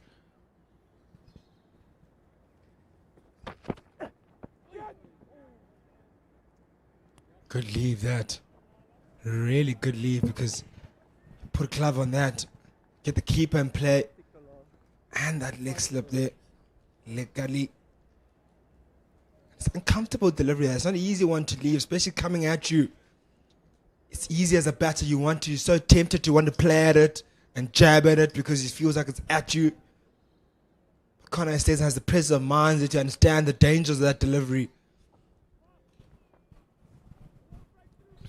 Match awareness. That's what you call it from Connor Esterhuizen.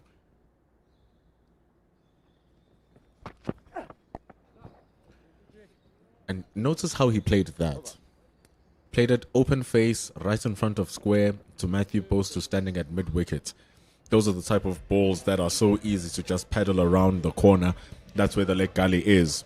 So the fact that he was able to play that in front.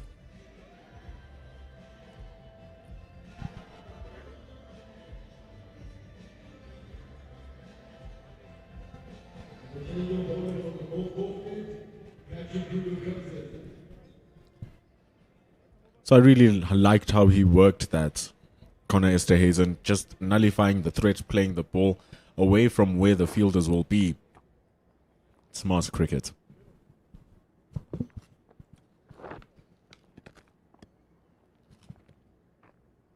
Let's have a look at that shot again by Connor Esterhuizen 2 overs ago.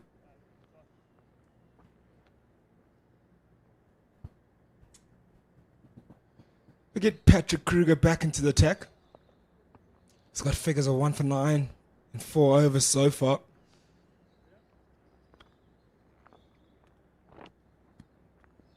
Also bowled quite decently. He's changing his ends here, Patrick Kruger. Started from the call it drive up and running up the slope. Now he's charging down the slope. Was a little bit of instances of extra bounce bowling from this end. So let's see if he's going to be able to extract much of it here, Patrick Kruger. Good start. Talk about extracting. He got a lot out of that delivery.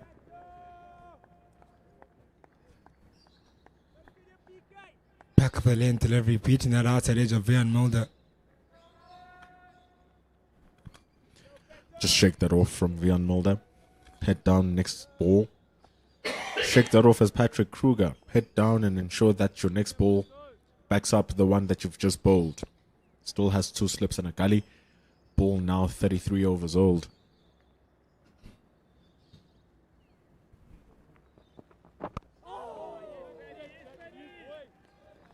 And boring as it may seem, that's exactly the type of bowling that Patrick Kruger needs to have. For the first time, we don't see that leg slip. So all of a sudden, the glance down to the fine leg is opened. Fine leg is standing relatively square at least, but still at least that gives them a couple or two. That leg slip does play a lot on your mind because it's a natural stroke to play when the ball's sliding down leg. You want to take that release stroke down, leg side. And when it's not there to play, just put so much pressure on you, because now it limits run scoring because you're doubting your leg side play. You know that if you clip it down leg side and you miss time and get the outside half of the bat, there's chances that you might be dismissed. But when that's gone now, it does give you a bit of breathing space that you can play more leg side-ish. But you have to be careful that you don't get squared up as well in doing that. That previous delivery was just a case in point. No leg slip for this one, and then the ball just goes there. They're able to take a 1.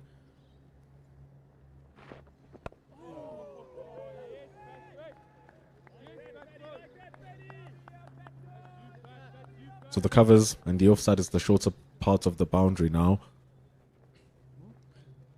Patrick Kruger, that's where he would want to bowl. Doesn't want to stray anywhere down to the leg side, because at the end of the day, there's only the mid wickets and the fine leg there. There's no one standing at square leg. So big open gap, large angles to work with behind his hip here for Connor Esterhuizen.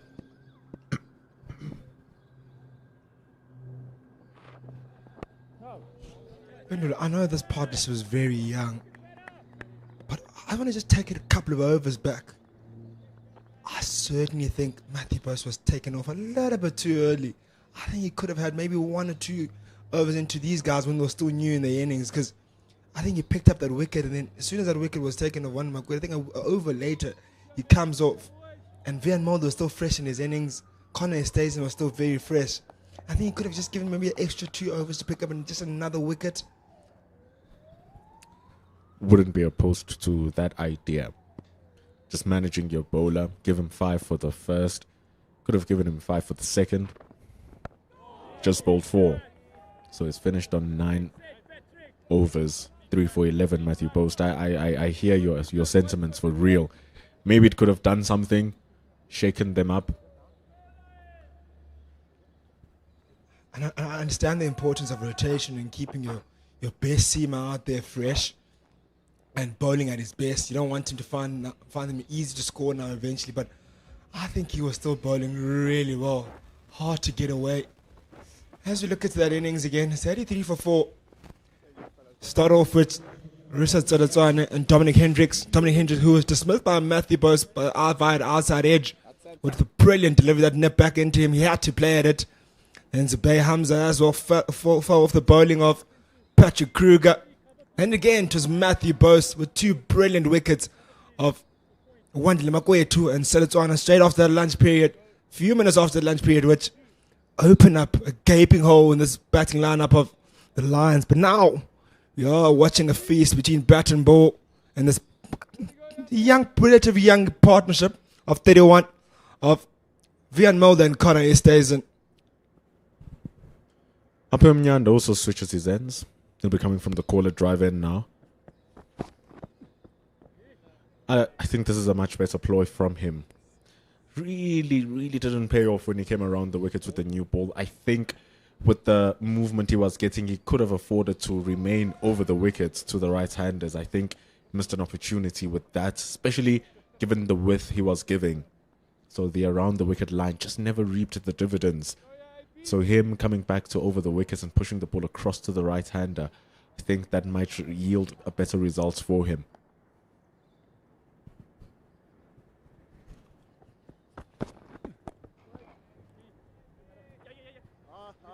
Oh, nice awareness there by Vian Mulder. Saw the misfield and was halfway down the track even before the ball got to the field at the cover region, anticipating that ball that might beat him, and he called one very quickly. You see, but this is what I was saying. Day 2, session number 2, you are able to milk runs away. And even if it's not milking runs, you are able to preserve your wickets then. All it's going to take is for you to really be able to apply yourself. And look at what's happening. After the hour, after the drinks break, it's now become a little bit easier to deal with because the fielders have been out there for longer. So now the batters, the bowlers need to start getting into their reserves. The ball is dying out a bit more. And so you continue buying your time. You are playing now to set up the third session. so you can end the day on the upper hand. Another wicket now for the Warriors, and the Lions lose this session.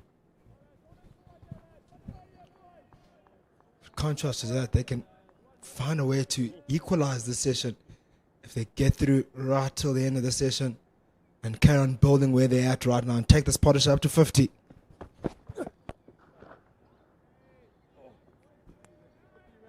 I think they'll walk back feeling a lot more confident if they can get this partnership up there, get over 100 mark.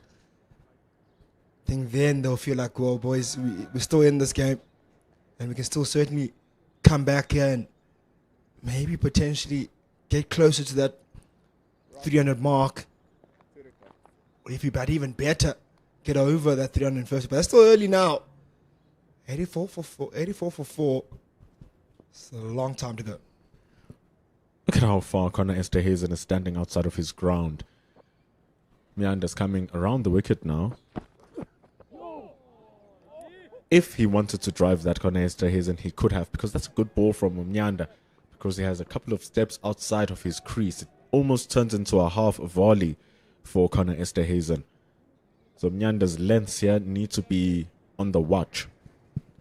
Yeah, Myanda was guilty of, when he came around the wicket, guilty of bowling a bit too full and a bit wide in his initial spell when he came around the wicket. And we felt that earlier he could have stayed over the wicket.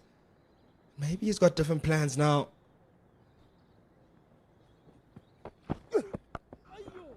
That's the line that I said was easier to hit earlier on when he came around the wicket. That's where he bowled it. Doesn't want to be there. As we at 35 overs in now in the second innings. 84 for 4.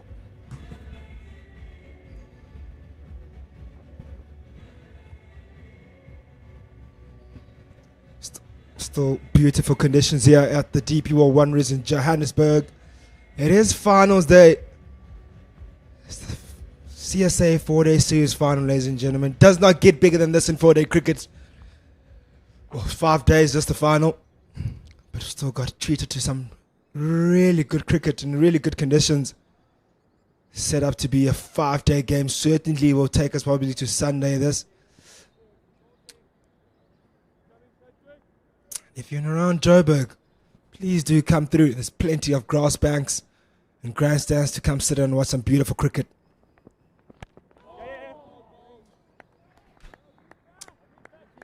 Delivery from Patrick Kruger. Gets the outside half of the bat. Getting Vian Mulder to go on the front foot. We are playing a 5-day game, so test conditions apply.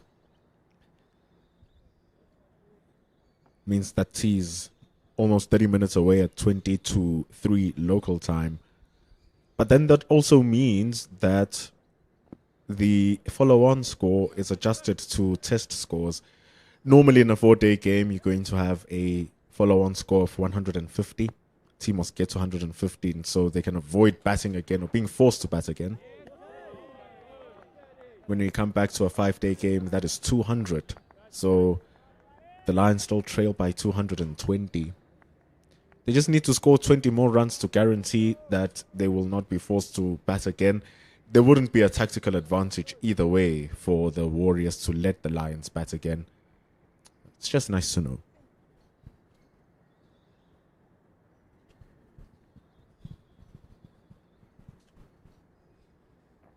And for the game that we had yesterday had ups and downs, ups and downs, ups and downs. Today's has been a little bit more less dramatic.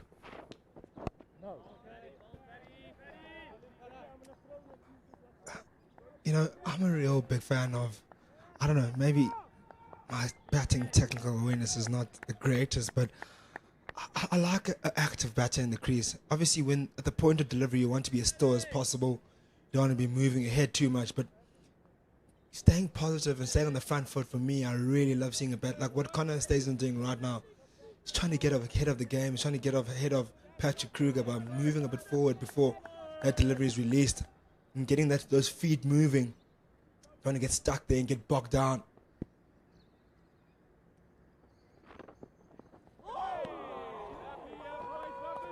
See, Patrick Kruger now is also getting into a nice tempo.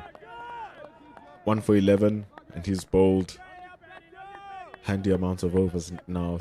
He's bowled 33 deliveries. He's keeping it very tight. He's holding Connor Esterhazen and Vian Mulder on a very tight rope, which is good. So here Connor Esterhazen and Vian Mulder once more. They know they have 30 minutes to go until tea. So it's just a matter of let's see through this session. Here's an interesting change now. Senator McGlashy coming up to the stumps.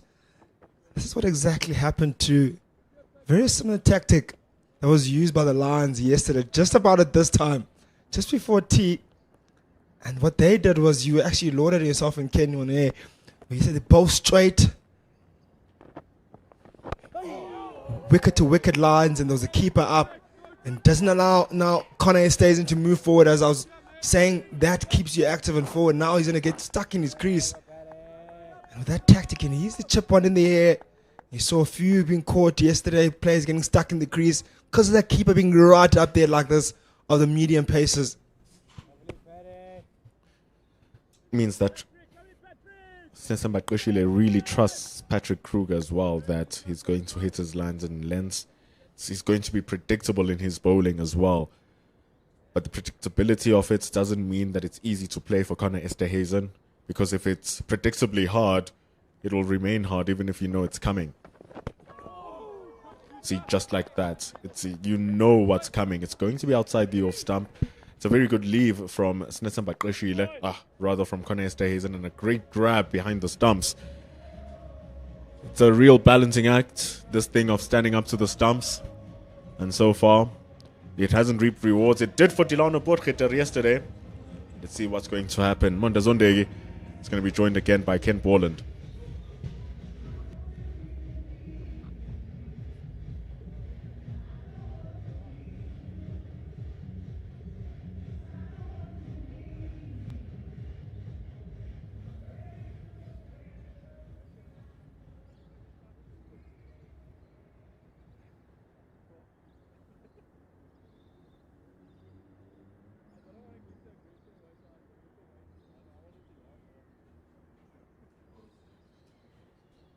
Former Proteas fast bowler Monty's on deck here alongside me is Pure around the wicket.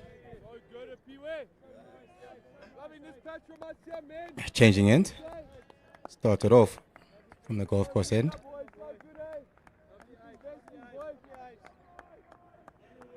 The second spell only, if I'm not mistaken.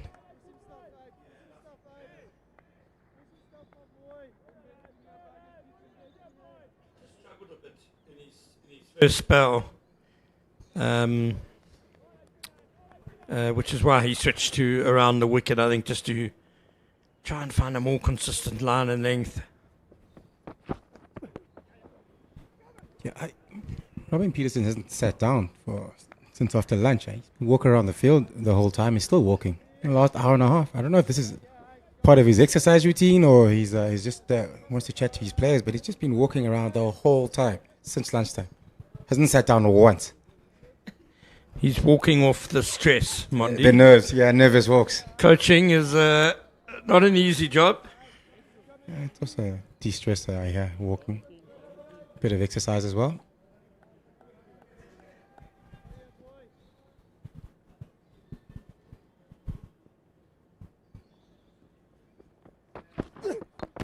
Beautifully bowled. Oh, that so nearly snuck through from Piwe Mnyanda. Yeah, Yorker length. Dug it out quite nicely there in the end, Esterhazen.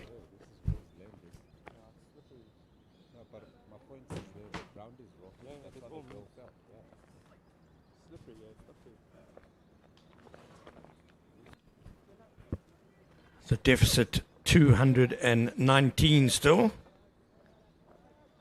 Long way to go for the Lions, but at least this partnership has steadied the ship a bit with 34. Yeah, still so much time left in the game as well. No rush whatsoever.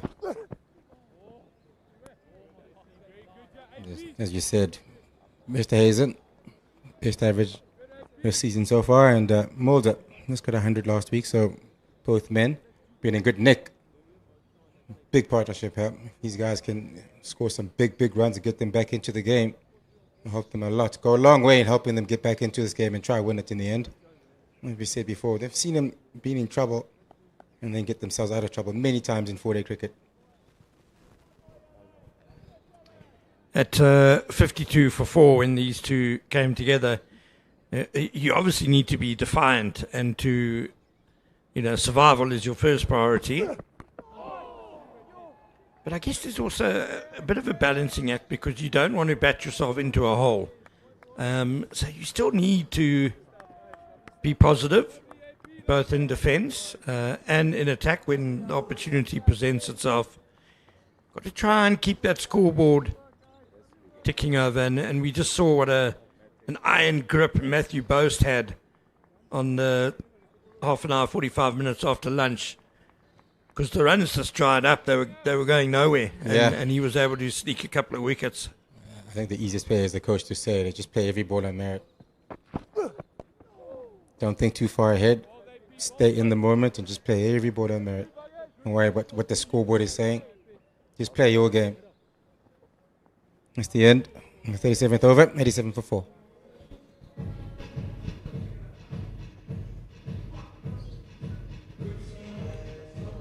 It's brightened up a bit at the Wanderers now. There was some cloud build-up earlier. Looking a bit better. Warm day. Yeah, likely so far. Hasn't been a hint of rain around yesterday and today. Hopefully it does stay away throughout the 5 days, but this is Joburg, so you never really know. Keep up to the field, up to the wicket for Kruger.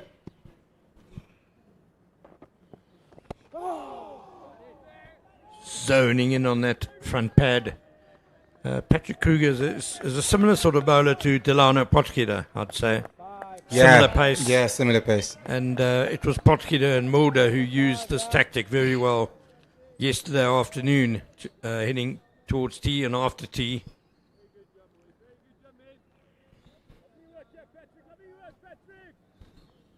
There's 2 men out on the boundary at point and at fine leg only. So a lot of people up in the circle just trying to stop those easy ones.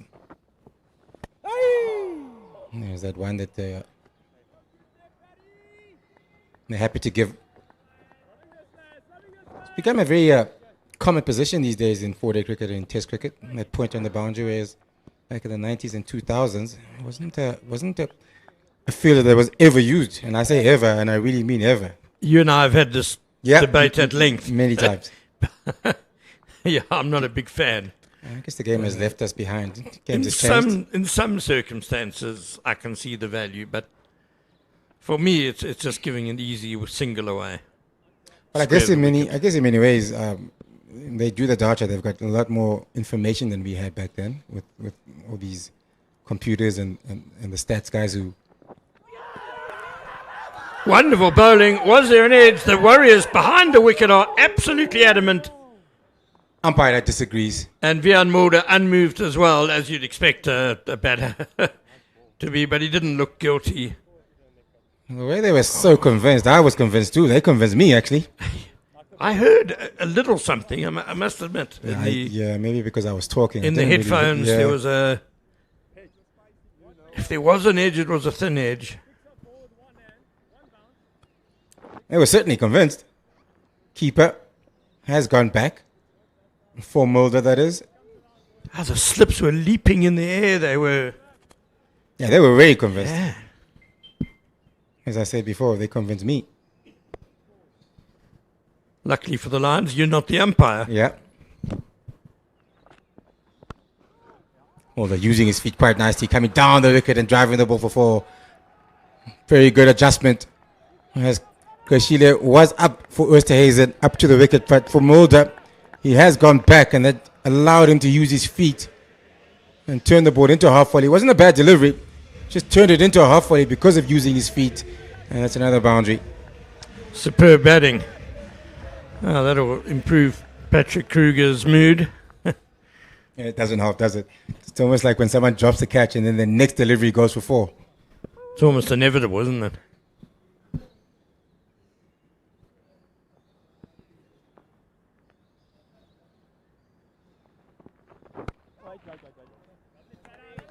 if Vian Mulder did get a little thin edge onto that, I think he'll be feeling that it's justice, because yesterday he had a number of LBW appeals turned down, and he seemed to be getting quite frustrated about it.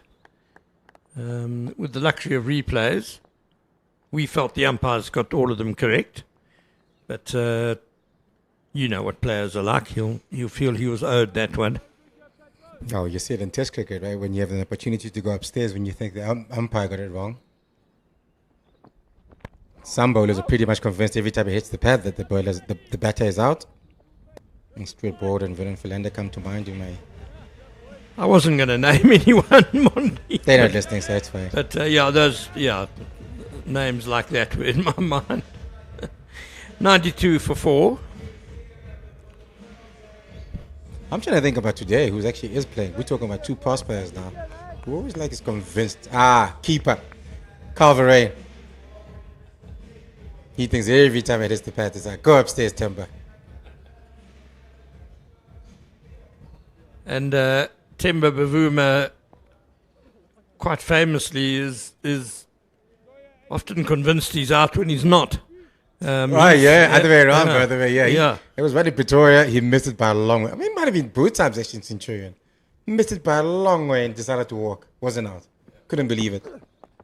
It was one against, actually, that was a big game, actually, in Centurion against Pakistan, but we needed to win that game to get into the final of the Test Championships, actually, just before that. And we thought, oh my goodness, Timber, what did you do?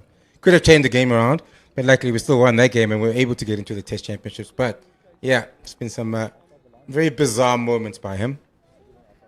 Marco Jansen and Kagiso Rabada getting the Proteas home in a very tight run chase. Yeah. That previous delivery from Mnyanda, he hasn't had a leg slip in play since he's come on to bowl. He went a little bit airily through that area. We've seen other bowlers have a leg slip. And also you would think with the left arm coming around the wicket, with the angle that he creates because of that, he might be the one guy you actually might want to have a slip there. Because there's a bowler who swings the ball away from the right-hander. Maybe not so much. But him with his angle, it's not like he's taking the ball away from the right-hander with this angle. It's coming back into him. So he might be the guy, if you're going to have his leg slip, he's the guy you want to have a leg slip too. Yeah, I'm a little surprised, I must say. Maybe they're just the plan for certain batters that they've, again, data and all that stuff where he likes to hit the ball, where aerial hits. Well, they had the leg slips for Mulder and Estes, these two batters. Also, sometimes I like to do that early on when they get, that's driven, sorry. As I was just about to talk about Nyande and his angles and the length that he's bowling on the lines, he gets driven for 4. Another one. They're starting to pick up that pace a little bit now. They've gone up to 2.6 runs and over. When we first started off, just 2.5, sorry, just after lunch, they were going at 2.1 during the time when Post and Beja were bowling really, really well. It was a very quiet period for them. Starting to pick it up quite nice. They're picking up a boundary here and there. Ball getting a bit softer into the 39th over. Matthew Bose no longer bowling. A couple of factors involved there, and the fact that these two have been together now for a while. So they're very comfortable at the wicket. Over an hour, yeah. And sometimes I think what tends to happen, that's also driven again off his legs. That's gone for another 4. That's exactly what we were talking about. Nyande over pitching both sides. First time it was on the offside, 2 full driven. This time around on the legs of Vermilda. He picks that off his legs for another boundary. 2 full, 2 straight.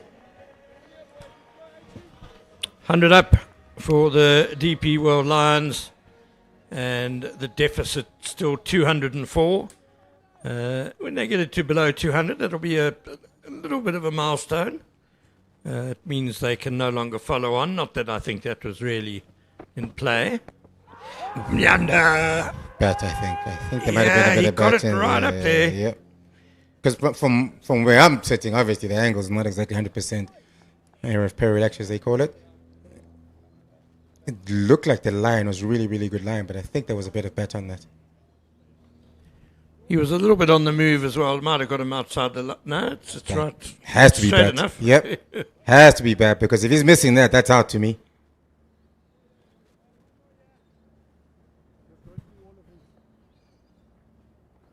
Is there bat on that? Can't tell. Must have been. Yeah, as you say, it's pretty straight and full. Hit it middle and leg for me. Yeah, hard to tell. Also, I think sometimes when you're talking about the leg slip position, it's the end of the unders over. Quite an expensive one, 2 boundaries, 9 runs off it. So a good one for the DP World Lions. 39 overs gone. And they just got to 100, 101 for 4 in that over. As I was saying, I think sometimes maybe when the batters does come in quite early, you're at your most vulnerable when you do come in quite early in terms of your balance and all that stuff, getting used to the pace of the wicket. So it makes sense maybe to have a leg slip at that time. And maybe since they've been batting for quite a while now, that they count all their balance is good, they're not making as many mistakes or prone to make as many mistakes. Perhaps that's why they got rid of that leg slip. Keeper up to the stumps again. 3 slips. It seems to be only for Osterhazen that he does start off at the stumps. Kweshile. Don't know if that's because he's been batting outside the crease, Osterhazen, to all the seamers or to Patrick Kruger because of the lack of pace. And that's why he wants to bring him back into the crease. 5, boys. For 5.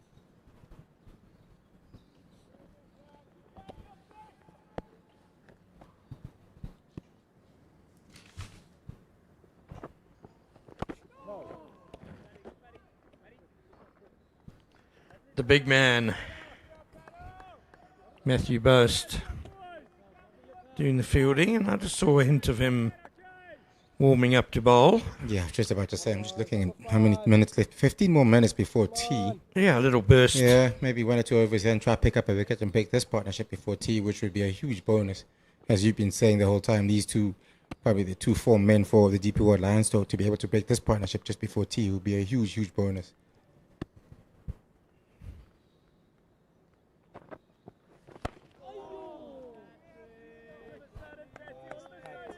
Nice para.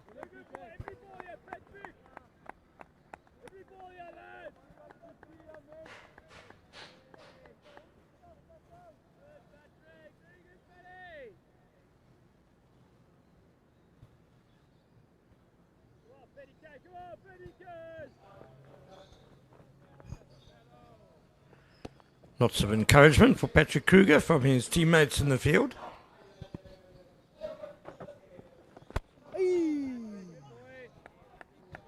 He's certainly getting right up there. Only very full.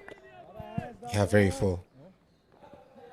I think overall, I mean, you were telling me earlier about how the Lions probably earned more on the fuller side yesterday, and that's why maybe they got off to such a good start, the Warriors, with Herman and JP King getting hundreds. I think that the consensus, which I agree with, but obviously you need to be more consistent in terms of that good length. But sometimes if you want to err, you certainly want to err more on the fuller side in 4-day cricket.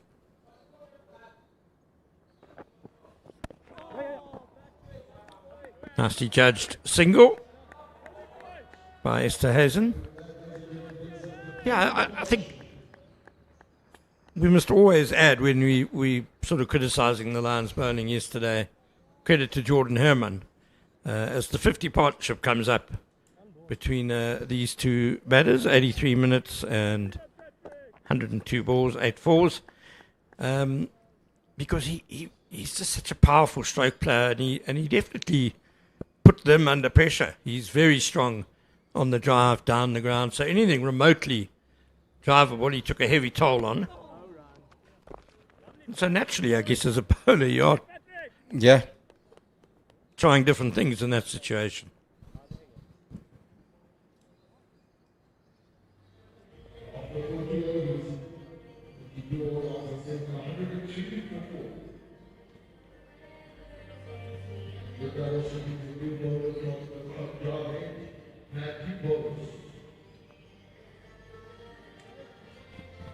Well, it is going to be Matthew Boast back into the attack.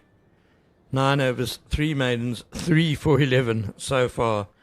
The leading wicket taker in the competition this season, and he's brought that same form to this final.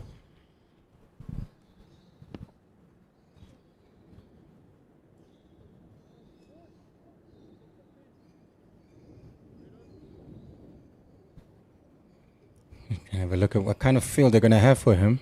Going to be a little bit more attacking, or are you just going to keep it the same as it's been throughout? And actually, now they do have a leg slip. I'm got a leg slip going for him. Just one slip and a gully. There is no square leg like we've seen for Nyande and for Peters. Good start. Yeah, well, Boast did get Wandili Makwetu caught at leg slip earlier today. So there's history there.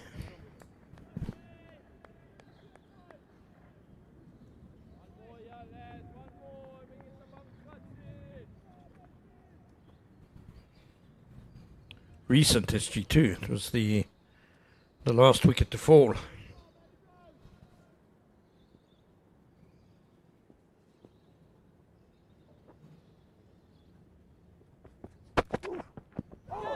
Bit of extra bounce in that one. Coming alive. Probably get 2 overs from this end from Matthew Boast, this one. And then he'll probably get the last over, perhaps. If they go through these overs quick enough, in 10 minutes you should be able to squeeze in 3 overs. If you really want to, Yeah. yes, if you're keen. Well, if you're going to bring him back, I would imagine you want to give him at least 2 overs instead of just 1. So you'd want to give yourself as many overs as you can in those 10 minutes. In between deliveries, Mondi, maybe you can tell us what you like about Matthew Boast's bowling and maybe why he's been so successful this season.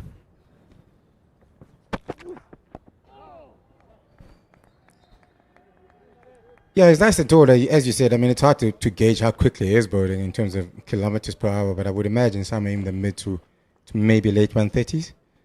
So it's nice and tall as well. But what I am really impressed about is his ability to swing the ball and his ability to hit the same areas over and over again. Very accurate. Makes the batters play with the new ball, and is able to keep one side quiet while attacking. Because if you can do both, and you are a weapon in both sides, right? Like they were saying, with both, obviously pace was a little different, but if you're able to swing the ball quite late, and he's a lot bigger than Delton. Ooh, that looks out. That could look out. That's gone. Exactly what the doctor ordered. This is exactly why they brought him back quite early with 10 minutes left before tea. They wanted their strike bowler, a top wicket taker this season in 4-day cricket. He picks up his 4th wicket, 4 for 11. Wonderful figures. And he picks up Esterhuizen. Well, Conor Esterhuizen seemed to show the bat a bit to the umpire there. I certainly didn't hear anything in my headphones. It was very full and very straight, and it certainly looked very out. Matthew Boast just once again delivers for the Warriors. Yeah, he's played right across that. He's trying to hit that through mid-wicket. Closed himself off with that front leg. You could see where the toe was pointing, and it was pitching middle and off. Yeah, if he did hit it, let me have a look again here, because I'm not sure if he did. I don't think he did. Doesn't look like it, but he does sort of signal there where he picks up the bat after the umpire gives him out. Nonetheless, big wicket. It's very nice and close to the stumps too as well, by the way. One of the things that are not very common these days with fast bowlers. I don't see someone getting very, very close as much as he does to the stumps. Yeah, memory of Glenn McGrath, Sean Pollock used to get really, really close and tight to the stumps, and Vernon Philander. Doesn't happen that much as much anyway anymore. Delano Potgieter's the next batter in, and Matthew Boast. I think genetics might play a bit of a role here, because you mentioned his height, his accuracy, and getting very close to the stumps. 3 things which were great characteristics of one of South Africa's greatest ever bowlers, Vince van der Bijl. And Matthew Boast's mother is the niece of Vincent van der Bijl. Ah. So Big Vince is Matthew Boast's great uncle. And there's a little bit of reminiscent in Matthew Boast. Yeah, I was a little bit too young to have seen Vince van der Bijl bowl, but thank you for the history lesson. Yeah, got amazing figures too, Vince van der Bijl. I think he had an average of like around 19 for his career, if I'm not mistaken. 16, I think it was. Yeah, somewhere there. We'll find that It was quickly. below 20 as far as I remember. An average of 42, very good average. Strike rate of just under 65 centuries. One of them in the final in a big game, right? Yeah. at the Wanderers. Matches of 75. So once again, he picks up his 4th wicket. First ball, straight away. He doesn't leave that. Goes straight away for it. Gets off the mark of the first delivery. Doesn't get to the boundary. But signs of... he's a positive player by nature. That's how he actually plays. Probably more looked at more as a one-day player, sorry, that is. But there you can see again, I think he's told himself, I'm just going to play positive. And Yeah, it is his natural way, and a bit of adjustment needed by Matthew Bose now to the left-hander. He hasn't had a left-hander to bowl at since the early stages of the innings when he removed Dominic Hendricks.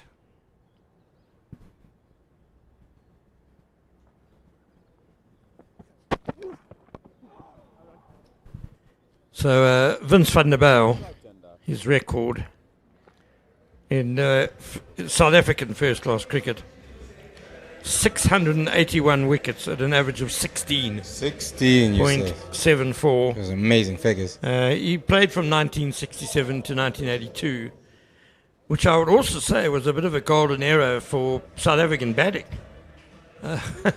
We had Barry Richards, Graham Pollock, Clive Rice, Kenny McEwen, Alan Lamb, Peter Kirsten, any number of great players. Jimmy Cook, Henry Fotheringham, Kevin McKenzie. I've missed out a few, but it was an era when I think South African batting was also very, very strong. So to have that sort of record, averaging 16. I think I want to argue that. Not argue. I certainly agree with you in terms of the names. They're big names. Gideon Peters coming back into the attack as well. Probably just going to get one over. Vian Mulder taps it on the head for one to that deep point fielder. Yeah, I do want to say this era of South African batting is actually quite a strong era as well. I'm just thinking about both our one-day team. Probably more our one-day team than our test team, but still, really, really strong. When you think about a Jordan Herdman who can't get into the national team right now, played really well today, or yesterday anyway. And if you look at our one-day team, I mean, Crickleton, Stubbs couldn't get into that team until there were some injuries. It's going to the World Cup. Markram Claasen's retired, but he was available as well. I think it's a really strong era. Yes, it's a T20 era, one white ball era, if you will, but yeah, some really, really strong batting and batters in South Africa at the moment. Yeah, I think there's some exciting depth. There's some exciting younger guys who haven't had opportunity yet, who look the real deal. Jordan Herman, certainly one to look out for. His brother as well is not too bad. He's not too bad either, by the way. Yeah, he's played for South Africa already. Ruben Herman. Pretorius, up in Titans. Londo Pretorius, yeah. He's a hell of a talent, talent. Just 19 no years doubt. old. Yeah. I mean, also our pace attack at this stage, in terms of the guys that we have on hand, if everyone is fit.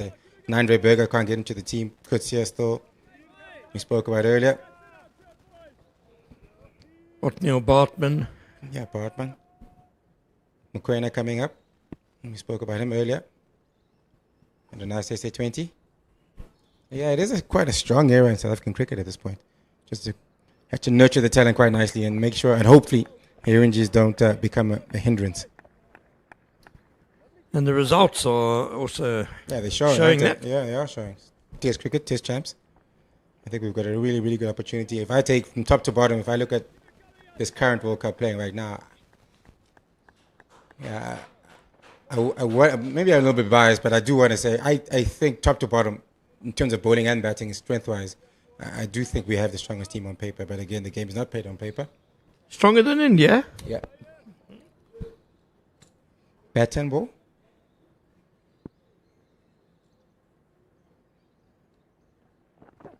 As many match winners that they do have in there, we've got just as many with bat and ball. You think about Markham, the form he's in. I mean, de Kock hasn't really fired this World Cup. Brevis, match winner, Stubbs, Miller. I mean, our top six in general, just a lot of match winners. And you got Janssen, Rabada. Gide's had a good World Cup so far. Just a lot of match winners. I'm happy to say that so far in the T20 World Cup, I'd say we've been the second most convincing side after India. Well, we've had one shaky game. And again, that probably the Rabada, that no ball, and those no balls that came in almost bit us again. But besides that game against Afghanistan, we've really been dominant. The way we beat New Zealand, I mean, it was. I thought New Zealand was one of the strongest sides coming into the World Cup as well. Nicely put away by Vian Moore. A bit of width and a bit short from Gideon Peters, and Vian Moore goes to 40 with that lovely stroke. Yeah, short and wide, a bit of width on offer, put away quite nicely. Played a similar shot earlier to Beja via Mulder. Bit of width on the back foot, punched it nicely. Just to finish off on the World Cup favourites, I think if you want to call it a draw in terms of our batting between India and us, I think our bowling is probably stronger pace attack anyway. They might have the more versatile spinners.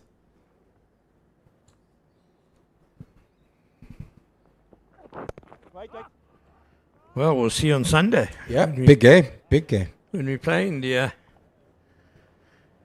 So that is the end of the over and the end of the session. 110 for 5. So the Warriors, well, they've been even more dominant in this session than they were in the first. Lions 46 for 2 after 18 overs at lunch. So we've had only 24 overs in this session. 64 runs scored, but 3 wickets taken. And all 3 of those wickets taken in this session by the outstanding Matthew Boast. There you see his figures. 10 overs, 4 for 13. And the wicket of Connor Esterhuizen ending a tricky little partnership that had developed. So the Lions trail by 195 runs. Mondi, how are the Lions going to dig themselves out of this hole? Yeah, I think same old again. Play every ball on its merit. And again, we've still got 3.5 days left in this final. So you got so much time. You got so much time to bat. There's no rush whatsoever here for the Lions. Just play every ball on merit. And don't throw your wicket away, more importantly. All right, Mzansi, this one's special. Mahindra Fusion Fest is a full cultural revolution, fusing our unique expressions of music, fashion and art into one-off performances for one night only. It's all going down Saturday, 7th of March from 7 p.m. at Sunbet Arena in Pretoria. Moosley's hosting, with live performances from Dali Wonga, Focalistic, Kurt Darren, Claire Johnston from Mango Groove, Z Nkumalo, the Tshwane Gospel Choir, its variety and so much more. Come and discover the X with Mahindra.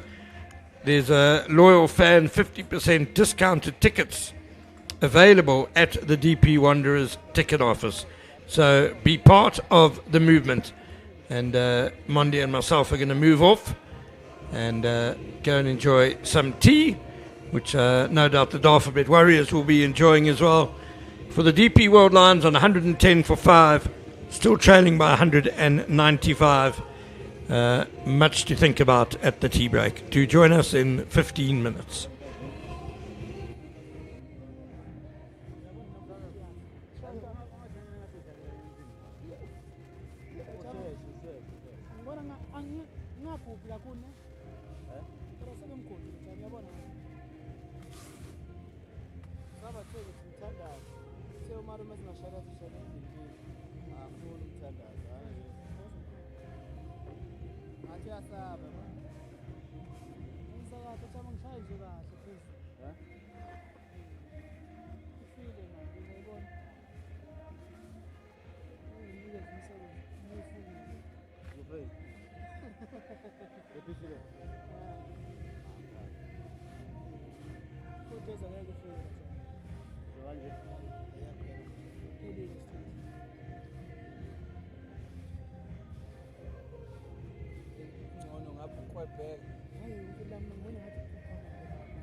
Yes.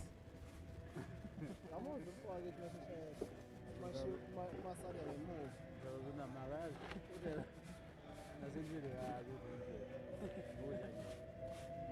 Masala ngemuva. Manje besiphumile.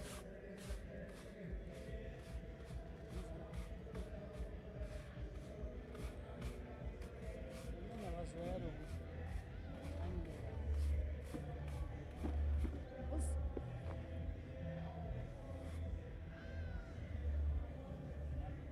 Consider kanjalo. yeah, Hayi. Ayikho le nto.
Remember, we can use what we can see on the ball against you as well. That looks like sandpaper. But it's just the ball in the stands. Who knows? Who knows? I don't know what it much about that.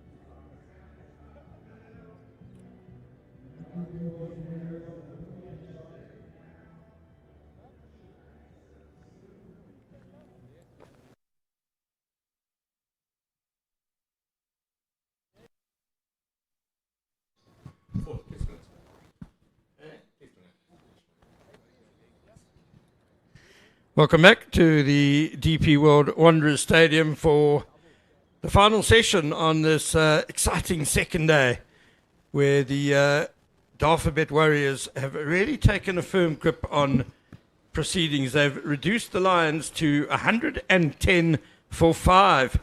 That's after the Warriors took their first innings score this morning to 305.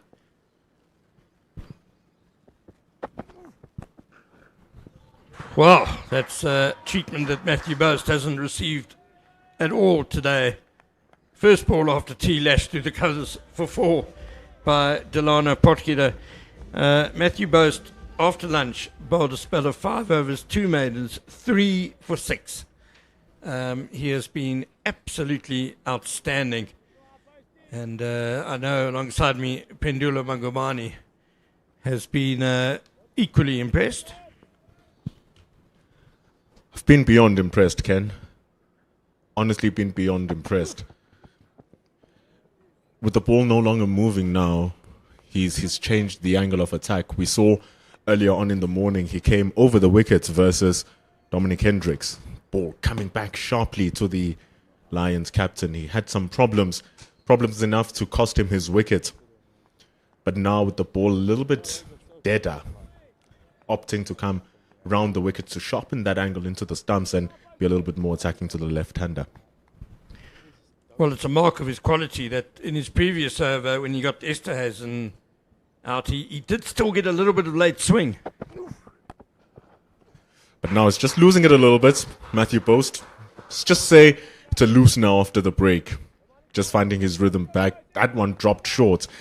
Those 2 deliveries are really probably the poorest he's bowled throughout the whole day. Absolutely. And Delano Potgieter, we spoke when he came in about how positive he is, and he's really good at transferring pressure. Matthew Boast has been really ruling the roost today. Suddenly back-to-back boundaries. Gives them something to think about. First time finding a counter-puncher to his bowling.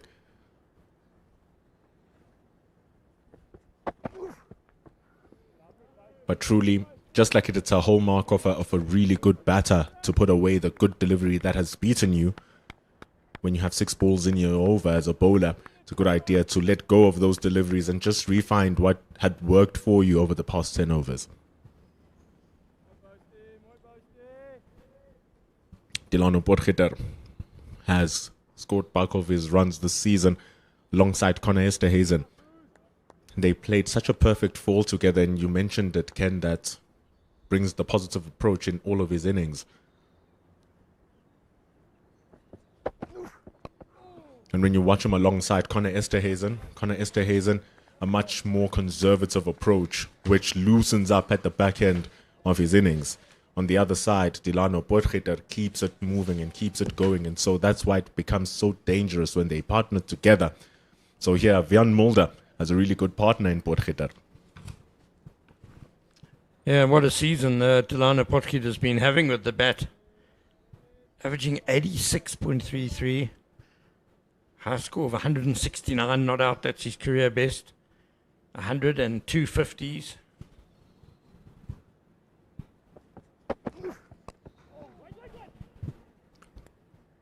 what they won't tell you is that after that 169 not out, he lost his wickets in the very next innings on 99 runs.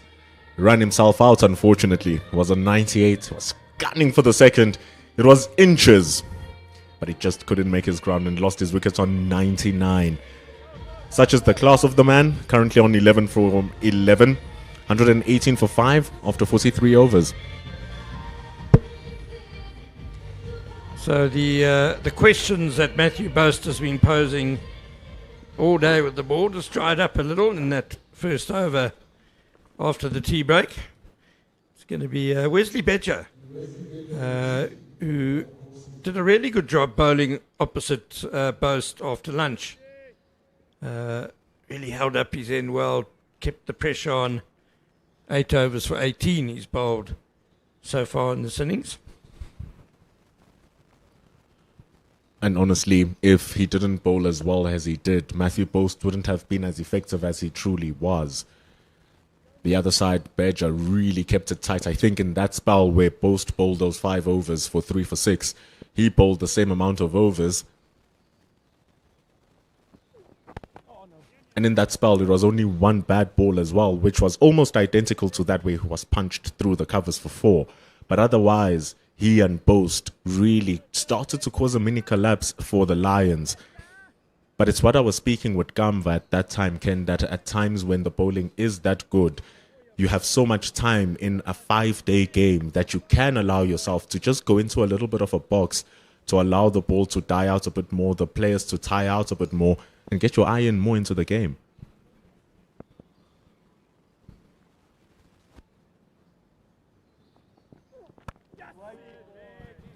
Yes, it felt like Vian Mulder and Connor Esterhuizen did that well in their partnership of 50.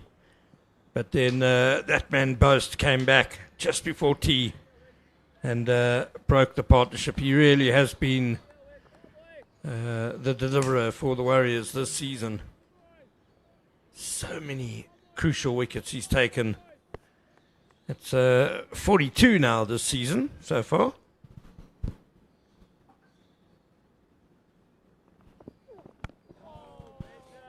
And just like that ball from Bedger, straight at the stumps. That's what Matthew Boast was doing.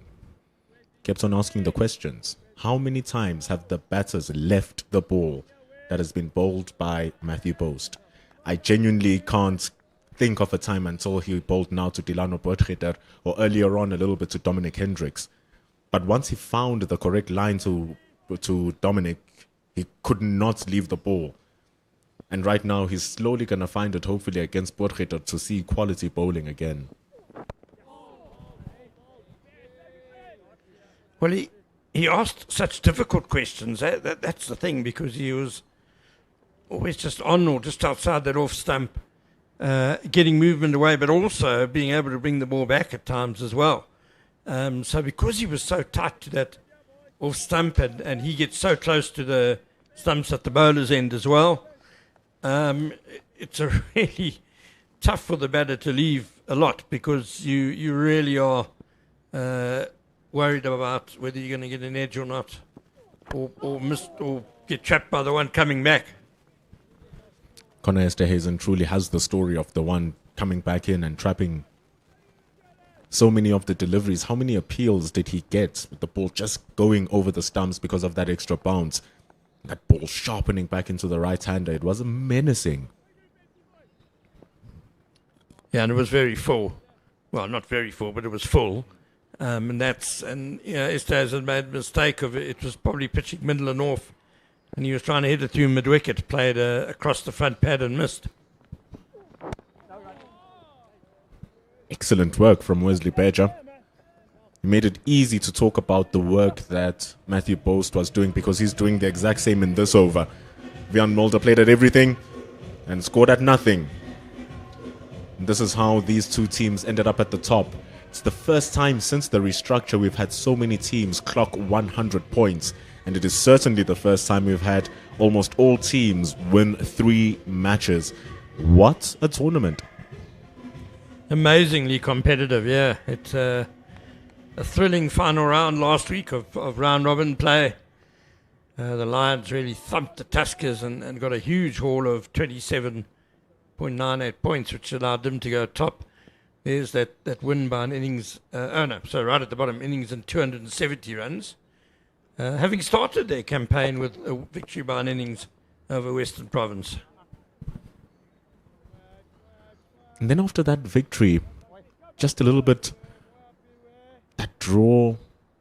And I think it was after that loss against the Dragons, where it seemed as if, are the Lions going to make it to the final? The draw against Gold Rush, and then the Dafabet Warriors game being affected by rain heavily, really must have dampened their blows, because they were in actual good standing in that match.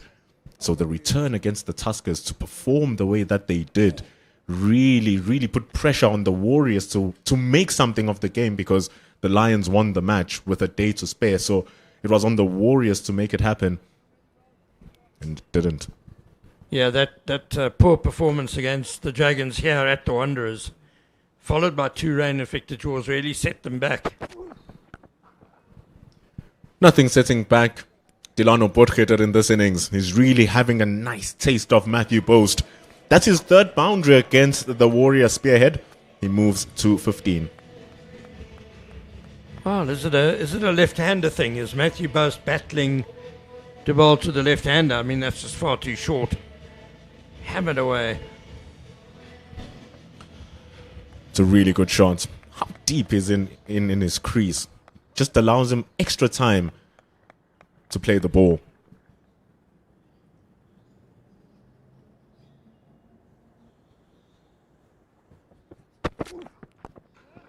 There it is from Matthew Boast. You see, Potgieter tried to counter-attack, but because the length was so good, just can't get good contact on the ball.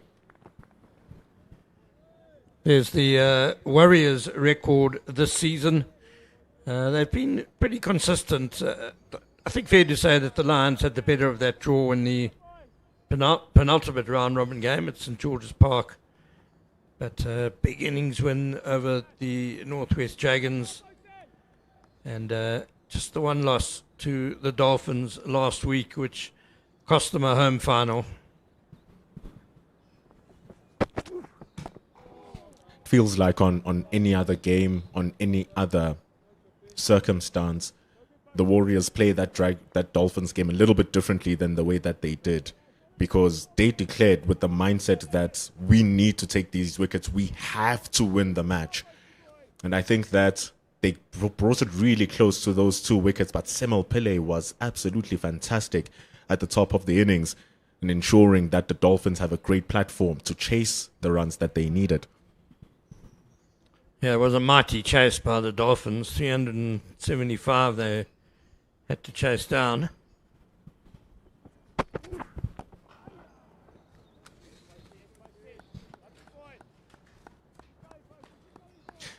And fair play to the Warriors. Everyone would think that if you've set 370, the chances of you making it to a final are still there. They'd think that they'd have a chance of getting you out in those 370. But the Dolphins, to chase that down, it's absolutely mighty work.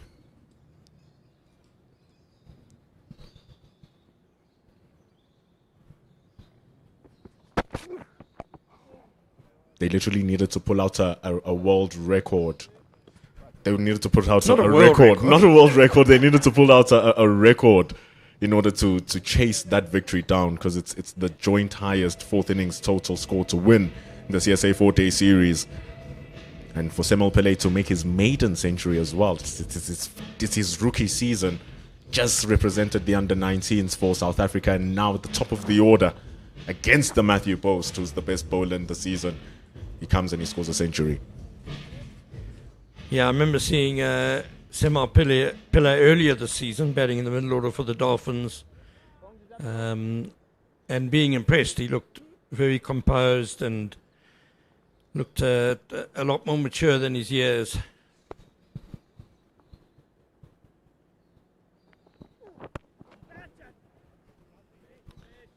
But just on the Warriors' approach, it wouldn't have helped them if they had drawn that game. So they had to get the win, because the Lions had already wrapped up proceedings here at the Wanderers and gone to 124 points on the log.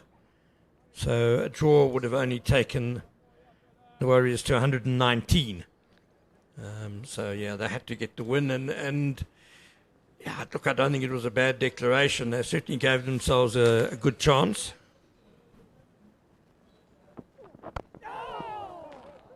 Had the Dolphins 8 down at the end. And I do know in Durban, when that northeasterly blows, it becomes a wonderful batting pitch. And so, yeah, the Warriors fought really hard.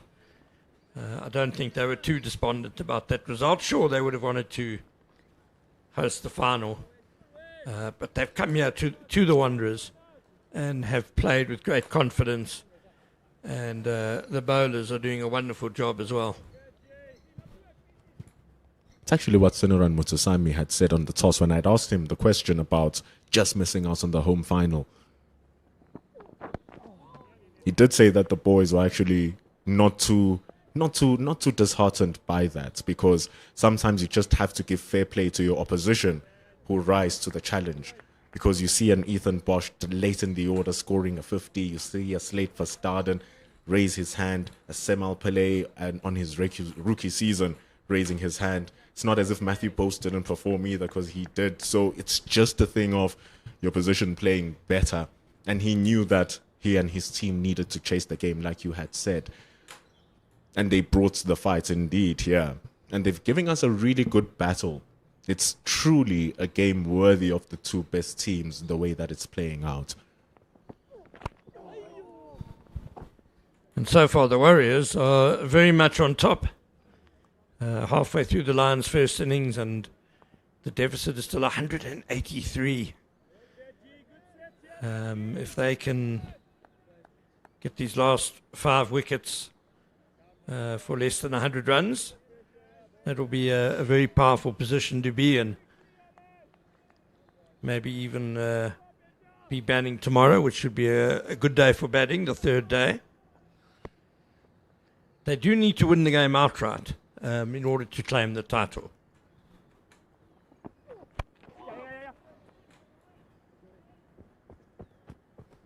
Expand on that a little bit more, Ken.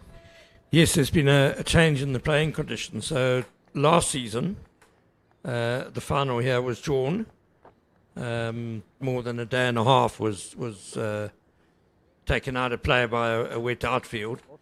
And then a magnificent rearguard 100 by Luandre Pretorius saved the Titans, and they shared the trophy because the game was drawn. So this season they've changed the playing conditions, and if the final is drawn, a 5-day final, then the team that finishes first on the log wins the title.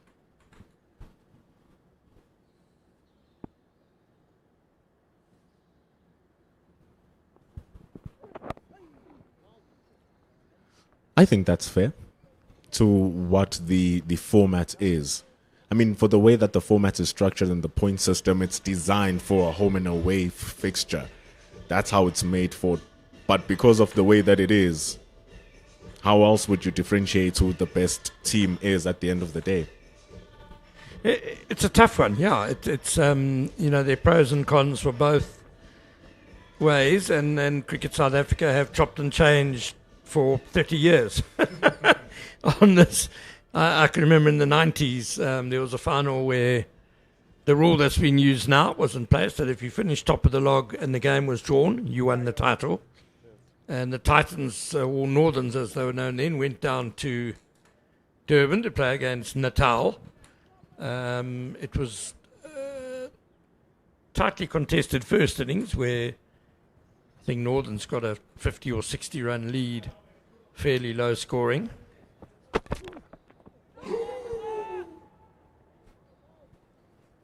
Right through him, a bold boast.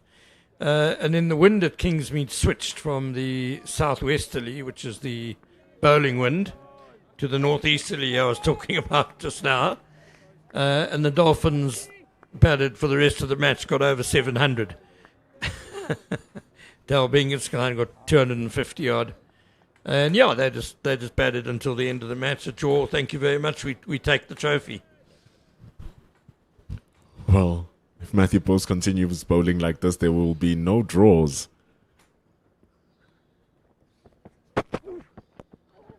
But it really does bring a different element, because here now the Lions, if they do find themselves in a situation where they don't have to chase the game, there wouldn't be a reason to.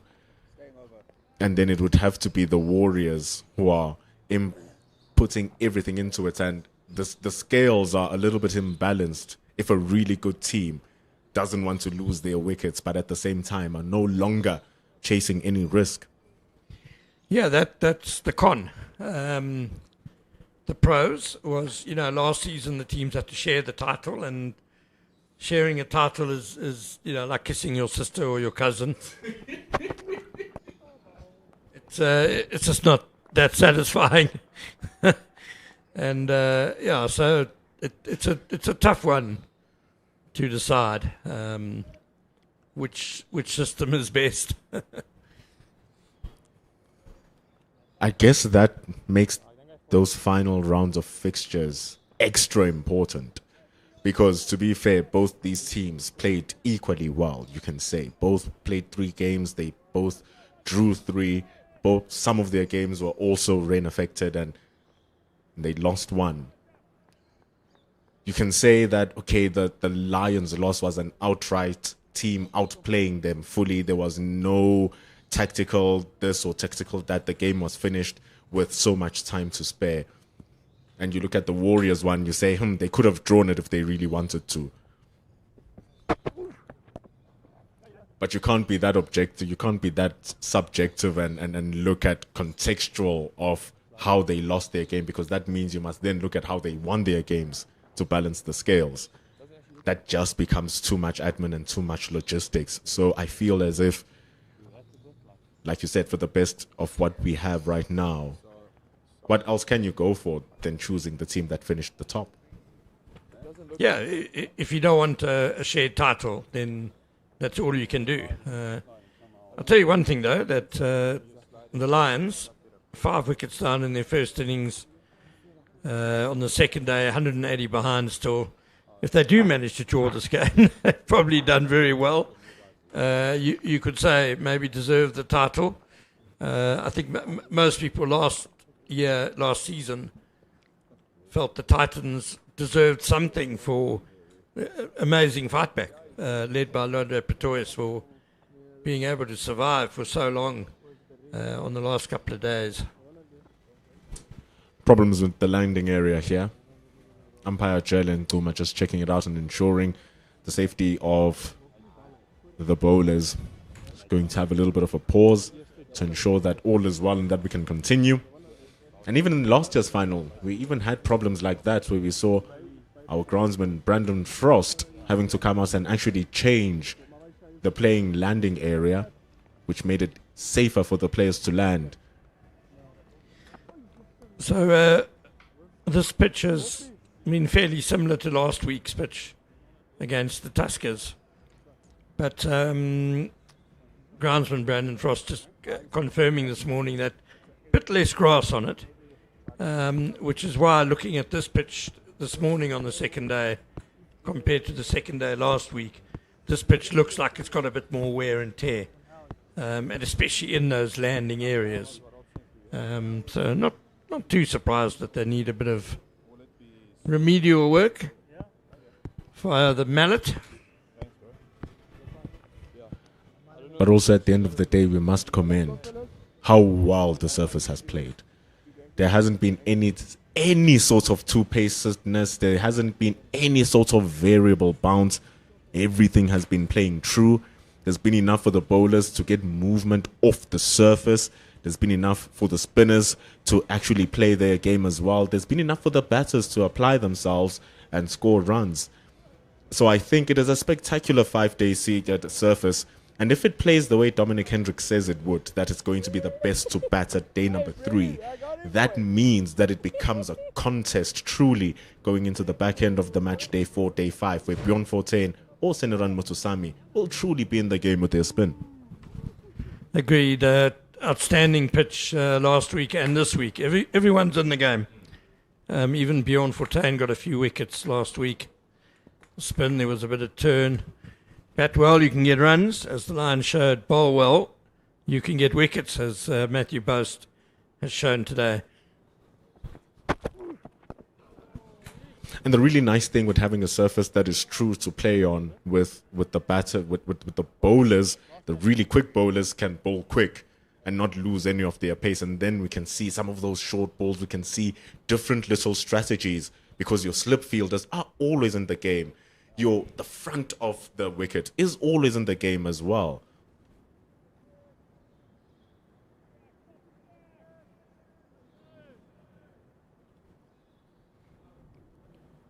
So Matthew Boast, with one ball to go, hasn't found true rhythm after the tea interval.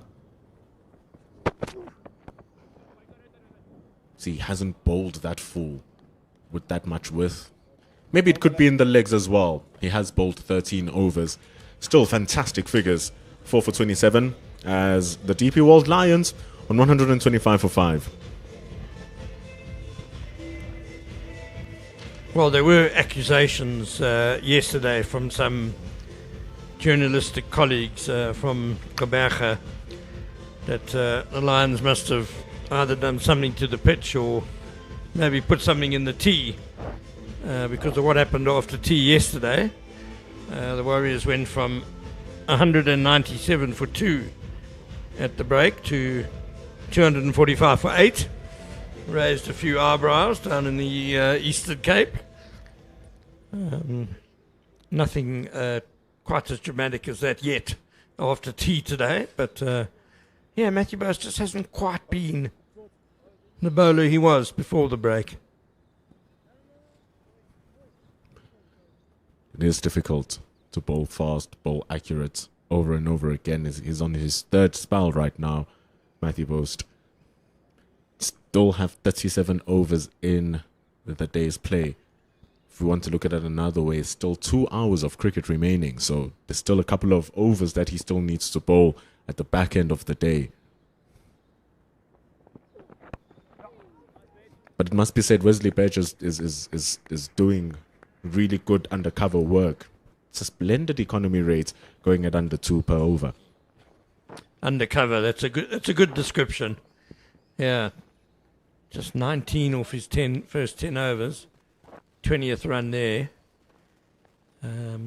Yeah, it can't be overstated the importance of bowling partnerships, just like batting partnerships. How important Badger's support has been for Matthew Boast at the other end.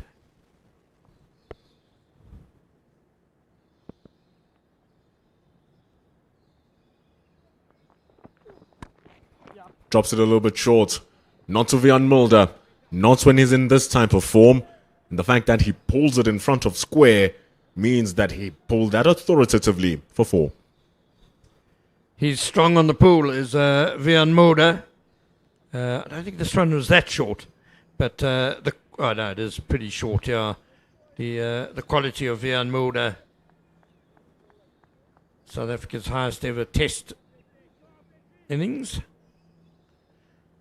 And easily put away for 4. To be fair, it's been almost 3 to 4 years now where since 2022 rather. Since 2022, where Vian Mulder's batting has just been... It's just been a class. It's just been a real class act. That is his 3rd score of 50 in a row now. Vian Mulder, 89 against the Warriors, 115 against the Tuskers, and here he raises his bat again against the Warriors once more for a superb half-century.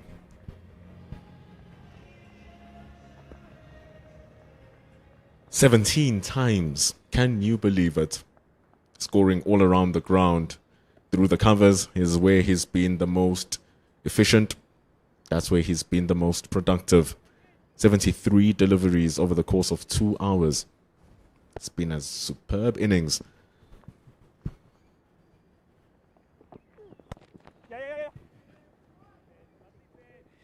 just the composure he's shown, MP. A very difficult situation for the Lions after lunch. He came in at 50 for 3. Fourth wicket fell almost immediately. And he absorbed a lot of pressure in that first hour after lunch and then just started to expand a bit. I mean, 50 off 73 balls at 135 for 5. That's good going. But there's been nothing rash about his batting either.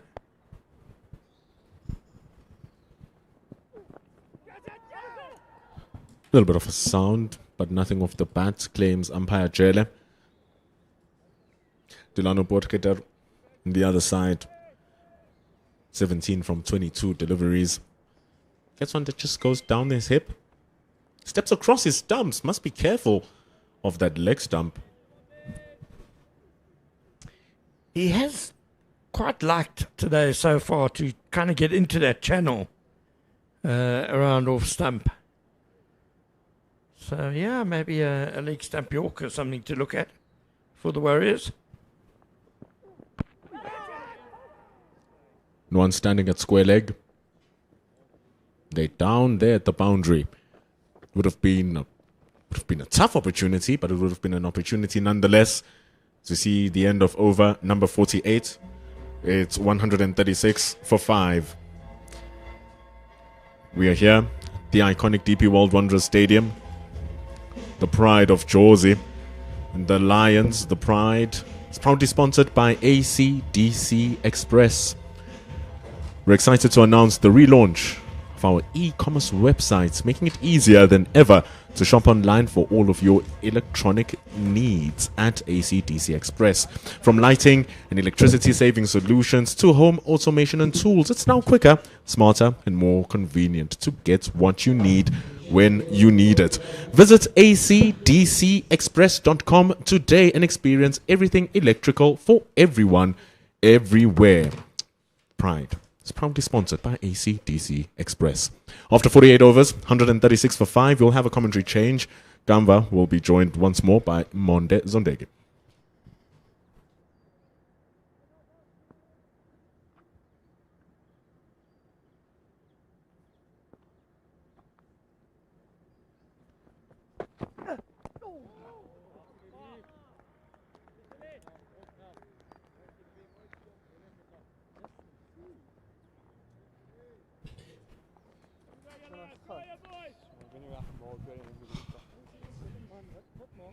Thank you, gents. Phil Murder just getting to his 50 of just 74 deliveries. Porcheta playing aggressive as usual, 18 of 23. Gideon Peters into his 5th over. Hasn't bowled too much today, just 4 overs for him. Short pulled. There's a square leg and a fine leg out there. Looking to come back for 2, but no, just 1. 36 for 5. Have to restart the partnership after losing a wicket just before tea. The DP World Lions.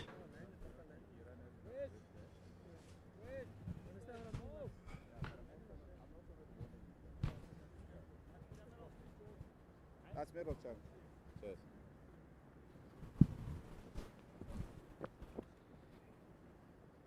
Good afternoon, good Monday. Good afternoon. Good afternoon.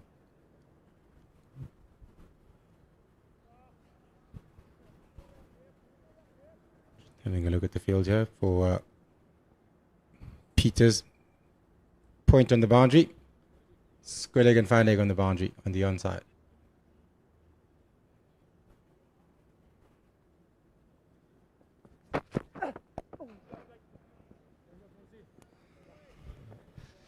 I just want to pick your brain a bit, but when I'm looking at just after this tea break, I don't think the Warriors have looked the same side in terms of tactically, in terms of bowling or accuracy.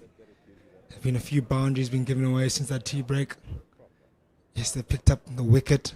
Solitary wicket, the one picked up by Matthew Boast. But this partnership is building up quite nicely, and nice fight back set up by Vian Mulder as well.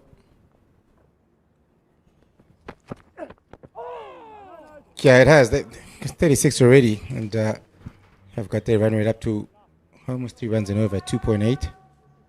Again, I think the way Porkita likes to play, likes to be aggressive, even from ball one before tee. First delivery he faced was looking to hit the ball. So they are going to put the pressure back onto the bowlers, and sometimes that can cause some error. Looks like the ball just might have been coming back in the air there, inside edge. So yeah, when you have an aggressive batter, it can work in the batter's way because the bowler does know that someone is looking to come at them. And I think that's sort of happened for them so far here today. And also recognize that the Lions know that they haven't got too much batting after this. They want to consume and get as many runs as possible in this period and not be too quiet and play aggressively. Maybe that was the message again, driven full half volley. Has gone for another boundary, as you were saying. They are getting runs and they're getting them quite quickly. This partnership at 40 now, going along very, very nicely. Yeah, you talk about aggression, and that the shot epitomizes aggression. Right on the front foot, confident player, over 50 already is Vian Mulder. And you look at how Delano Pocketa played Matthew Boast. There was an over, I think he picked him out for like 2 boundaries. Not allow him to show him that he wants to be on top here. He wants to take control.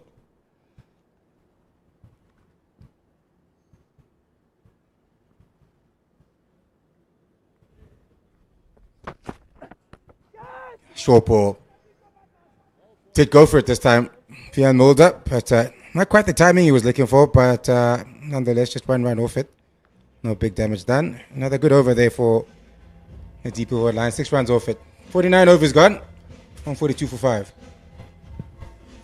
One thing the Lions are certainly hopeful is that nothing similar happens to what they did to the Warriors yesterday, is where plenty of wickets fell at this time of the day yesterday. 6 to speak of that fell. So plenty of wickets available at this time of the day. And as you look at that, it's Vian Mulder's birthday today. His 28th birthday is Vian Mulder. Still young in age, still plenty of time in his career. He got a 50 on his birthday too, as a birthday gift to himself. And still here, so he could get himself a century. I don't doubt he'll get the 100 today. If he does get 100, maybe tomorrow, but still. It's good work. Keeping the Lions in this game here, Vian Mulder, with his 50. Still plenty of time to bat. He could get to 100. He really could if he goes the run rate he's going at since the start of this session. 44 more runs on board in the last session. Very possible in a session. But again, depending on how well he bats and how well the Warriors bowlers bowl at him. I certainly think that was the last thing on his mind, though. I think for him, it's getting to the end of the day more than anything else. Well, I'm sure they'll be thinking about what you just said, about how many wickets they took yesterday in the evening, later on in the afternoon. Last thing that they want right now is to be bowled out before the day's over. And they'll be hoping that these two can still be there tomorrow morning. Trying to figure out how many overs left in the day and if they will be able to get in a second new ball in today. There's about 40 overs left today. 35 more or less, and we'll see if we can get through all of them. 35 overs left, it says there on the scoreboard. Looking at the partnership. Yeah. They could, if they get through all their overs, obviously. 80 overs is when they can take the second new ball. It usually does do a bit of damage. You can either get plenty of runs in that period with the new hard ball, especially if you've got 2 batters who've been in for a while, or you can pick up a few wickets and end the day off quite nicely for yourself. I think it will probably just fall short of that new ball. Especially they're using a lot of seamers, not many. I don't think they might get there. Maybe just might be falling just by an over or 2. Well, I did ask Ken if you guys did finish your overs yesterday, and you got through the whole day unscathed. So if they do get through the 35 overs left today, might be able to get in a couple of overs with the new ball. 90 overs a day.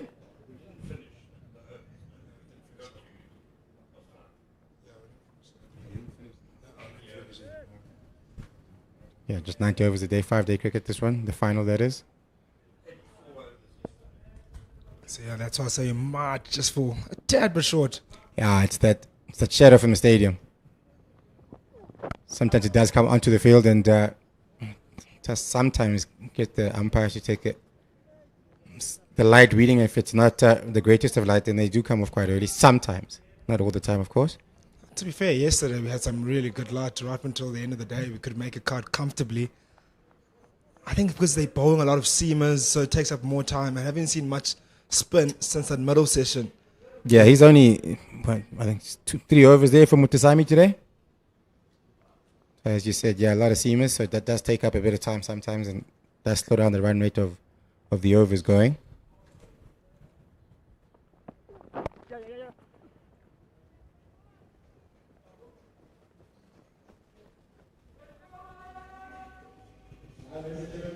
And with that said, seems like we'll be having a drinks break or a mini glove change from the pair. Well, can't be a drinks break now.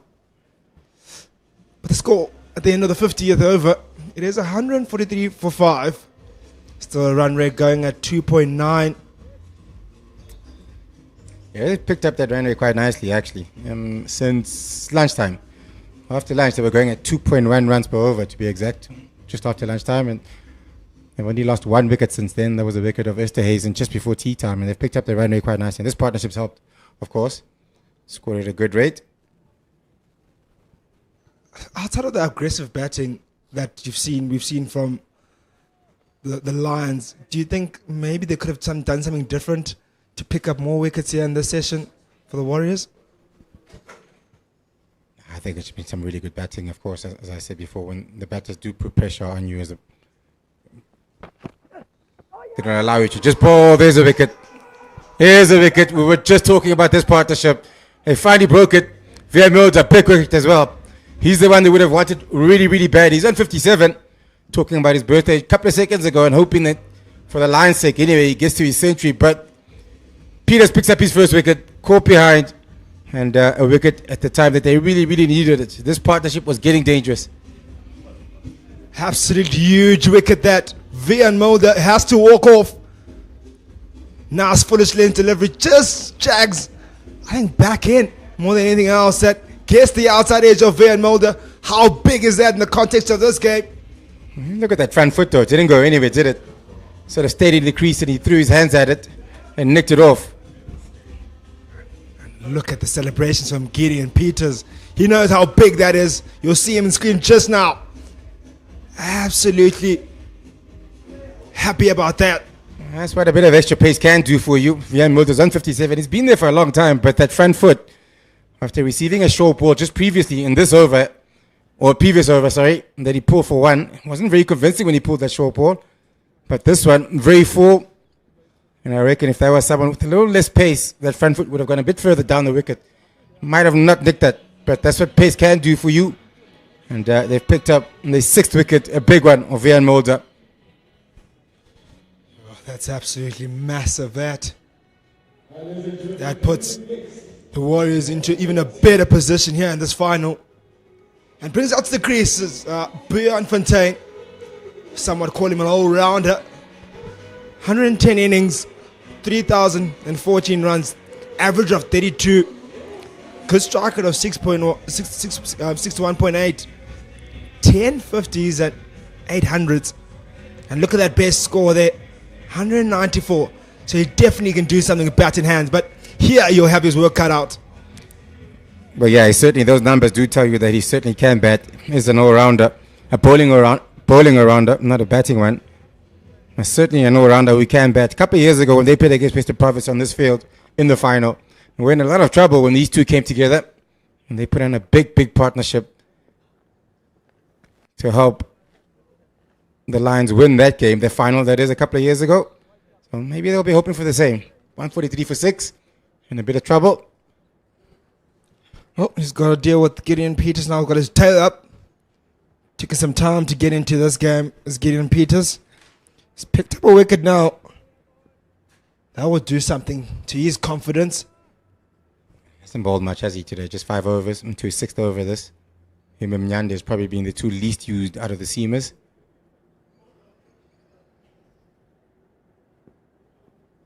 .162, that's how much they're short of where they need to be if they want to be equal to where The Warriors were first ball up, short ball. Leg slip is in there. Still got the point on the boundary on the offside and square leg on the boundary on the onside. I reckon a couple of short balls could be coming in here. Probably the only bowler who's used the short ball quite a bit for the Warriors here today. And that time he used it very effectively. Tuvia and Mulder.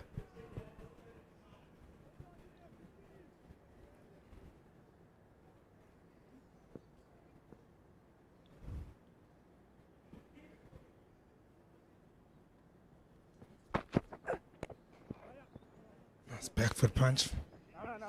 Maybe that was due to that setup of those short ones, because I think 2 or 3 deliveries before that it was a really well directed short ball by Gideon Peters to Vian Mulder that he mistimed, as you mentioned, down to square leg. And then it might have been on his back of his mind as he played that cover drive there, because his feet didn't move, as we saw with that dismissal. Yeah, it's the follow-up they always talk about after the short ball. After a good short ball, it's always the follow-up because, as you said, he certainly had that short ball in his mind. That's why his feet didn't go anywhere. Had he been there for a couple of deliveries only, you would have thought maybe because he's still early at the crease, but he was on 50. He was there for a long, long time, and his feet were moving very, very well before that. Short ball might have put a bit of doubt in his mind. Coming around the wicket to the lefty.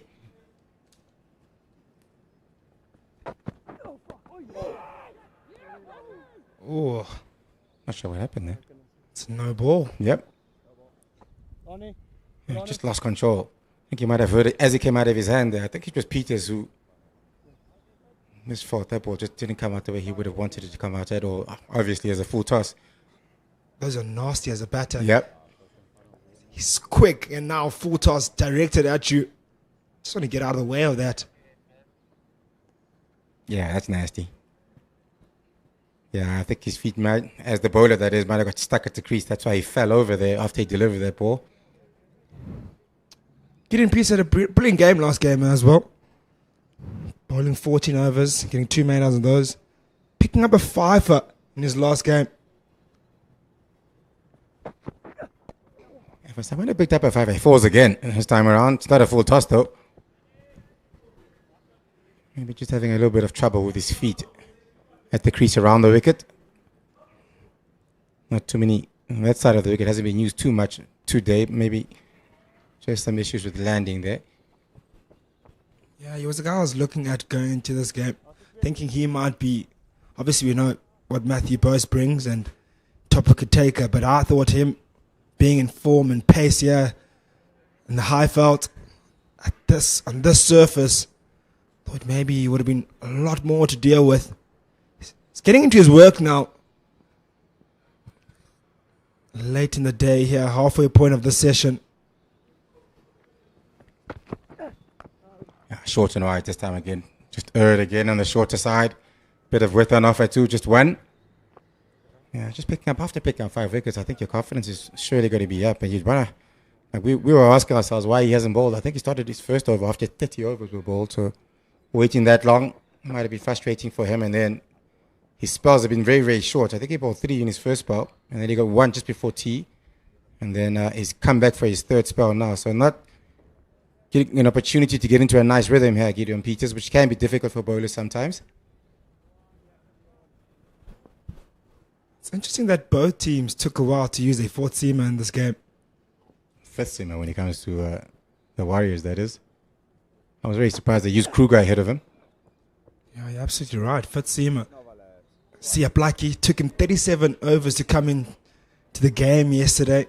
And you mentioned Gideon Peters, 30 overs. And both guys are guys that are in decent nick to not be bowling out there on this type of surface that is seamer friendly. But anyway, you come to the end of the 51st over. It is 147 for 6 now. Probably two of the quickest bowlers too. The Lions and the Warriors. Absolutely.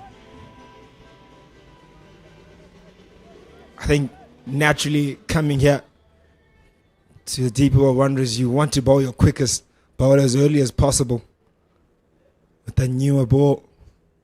And they put it in the back burners, interestingly enough, on a big game like this.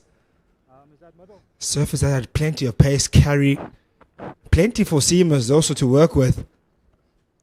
Only for them to get it later, at a later stage. But maybe it's guys that are better suited for the hold the ball. Maybe that might be the case for both camps. Yeah, maybe. Maybe they prefer the older ball. Some bowlers do struggle, especially the ones with a bit of extra pace, that newer delivery, newer ball, to control. Beja to continue. Hasn't picked up a wicket just yet himself. Has got through some work as well. Him and Bose has been the two bowlers that they've used quite a bit here today. 12 overs he's been given, more than half of what Peters has been given so far today. Well, 7 for him. He's into his 13th over, sorry. I think Wesley Badger is probably, outside of Matthews, but he's probably been the next best bowler for the Warriors. He's really bowled well, hold up and end. Just hit that back of the length line all day long.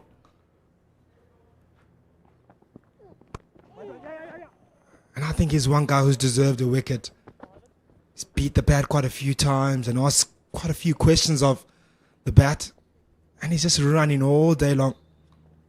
To his 12th over now, 13th rather. Coming around the wicket to the left-hander, just changing angles. I think he's also one of the bowlers who's bowled just from him and Poach. I don't think have changed ends at all today. Both have bowled from one end. Other bowlers have been swapped around.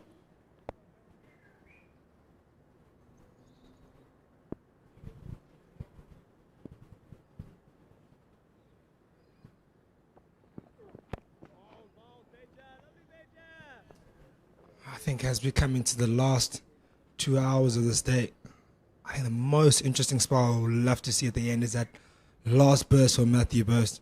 That could be the absolute game changer. Well, certainly do get, he will get the ball again at some point here today. He's got 4 wickets. He'll be looking for his 5 for sure. As we've been saying all season long, he's the top wicket taker this season so far in the 4-day competition. Being really confident.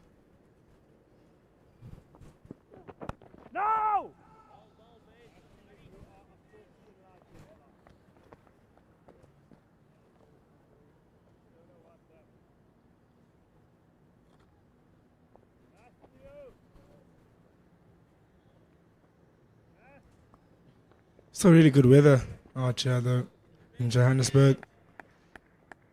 Really barely a cloud in the sky. If any, in the distance maybe, away from the ground. Somewhat caught it clear blue skies.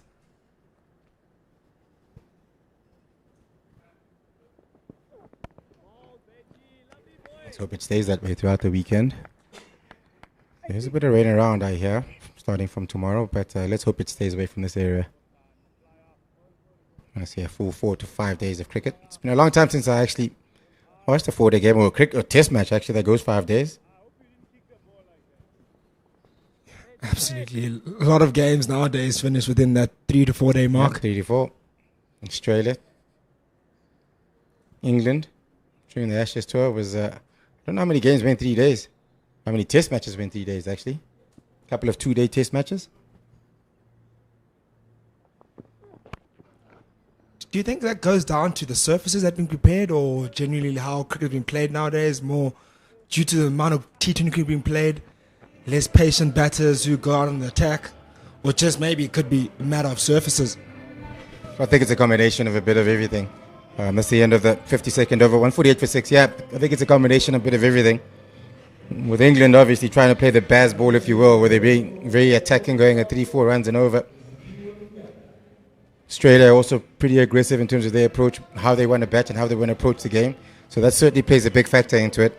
And the wickets, some of the wickets anyway, I forget which one it was in Australia where the groundsman took a lot of criticism because it was a little bit too friendly for the seamers. And test matches ended in 2 days, if I'm not mistaken. I think it was Perth or Brisbane, one of those. But it was a 2-day test match and people were very unhappy. Yanda back into the attack.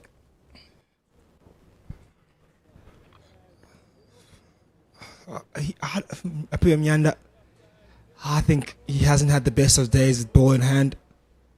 I'd love for him to maybe ball a bit more tighter. And I like the angle he's coming from over the wicket. So just going to what I was saying about Gideon Peters, how it's got to be frustrating for him. He was just given another 2 to 3 overs spell, picked up a wicket, a big wicket of Vera Mulder. Was given a short spell. I think he picked up a wicket at his last over, and usually they'll give you one more if you pick up a wicket in your over. But again, just 2 or 3 overs and he's off the attack again. So that's got to be frustrating for him, not getting the consistency and giving a long run to get himself a nice rhythm going.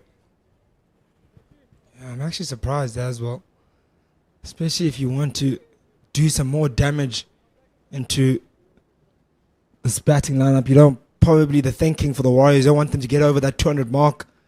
You want to keep that lead in and around that 100 to give yourself a good chance to come in here on day 3 and bat long, and then give yourself maybe 2 days to win the game, or 1.5 days. Checking that front leg, just stepping into the line of the delivery there. But also at the same time, you got a new batter just walked in, quickest bowler on the field, new batter. You just picked up a wicket, so your confidence is probably pretty up, and you get yanked off. If you pick up a wicket here between these two, probably the last 2 of the most recognized. I know Yusuf can bat. He certainly can hold a bat. Swanepoel can bat too, by the way. So, yeah, but this is the partnership you really, really want to break quite early. 2 of the most recognized are the guys that you would call an all-rounder, if you will. And then after that, it's just the bowlers left. So I would have kept Gideon Peters for another 2 overs at least. That looks out. That looks out. That looks out. Doesn't agree. Ooh. I think that was out. It may have been gone if it was maybe nipping back in. I think our co-commentator here did say sliding down late. I think he might be absolutely right. Yeah, I want to see that again, though. Got to see that again. That looked out to me. You're so convinced. Yep, I am. I am convinced, and... Ooh, that's out to me. You can see leg stump too when it strikes him. He has been walking across, and I said the previous delivery where he got bat on pad, that the front leg of his was walking across, going across. I think that was out.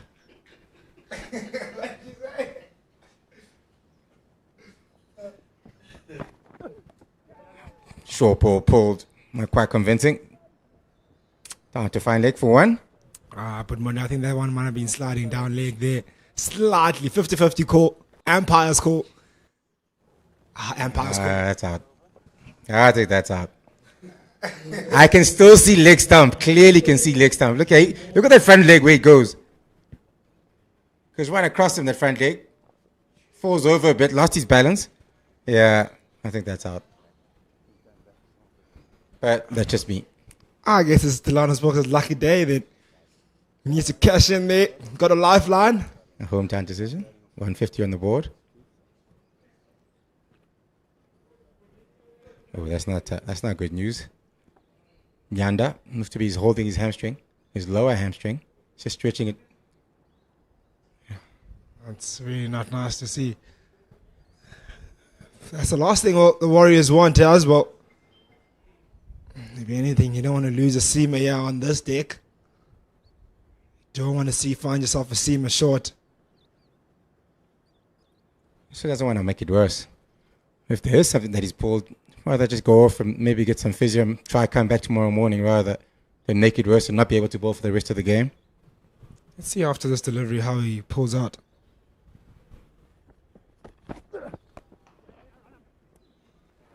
Yeah, he doesn't look too good. Full driven. I'm going to get it comfortable 2. That's a bigger boundary. That's a comfortable 2 runs. Yeah. Yeah, I think he should actually just take a timeout and go if he haven't looked up. He's got 1 more ball left in this over, but that 1 ball that he wants to bowl might do a lot of damage. It's also his landing leg, so you'll put a lot of strain on that leg.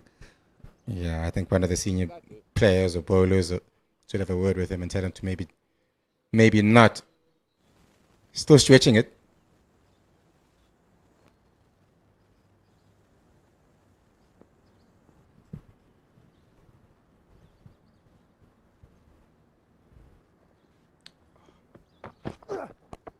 Just does not look good. He's hobbling about as he gets into his gather.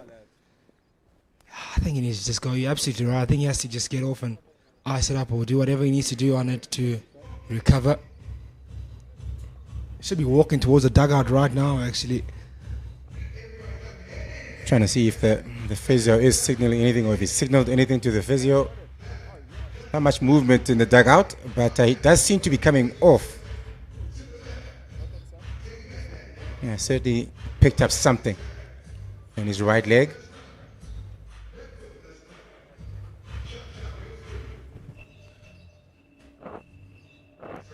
Yes. Another fielder looking like he's coming onto the field. He's walking towards the boundary, towards the dugout. Yeah, he should come off though. He's staying on, it looks like. Yeah, he's moved over to point. Deepish point. Maybe a bit of cramp, you'll say. I'm sure one of his teammates asked him. Maybe it is a bit of cramp actually. Been a nice hot day today.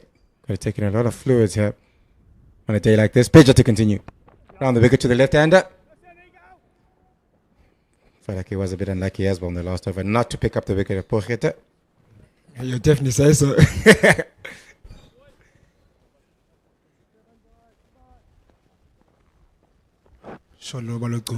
Might maybe be looking back to that one and say, maybe I could have given it out. Yeah, he'll have a look after the game. No, he's staying on. Maybe it is a bit of cramp. And that's all it was. Still hasn't taken any fluids though. Just stretching it out. No physio coming to him at all.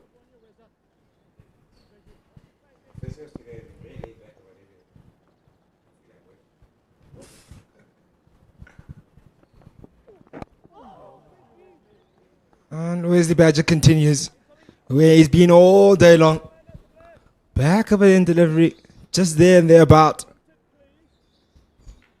Just bowls that line with so much consistency. I think there's a bit of concern from him because he keeps looking back at the dugout. He hasn't waved or called anybody as far as I've seen. Still stretching that hamstring.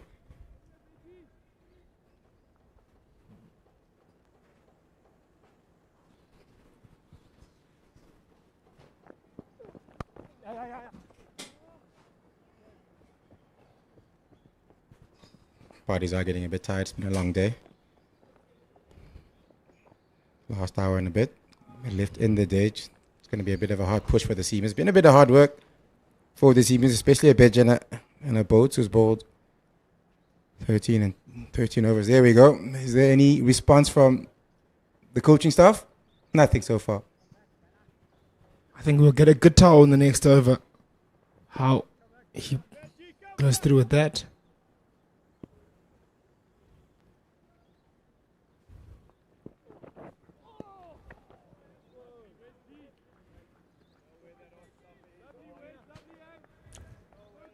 Just look over to mid-off. Saw Matthew Bose warming up there, stretching. He might replace him, maybe. There's also someone else stretching there. Yeah, at mid-wicket. Getting ready to perhaps have another ball. Who's that? Mutasami, maybe? Yep, I think it is Mutasami, the captain. Hasn't bowled too much today, just bowled 3 overs, the spinner. Maybe he's coming in to replace Mjanda. If he is injured, if he's struggling with something, why they have him off the field than on the field? He's not making any better if he's going to be chasing deliveries. Why they go off the field and get it sorted out? You might actually have a double change from both ends. Badger also might have a rest.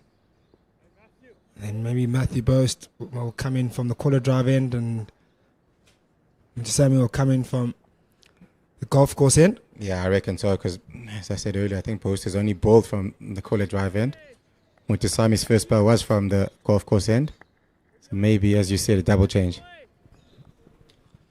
We'll come to last over, or last ball this over. And we'll wrap it up as we wrap up our commentary stand as well. There will be a commentary change.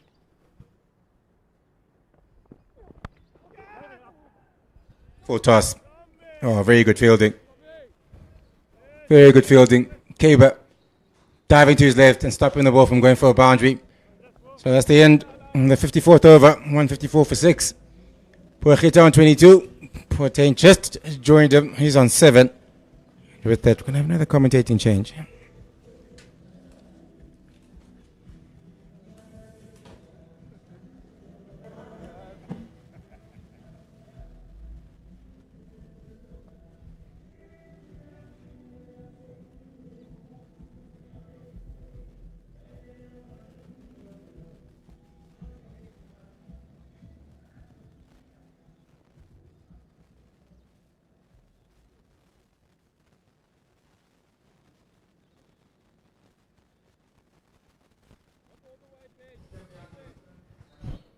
Apiri Mnyanda will continue. Was hobbling around a bit towards the end of his previous over. Perhaps it was just cramp.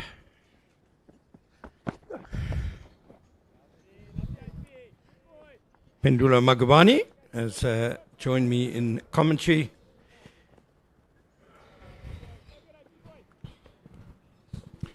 It's been a long day, much slower than yesterday's day.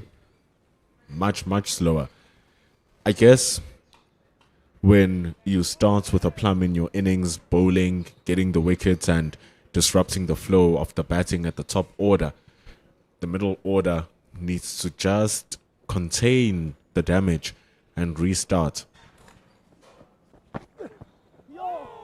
Magnificent ball, that one from Apiri Mnyanda. That's the dream delivery, left arm over to the left-hander. Just kind of angling into him with the angle and then leaving him.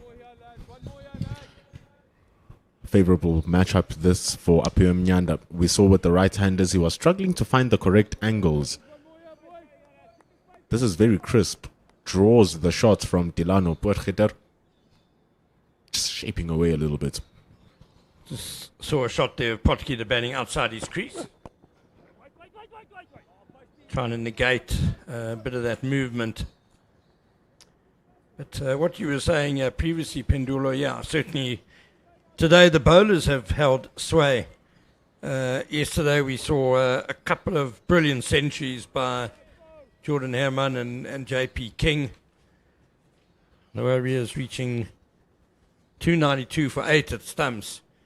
Robin Peterson this morning, the Dafabet Warriors coach, said he felt there was a bit more in the pitch than was perhaps obvious yesterday.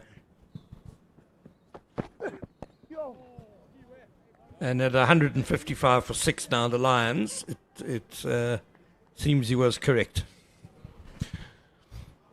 Yeah, the Lions could have bowled a little bit better to start the day initially.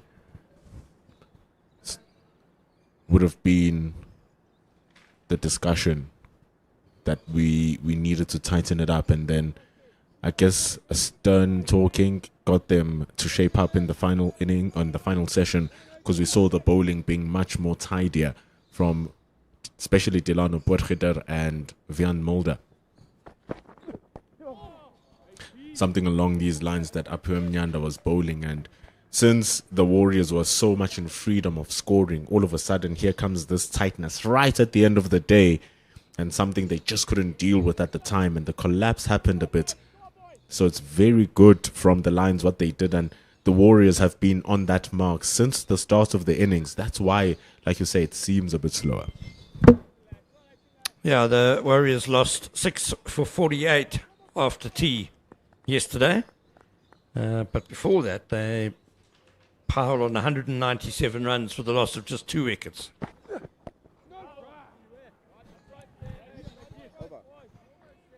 "55 overs gone, it's 155 for 6. And then as I was driving to the stadium, Ken, I was thinking to myself that, you know, in as much as they got themselves to 305, sleeping over on 292 for 8, you are happy with that score. But also at the same time, I can't just remove this nagging feeling that a 400 was let go, a 450 was let go by the Warriors, given their foundation. Exactly right. They were 179 for 1 at one stage. And even this morning, I think they left some runs on the table because Wesley Bedjo just the third over of the day, having added 55 with JP King, obviously split between the last hour yesterday and this morning, really just went on the slog outside off stump and sliced the catch to mid-off. And, you know, that brought the last man in, and suddenly JP King had to worry about trying to keep the strike. And Bedge's very capable with the bat. He'd scored 17. So if he had stuck around, who knows how many more the Warriors would have scored. It's Patrick Kruger bowling. and it just extinguishes a bit of the flame. That's what it did, that partnership, just before the end of the day yesterday, because it lasted for about 40 plus minutes at the back end of the day. I mean, I was thinking of conversations about the Lions getting one more wicket and then enforcing the extra 30 minutes to clear out the innings. But the resistance from Wesley Berger was very forthcoming. And I think also, Ken, you saw with the way that JP King trusted him with the strike. He was free to just give him possession of it, that he can back his wicket and keep it. He's got a first-class 50, has Wesley Berger, so he's capable. He's almost a bowling all-rounder. Came to the wicket at 20-5 yesterday. Batted through the 50 minutes to stumps. It was weird. There were times when King didn't trust him with the strike. He turned down quite a few singles, and then sometimes the ball, after turning one down, he would take the single. So it was a bit inconsistent. But the partnership in the end was very valuable for the Warriors.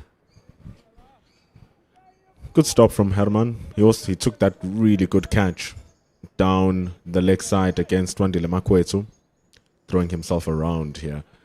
But additionally, Ken, on that point,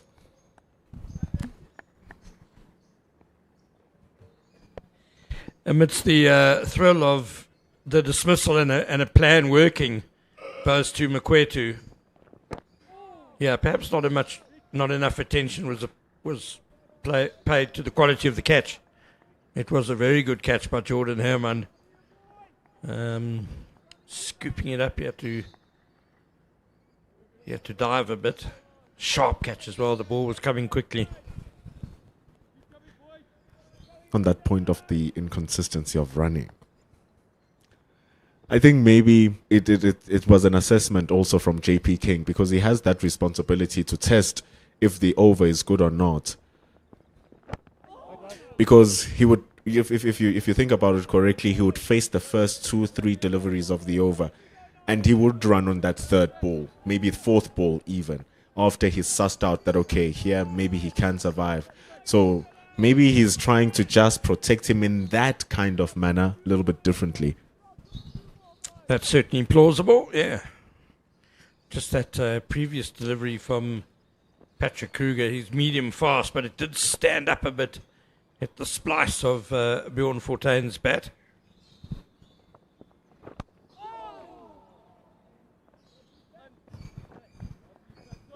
We've seen a little bit of extra bounce bowling from that golf course end. Little area outside off stump there. If you hit it in the right spot, it does take off a bit. End of the over, 155 for 6.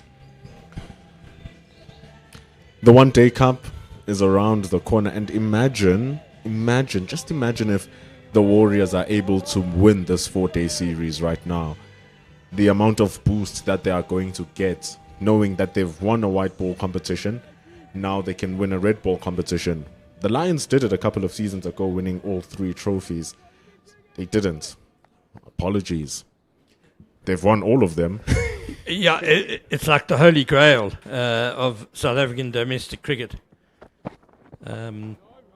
Hasn't been done since there were 3 formats, since T20 joined the fold. Teams have certainly won the first class competition and the one-day competition. Lions won the T20 and 4-day competition last season. Yeah, and the season before. Yeah. So they've gone 2 out of 3 back-to-back seasons.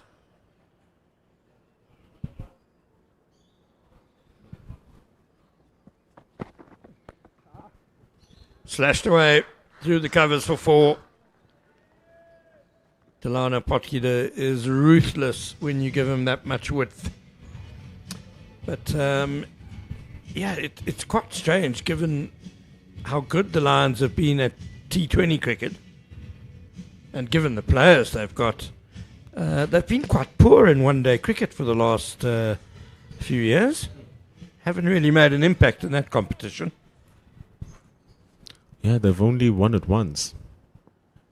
against the Western Province here at the Wanderers. Didn't they win it again versus the Titans?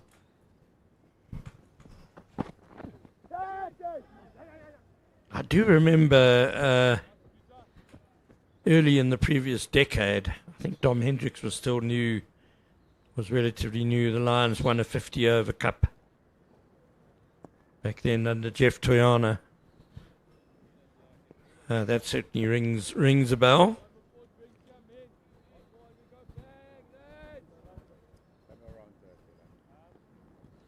They won a T20 final against the Titans not that long ago.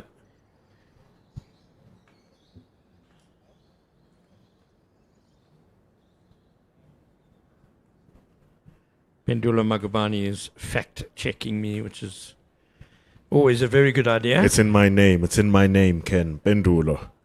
The answer. Can't leave it unchecked. The search for truth will continue.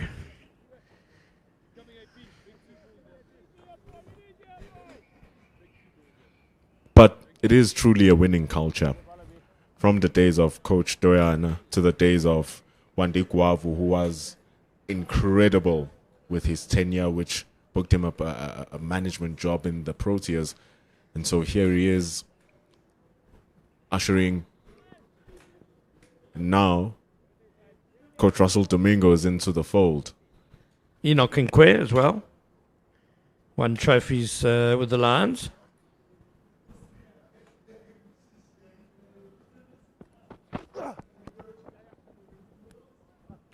Nicely worked by Bjorn Fortuin. Bjorn Fortuin's interesting, you know. We've seen him over the last few years pull off a number of amazing rescue acts down the order for the Lions.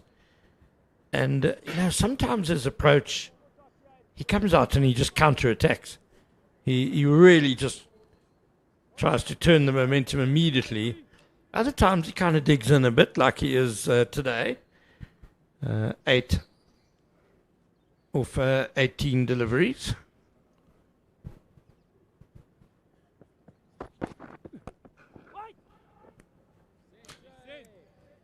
And I believe his performance in the final last season versus the Titans went undercover, because after Zubair Hamza's 103 at the top, it was Bjorn Fortuin's 60 at the bottom, which consolidated the 400.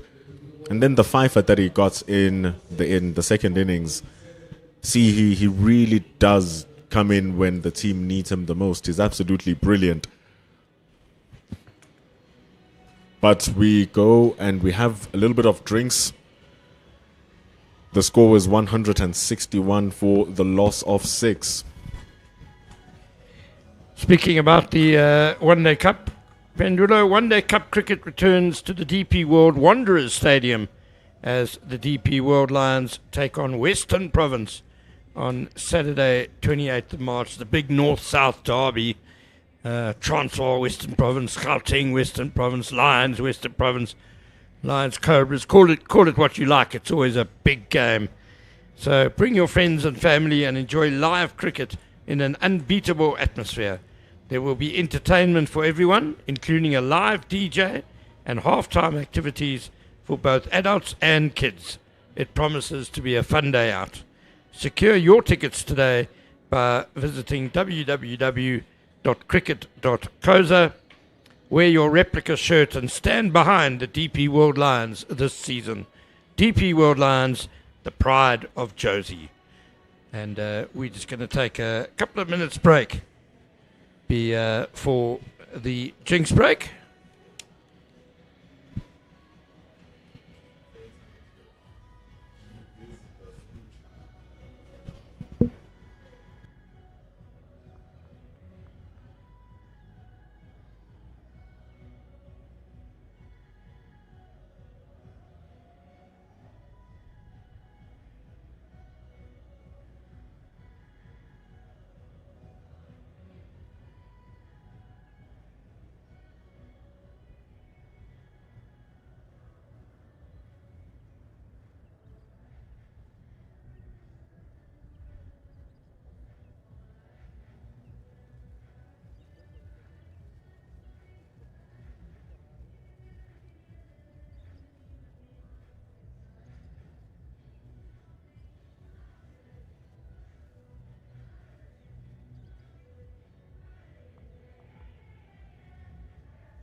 Welcome back. 161 for 6. The DP World Lions still trailing by 144 runs. Pendula, the Lions do bat deep though. Fortuin and Potgieter have made a lot of runs in their careers. Bayer Swanepoel has made big hundreds in first-class cricket.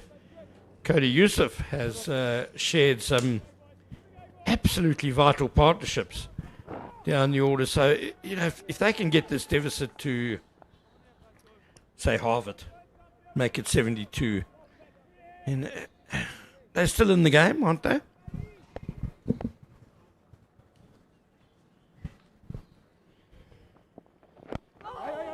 %, Ken. It's going to be a lot of work. And we must say, if they do it for a period of time, it's going to be some, for all intensive purposes, boring cricket, because it's going to be grafty, grindy cricket. For the purists who love the game, this is where you set up the explosion and you set up the excitement by this grind that we're going to see probably for the next hour between these two, because they truly cannot afford to lose their wickets right now and expose Yusuf and Swanepoel, regardless of the fact that they can hold the willow. This is the partnership now to rescue this innings for the Lions. Agreed. Yeah, Bayers Swanepoel has a highest score of 188 not out. Admittedly in Division 2 cricket. But he does have 8 50s in first-class cricket. We'll just find his Division 1 record in 4-day cricket. 4 50s, average of 24 and a half. So, handy with the bat, certainly. And the thing is, it gives them a good crack. One thing about Bayer Swanepoel, he doesn't play with soft hands. If he's going to get an outside edge, it's more likely going to fly over the slips rather than it drop short.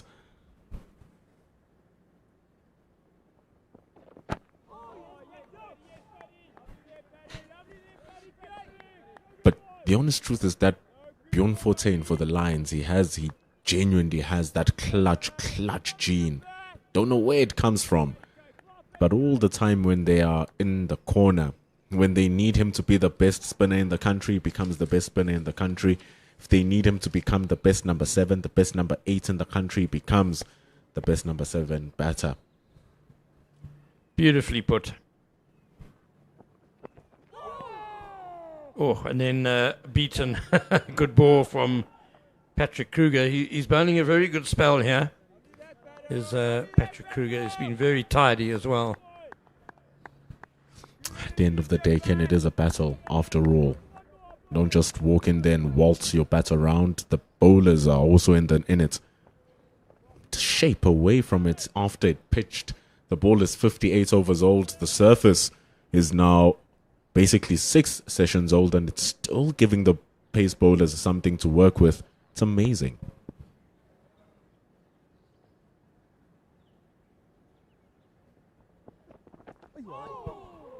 That one skidded through a bit. I do feel that, and having watched quite a lot of cricket here at the Wanderers, it's very, very seldom that as a bowler, if you put the ball in the right areas here, that you won't get something out. There's always something on offer for the bowlers, be it a bit of extra bounce, the pace of the pitch. But yeah, quite often a bit of shape, a bit of movement.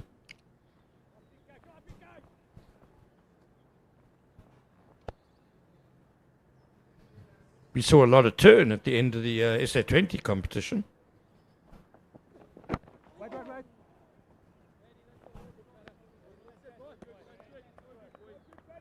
It's a real nice place to come and play your cricket. You enjoy it. The vibe is always good, but the cricket is always good. And we explained this earlier before with the ball coming on. So many options to score, so many options to take wickets. New ball is still a long way away. Chances are we're not going to see it today, maybe. Just over an hour of play left. Yeah, no, we won't. The over rate was only 12 earlier today, 12 overs an hour. So, if we get 14 overs, that's a an improvement. That'll take us to 72, so it's 8 overs short.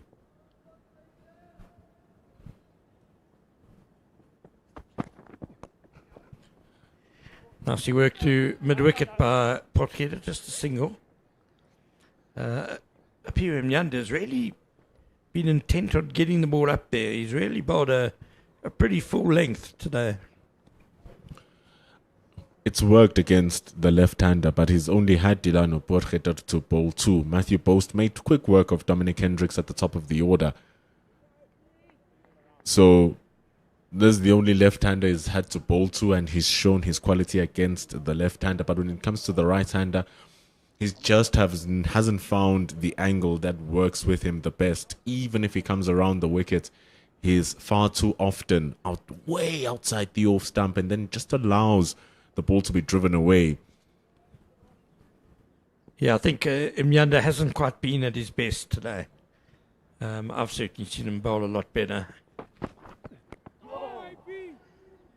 It happens. Not every day is going to be your day as a bowler.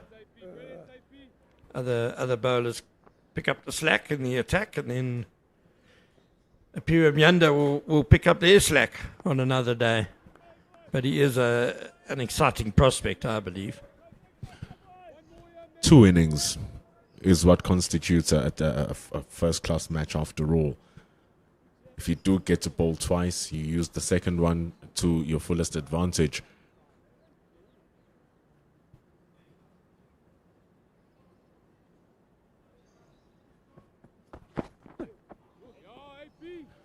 Just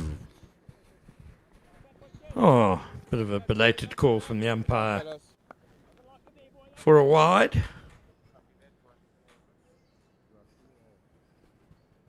Standing outside his crease, Dilano Potgieter, yeah, doesn't even flinch at it.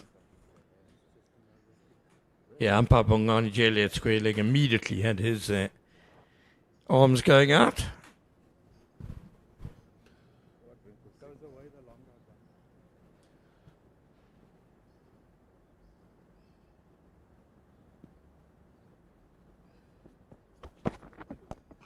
You know, Ken, we even saw in the World Test Championship final, Lungingiti really didn't have a memorable first innings.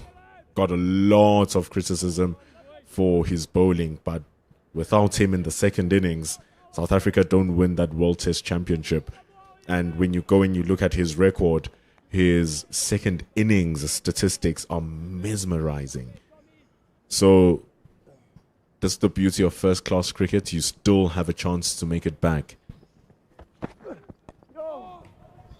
Starting from Lungi Ngidi's debut. He got 6 in the second innings on debut. And he's kind of carried the momentum from that World Test Championship final through. Has bowled really well this summer. And he's going to be a key man in the T20 World Cup, I think. Just the skills he brings, and he's bowling really well at the moment again. I mean, 2 Man of the Match awards in the first 2 games for the Proteas, where what we remember is the excellent batting and the one no balls from Rabada. It's been nice to see this T20 World Cup. A few more bowlers are getting Man of the Match awards. Normally you've got to take 6 wickets and no one else can score more than 40 and the bowler might get Man of the Match. Otherwise, it's always the batters. Far too often it's been the batter's game. Nice to have a little bit of balance, just for a little bit. But it has been an excellent T20 World Cup. Zimbabwe just beat Sri Lanka today. What scenes were those? Brian Bennett was absolutely fantastic. Amazing. So they're in a real position of strength in the Super 8s. 3 out of 3, Zimbabwe. But you know, now the problem is, Ken, all the number 1 undefeated teams find themselves in the same group going into the Super 8s. It's a bit of a weird format, I must say. And you don't play everyone else. And, the One Day Cup, that's got a more conventional format. Everyone will play everyone else. Starting on the 27th of February, next week, Friday, 1 p.m. at St. George's Park. The Dafabet Warriors, will they have the CSA 4-day series trophy with them down at St. George's Park? At the moment, you'd say they're favourites. 6 down the lines, trailing by 139. It would be exceedingly funny. It would be very funny if you as a team, you don't win a trophy for 15 years. And the first time you win the trophy, you do the Holy Grail treble. That would be amazing. Yeah, I did have a feeling though that when the Warriors won the T20 Challenge earlier this season, having come so close before and just failed at the last hurdle a few times under Robin Peterson, I thought maybe this would be the breakthrough, actually winning a trophy now, and giving themselves the belief that they can win trophies. And certainly, as we've seen in this game, no lack of belief in this Warriors side. And to think of the wholesome changes that the team went through during the winter. No team had more transfers than the Warriors. Changes left, right, and center. And so you would think that a team that has gone through such immense change will need to take time to just get themselves back into a groove. What formula is that? Another single, and it's a pretty young Warriors team. If we look at the number of first-class games these guys have played, Bedger 9, Bose 13, Brzeska, he's more experienced, 43, De Villiers 11, Jordan Hammond 32, JP King 7, Patrick Kruger's experienced, 54, Diteko 11, Nyanda 5, Mudasami experienced 62, Peter 6, Kashile 53. So there's a handful of experienced guys, but a lot of very young, exciting guys around them.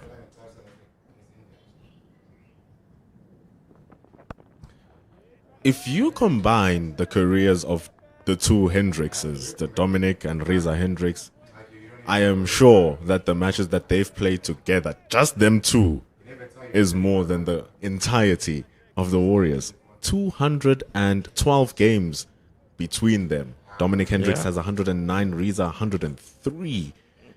Just those two shows the difference in the experiences between the two teams.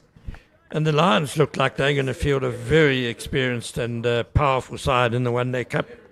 Reza Hendricks should be playing. Rassi van der Dussen, Temba Bavuma, I believe, will be available. Vian Mulder. So that's going to be a handy side. Hopefully by the time that happens, Luso Pamla would have found his feet again, because he's a phenomenal white ball. He's just a great bowler overall, Luso Pamla. And it would be a good, what can I call it? Justice for the T20 competition that they had, where the Proteas were in action, the SAA were in action, and so they lost bulk of their players and needed to give 7 debuts over the course of the tournament. Acrobatically stopped there by Kashile. And the Lions certainly missed Luto Sapamla yesterday. The good news is he's up and about, and I think he is bowling again, but he just didn't feel that he was necessarily ready for 5-day cricket. So 167 for 6 after 60 overs. The deficit is 138. We're going to have a commentary change with former Proteas fast bowler Mondi Zondeke with Kamva Nyakana.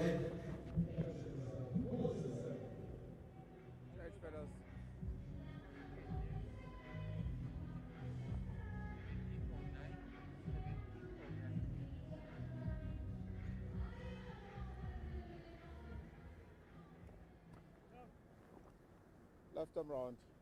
Yeah.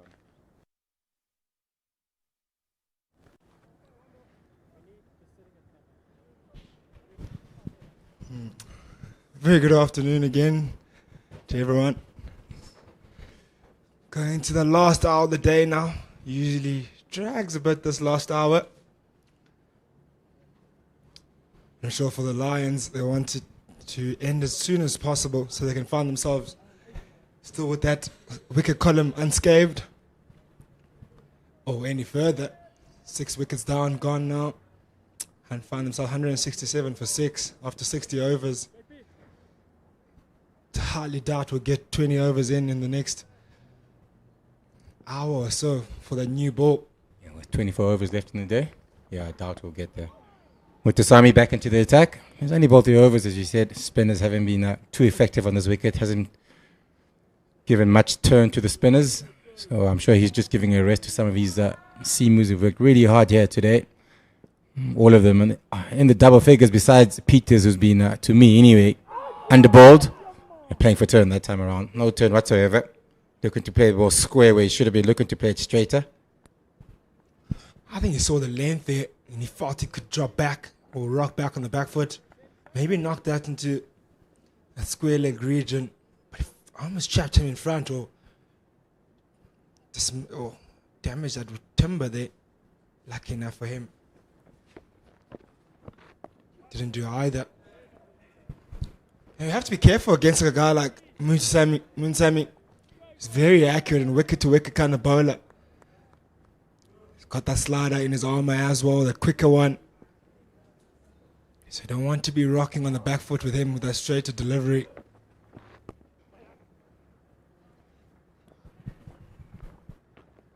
Hey, go please. Yeah, please. Please. Yeah, that's what I think the Lions will probably be aiming. Won't be too worried about trying to score too quickly. Just build the partnership. Don't lose a wicket tonight. Come back tomorrow unscathed. 6 down. 137 is what they're short of in terms of equaling the 305 that the Warriors did get. This partnership starting to build quite nicely now. Slip in for Mutasami. Mid-wicket.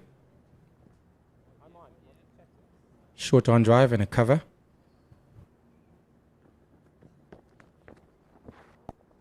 Interesting enough, he's got a point on the boundary on the offside. Want the ball turning back into the left-hander. Don't see the ball delivery going there too often unless it's short and wide, of course. Or the reverse sweep comes in. Also a silly mid on there in place. To avoid that easy single straight down the ground.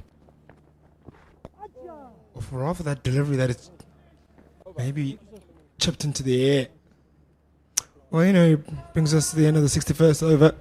It's 168 for 6. Delana Bokita on 28 of 59 deliveries. Beyond Fontaine on 13 of 32. Partnership sitting on 25. I want this partnership to go right until the end of the day. Losing another wicket here. Get right into that tail.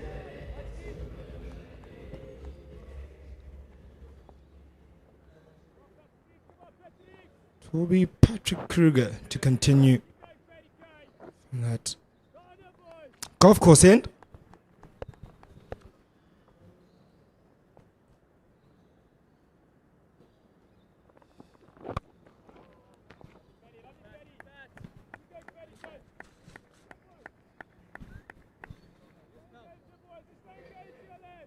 Just fine leg on the boundary. So very much not trying to give away any easy singles or surrounding the batter close in as well. That's been his job here. Patrick Kruger picked up the bonus wicket earlier on today. Hamza was trying to put him, and a big wicket of Hamza as well. Seems to be slightly reversing back into the right-hander too, this delivery. And even when Nyanda was bowling, when we were talking about that LBW of Porchetta, it looked like it was tailing in just a slight bit in the air.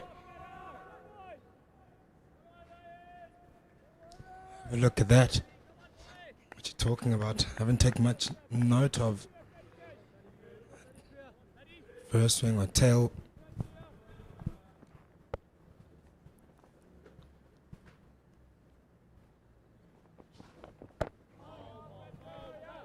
Just changed his length. First two deliveries were very full this time around, just back of the length.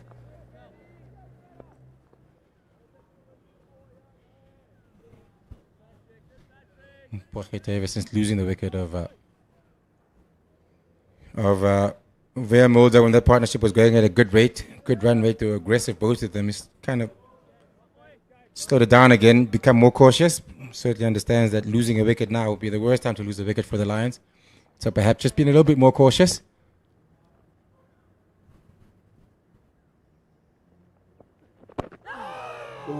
Extremely close that. Yeah, that front leg. I think that might have just tiled back again. Just that front leg. Be looking for that. RBW. It's kind of more late movement that I'm seeing. It's like very late. Because naturally, the angle is coming into the right hander, but just in the last moment, it does jack back in. If you look at that previous delivery, it's exactly what you're talking about. Late movement there.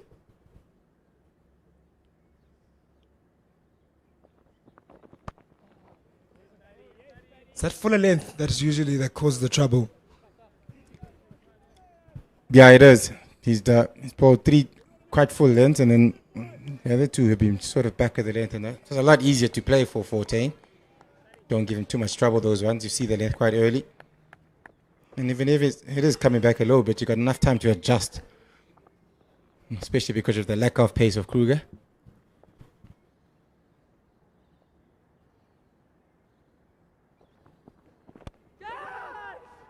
Oh, chipped up in the air.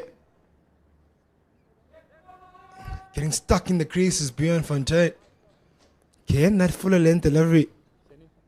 Not easy to read or play. Almost carrying all the way to that cover fielder as we come to the end of the 60-second over. 168 for 6. Seems to be that fuller delivery is the one that's giving them a little bit of trouble if it's tailing in just a little bit. Those last two deliveries, they were quite full. The front leg. Yeah, that's the one. That last delivery there. That front foot not really going to the ball. He's walking into the line of the ball. I think he might have just been held up by the wicket again. A lack of pace. Just got to wait for it a little bit longer there. Here's a short cover on the offside. Waiting for one of those that pop up. Yeah, I think he went with hard hands there. To Bjorn Fontaine. More than anything else, I think he pushed at it as well. Like, could have maybe allowed that ball to play under his eye line. You see it pushing at it. Doesn't need to do that at all. Just has to allow that ball to hit his bat and play under his eye line. We'll just have to continue. Caller drive in, still having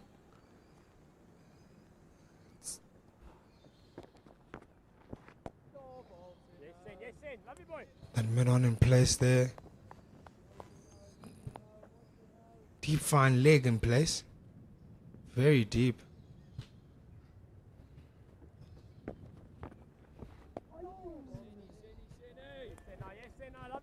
Robin Peterson going on his many walks that he's taking today. Seems to enjoy walking around the field. Maybe a bit of fitness, maybe to chat to the bowlers or batters or whoever he wants to chat to anywhere on the boundary. Looking to open the face and run it down to that point. There's a bit of confusion. Umpire says not out. Ooh, that's close. That's the last thing you want. A run out. They're very comfortable, these two. Haven't been troubled much by the bowling. And the last thing they want is to lose a wicket because of a run out and a miscommunication. Looking to run it down to that point who's on the boundary there. Very good fielding by the slip. It's very close. Might have just about made it. Look at that again. Ooh, that is tight. That is very tight. Seems to be a fair decision.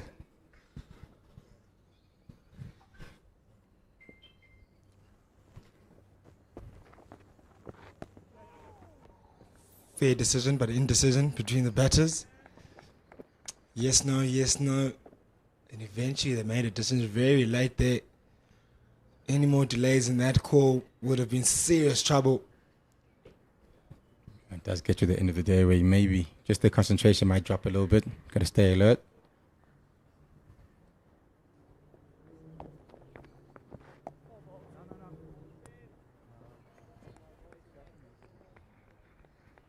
Focus is going to be so important here for the Lions. I think we've been saying for every single partnership, especially after those 3 wickets or 4 wickets were lost, we're saying every single partnership there was crucial.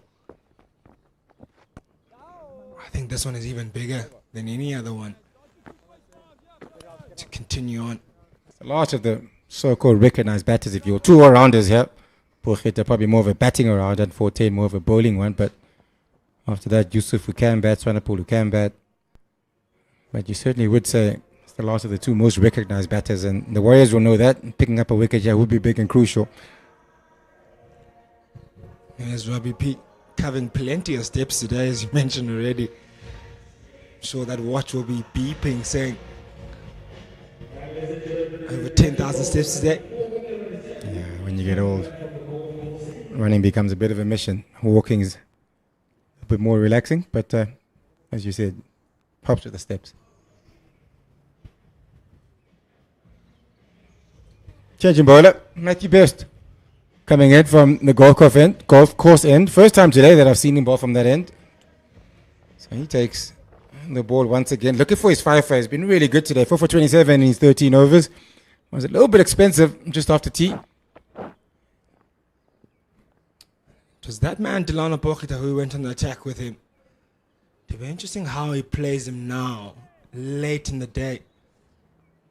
Especially you spoke about caution that you've seen from the Lions in particular since the wicket had fallen from Via Mulder. I wonder if he'll still go in the attack. Yeah, I think they'll still play similar manner. If there's there to hit, I'm sure they'll go for it. But the mindset is don't do anything stupid. Don't be too aggressive. If it's there to hit, of course, half volley, short, wide, go for it. Still want to be scoring runs, but you don't want to be taking too many unnecessary chances.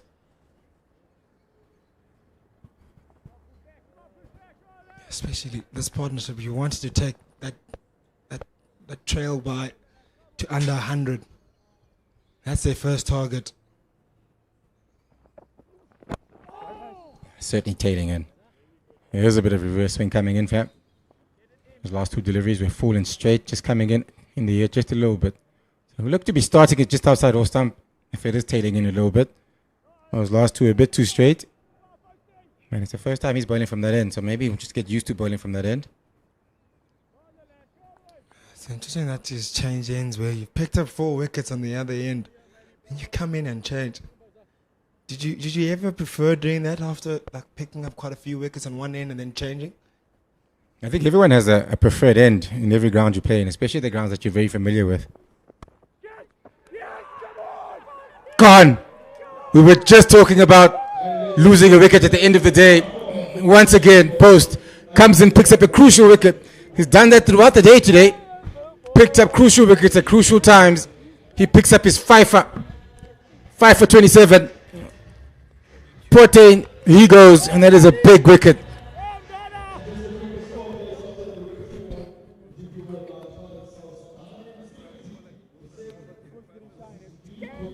For having a good drive, good catch, I don't slip, and credit to the bowler and to the captain for having those slips in those positions.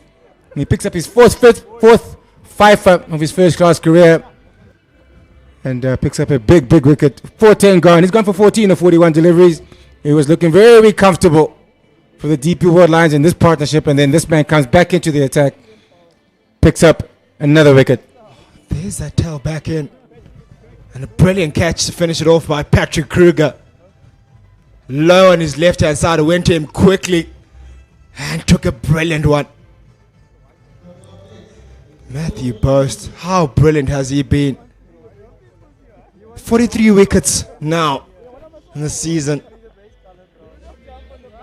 My word, those are outstanding figures. I'm sure now his average has gone under that 20. Came in at his strike rate just over that 22 mark, if I'm not mistaken. And I'm sure now certainly under, probably around 19, his average. That's really good returns. And it brings to the crease someone that can hold the bat, Cody Yusuf, averaging 18. Only 150 in that record in 47 innings. Best of 84. How they love for him to be able to get anything close to that. The Lions to be able to at least have some sort of say here in their first inning quest of chewing down on that total that has been posted by the Warriors of 305. They trail by 135 now. And Matthew Boast, how he'll love to wrap up this tale. He's been absolutely brilliant today. Sitting on 5 for 27. Now late in the day already, making that ball talk once more in the 63rd over. Just about survival for Yusuf, supporting Porchetta, especially here tonight before the end of the day's play. Ooh, that looked extremely close. Big appeal. Big appeal. JLS says no. Perhaps just missing leg. Maybe height as well. There's a bit of tail in here for the bowlers who have been bowling from this end, the seamers that is. Maybe perhaps Porchetta needs to let him know, Yusuf, there is a ball coming back into you. Just watch it a little bit. Watch your balance. Don't fall over. Maybe it might have been a bat on that. Let's have a look at that again. Bit of height, yeah. Also, I think a bit of height as well. Extra bounce in this area, in the Gauteng region. Especially here at the Wanderers. Oh, short one. Gets a glove on it. Does Cody Yusuf, but luckily just evades the keeper. Matthew Boast in business again right in the day. And we spoke about it just before that in our previous comments you said that this will be a very interesting spell right in the day. And you did say they'll definitely put him on for one final burst. And he's proven to be a handful once again, as he been all day. Shorter one in that occasion. Grabs the glove of Cody Yusuf. Yeah, Yusuf just looking to guide it down for one there, but as you said, just hitting the glove to the left-hander. Going across the left-hander. So, won't mind bowling to the lefty here too, with a bit of movement away from the left-hander. Last ball.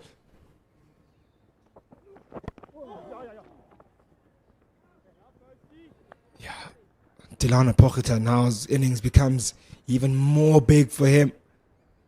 He'll have to manage this tail as best as he can. Outside of himself having to deal with Matthew Boast, he'll have a big responsibility of managing that tail. Look at that score guard. It's 172. They find themselves for 7. This innings that was started off by Richard Selatswane, that he really showed some serious fight. Then was unfortunately dismissed out by Matthew Boast. Had a bit of a partnership there with Wandile Makwetu. But unfortunately they were both dismissed, and then it was Vian Mulder's batting performance that really has stood out today. In that whole innings, only 2 batters getting into the 30s there, which is outside of Vian Mulder. So some tough going for the Lions this innings.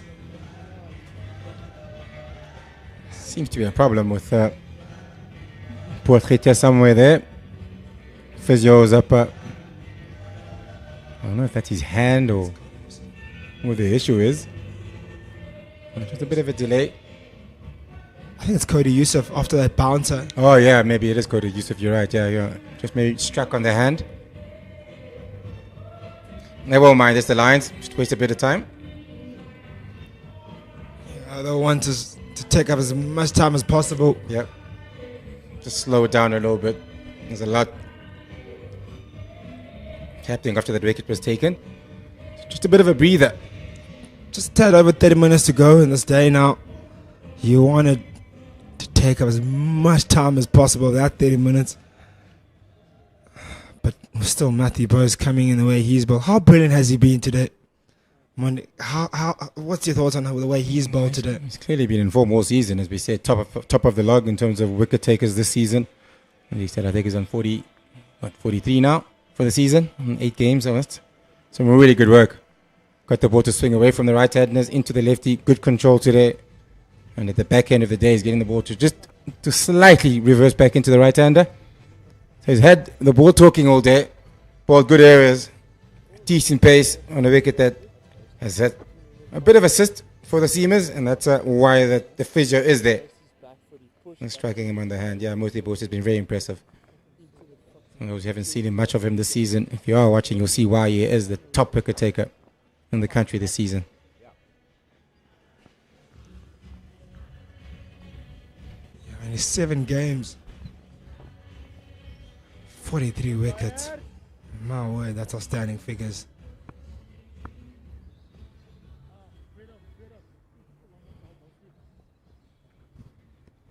Leg slip in position. Haven't seen too many that turned and bounced. I'm not too sure if too many deliveries are going to go to the leg slip, but you never know. We're looking to take wickets, especially this man. If they can get this man before the day's over, that would be huge. Square leg car corner, long on out.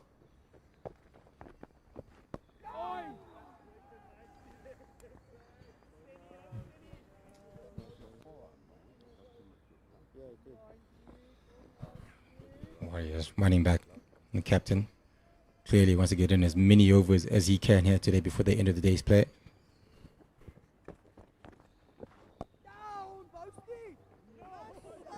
Yeah, very loud now, the Warriors. You can feel they're getting closer and closer to wrapping up this innings. A little bit of work to come. 3 wickets. No ball. You don't see that too often from spinners. It's a bit naughty. Mutasami delays the fact that they are trying to get through the overs as quickly as possible here. Want to get in as many overs as possible, and the Lions will want to slow it down while the Warriors will want to speed it up. No ball doesn't help. That's naughty from a spinner. Very naughty. No, center towards yourself. That's It's rare that you get from spinners as well that you often get no balls. He just mistiming his run up. Another leg slip and a conventional slip on the offside. Only one man on the boundary. That's square leg. I think Delano Poke will be very comfortable with Cody Yusuf facing majority of the delivery, or Cody Yusuf facing Munsami the most in this over, and then him dealing with Matthew Boast.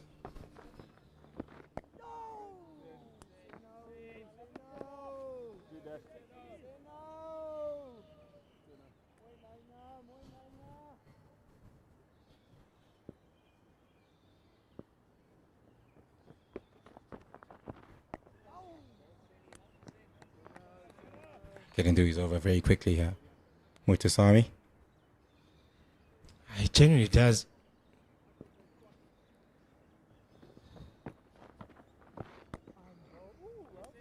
Takes it, picks it up, goes back, and then that's the end of the over.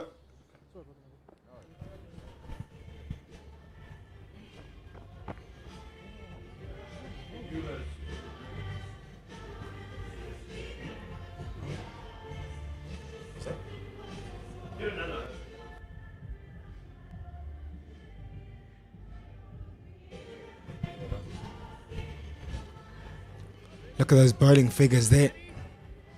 There's only one standout there. That's Matthew Boast, who's been standout performing today, picking up 5 wickets. Just 14 overs of 29, and he's been absolutely brilliant today.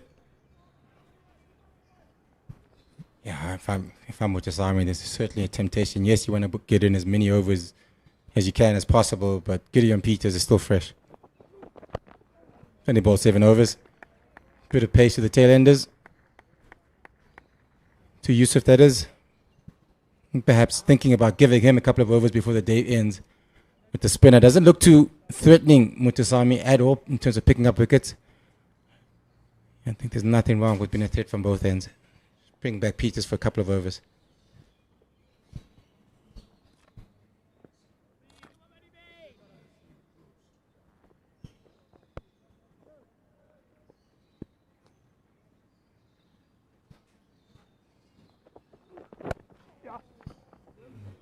Interesting call to take that single. I'd probably protect Cody Youssef against the likes of Matthew Burst. He's bowled absolutely brilliantly against the right-handers today, and he troubled him in the previous over with that bounce, that nasty one that wrapped his finger. And you just maybe you want to face majority of the deliveries. He's a more recognised batter, but maybe he backs him and trusts him that he can get through 4 deliveries of Matthew Burst.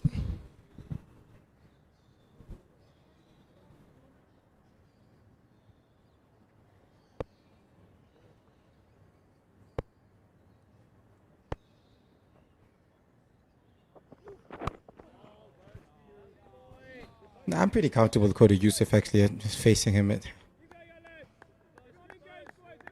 It's when I haven't seen too much of Plaatje bat, to be honest. I know Swanepoel can bat a bit. Still a lot of time left in the day, 30 minutes. Not sure how many overs they can get in that time, but I think I'll be alright with him facing a little bit. Yeah, until he gets to the outside edge. You can't really predict those things, can you?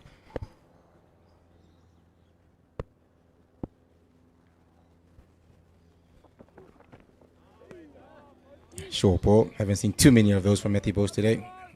Couple from Peters, but the rest of the Warriors bowlers haven't really exploited that short ball. They've looked to pitch the ball up and let the wicket do the work. Yeah, one last push here for Matthew Burst. He's got that leg slip in too as well from the last delivery where he bowled the short ball and when Youssef did try to pull it. I'm surprised they took it out. They had it for him there for majority of the day. Got him a wicket. Could have maybe easily carried to that leg slip, that delivery. That pull stroke. Played up literally. The back foot through the covers. Pushing hard for a second. Easy second. Very nice shot too. Back foot punch. Play like a top order. I see why you're saying maybe he's... Yeah, it's not too bad. 84 highest, average of 19. Not too bad at all.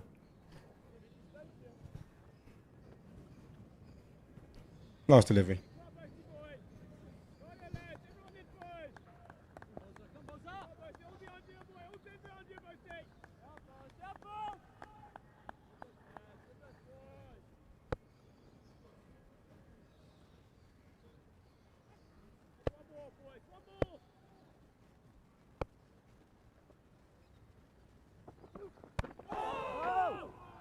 Nice way to finish the over about Matthew Bose. It is 177 for 7 after 66. We'll have Pendulo to join us or join me in commentary.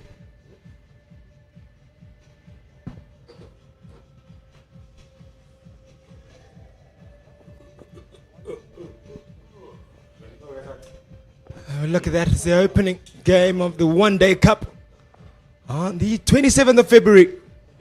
It'll kickstart at St. George's Park at 1 o'clock. Be tuned in for that. Some exciting one-day cricket coming up.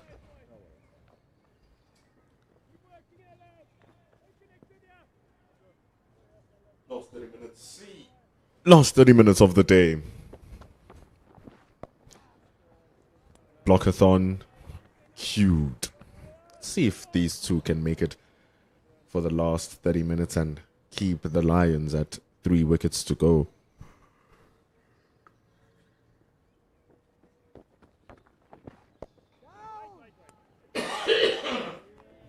Tough going for Senoran Mutusami so far. Nothing coming his way, and the moment he just makes the most simple of mistakes, he gets punished thoroughly by the batters. To be fair, it has been the most spinner-friendly conditions. Really hasn't turned much or gripped really. It's literally just it's gone on.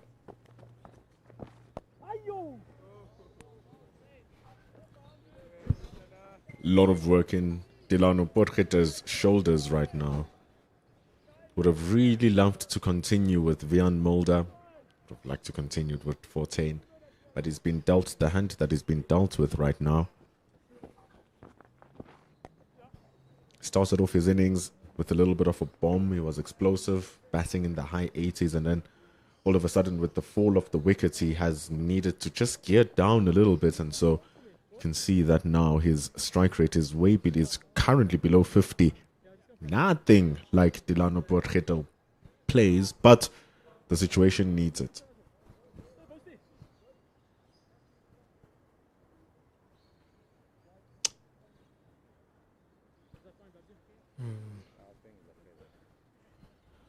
Jordan Herman is standing so close to the crease, he might as well be wearing a helmet.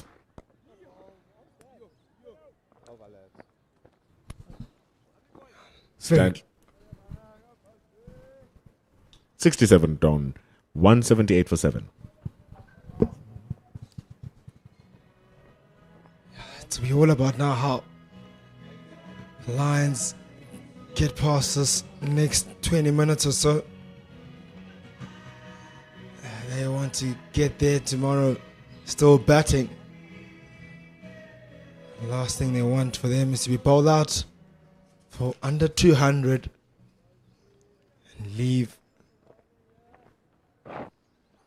Warriors with an over 100 run lead. They want to get that down to 100 as best as they can.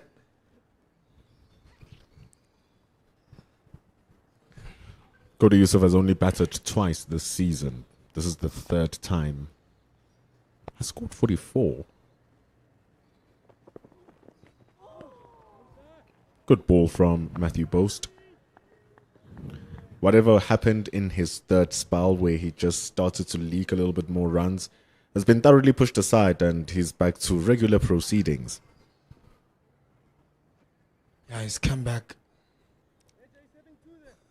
really well here in his last spell. It's a bit offish, as you say. Unlike him, or unlike he's been today in that third spell, as you say, and Delano Pocha went after him. Scored a few boundaries off him. It's much more tighter now.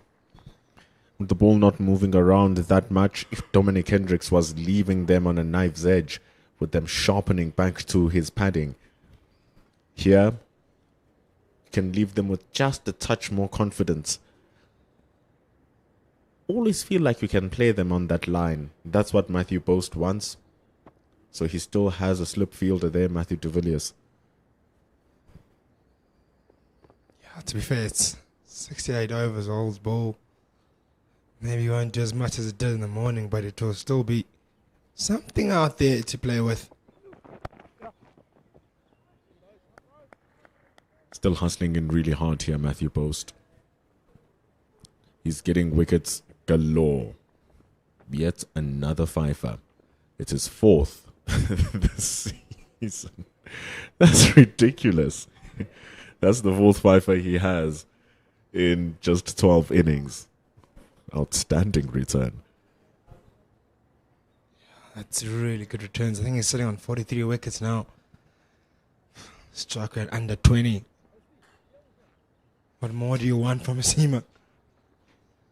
Cody Yusuf is going to get two slip fielders. There's Jordan Herman running in much, much closer. Let's see. He's going to go down to the leg slip.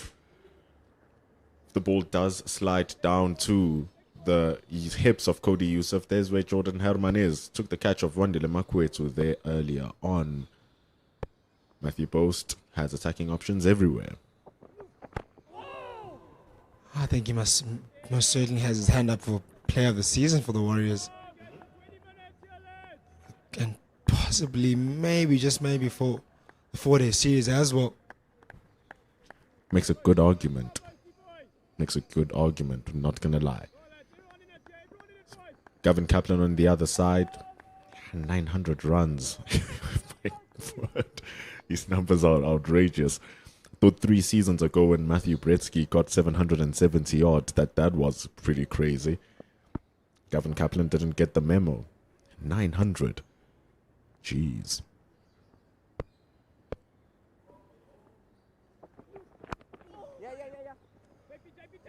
Guided down.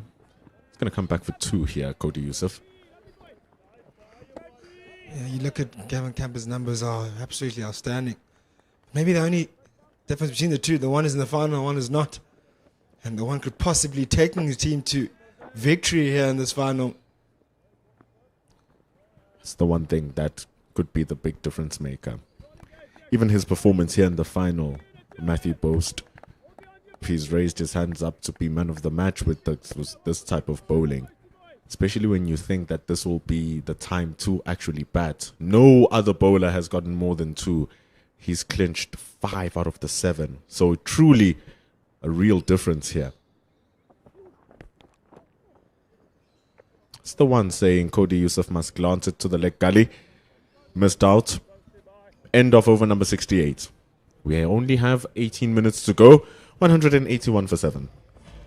It's crazy if Matthew Bosas can get to possibly, just maybe, to 50 wickets this season.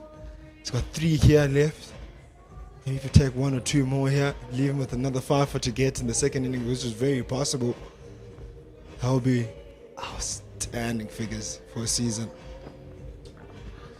Like the fact that he got the wickets with the new ball, got a wicket with an older ball as well. So he can be active in any part of the innings. So when the new ball comes, ooh-wee, be careful. I think in that match against the Northwest, no, I fault. I'll find out which game it was, where he and Dwan Olifia got 8 wickets with the brand new ball. So the threat still lingers tomorrow morning. If the Warriors don't bowl out to the Lions here today, they will get the new ball fresh in the hour.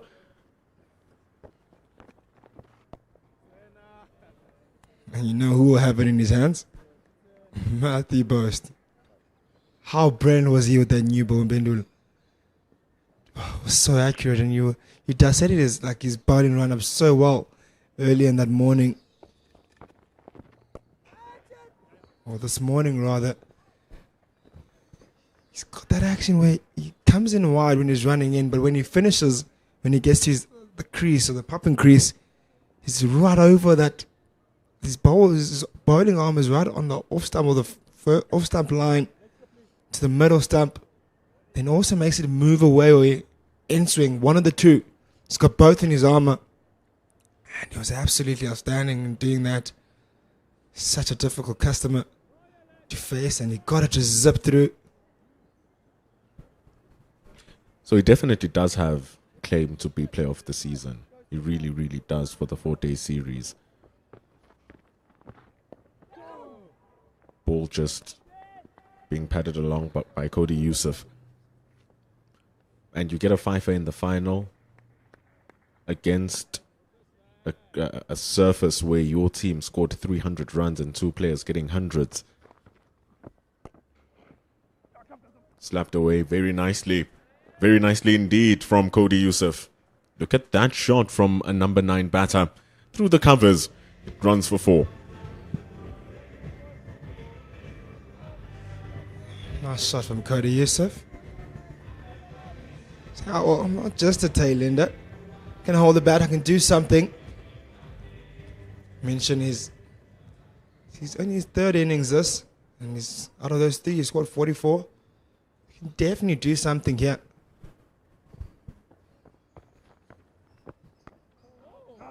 Made such good contact with that ball. Delano Porcheta ruined Cody Youssef's moment. Youssef wanted to sharper a pose. He wanted to wait on it. But then Delano Porcheta was like, no, let's run. He was waiting on it, Cody Youssef. He knew he had pure contact. Look at that. He's like, yeah, there's no running there. Delano Porcheta says, no, bro, let's run. There was really no need. Such a clean connection from Cody Youssef. Got to the pitch of the delivery and it threw it cleanly. So 69 overs completed in the innings for the DP World Lions. They are still behind by 119. Just get over that psychological barrier of 100, get it to double figures, try to work it down to 70, try to bring it down into the 50s. Give the Warriors as little runs to play with come tomorrow. It's a matter of survival right now.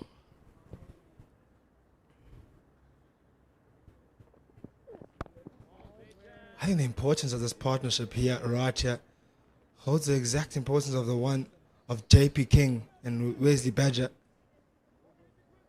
that the Warriors had, that really made that tail wag right at the end. It was about a 60 to 70 run stand that they had at the end there, which got the Warriors over 300. And I think this partnership was so important to get them to at least that maybe, if possible, 250 mark. No, it's a tough ask, but at least that'll be their target. Yeah, 250 gets them to around a deficit of 60, 70. So that's what we're talking about. It's all about a matter of perspective right now. Do you see it as us needing to score 250 or us needing to get that deficit down to 70, 60? Either way, it's going to have the same results here for the DP World Lions. Delano Potgieter has faced 84 deliveries. He's going to want that to go almost 200 by tomorrow. And if we know anything about Delano Potgieter, if those deliveries get to about 150, he's going to be going at it hard. I talk about Delano Potgieter. Out of his 9 innings, he scored 518 runs, averaging 86. He's got 100 in that, 250s. So he's a definite threat. And second behind Connor Esterhuizen in terms of the Lions in the top run scoring chart. So they'll be looking to him a lot right now. How they love 100 from him.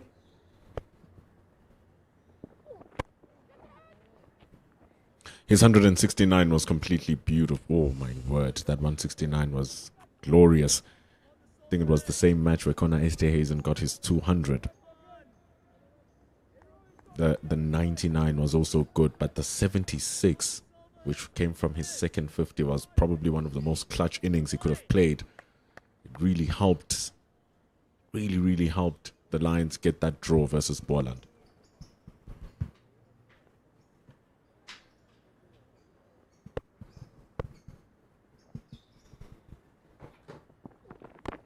Cody Youssef in this season with scores of 44 and 23.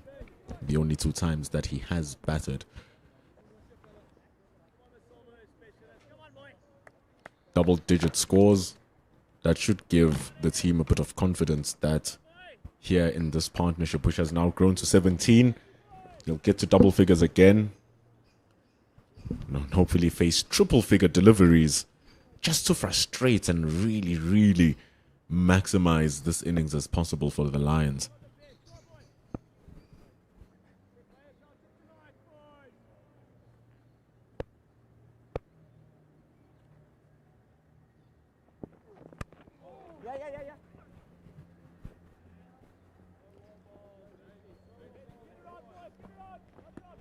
We talk about the Lions surviving and being able to get that lead just down to under 100. How about the Warriors? What do you think for them is a decent first inning lead here to be able to give themselves enough time to bat again, put on a total, and then again be able to bowl out the Lions again? What do you think, Kamv? What do I think? I think for them, I'd want, if I was the Warriors, I'd say, gents, let's get it maybe just around that 100 mark. Would definitely love that and be able to bat through day 3 and then to the halfway point of day 4. Give ourselves maybe just over 100 plus 120 overs to be able to bowl them out. And I say that maybe with a total of about 350 on the board. Going to the higher parts of 400. Especially with a 100-run lead.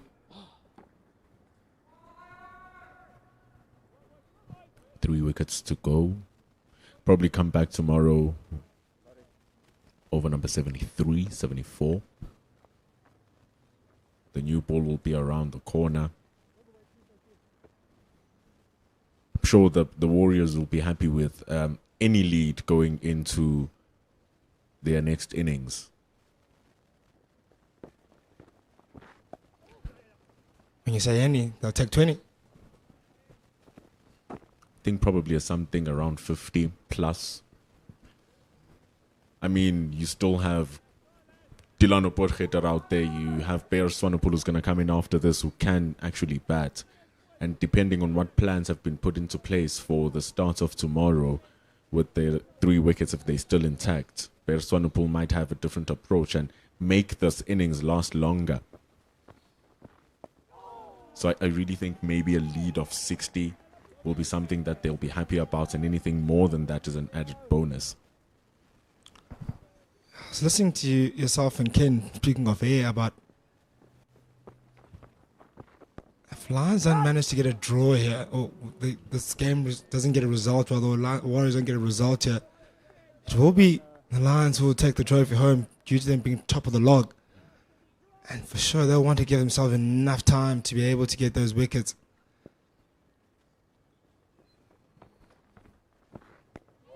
The reason I say that, because they'll want to get first innings lead as high as possible so that they don't have to bat very long.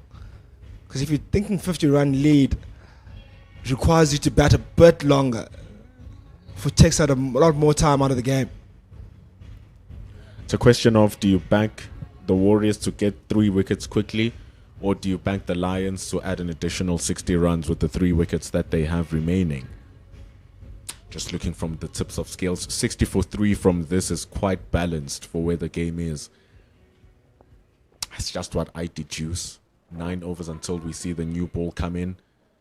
Matthew Boast is incredible with the new ball, and it'll be early tomorrow morning.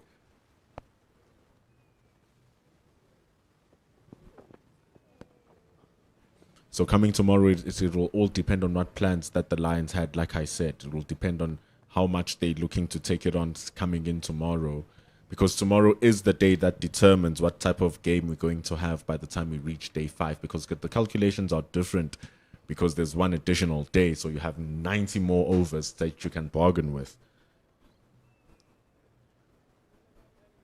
So here, if they come in tomorrow, they continue batting, say Boast gets the new ball, wraps them up by over number 83. That lead is deficit is around the 80s, 70s still.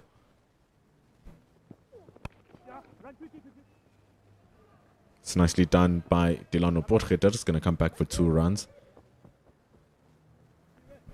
So yeah, it's definitely going to go below 100. I'm saying somewhere around 60, 70. It looks really good for the Warriors. I don't know if Jordan Herman and JP King are going to repeat their theatrics and their great scoring. But if you have that and then you set up around 280, close to 300, given with what we've seen, the Warriors might be in a good stead. That's just what I see.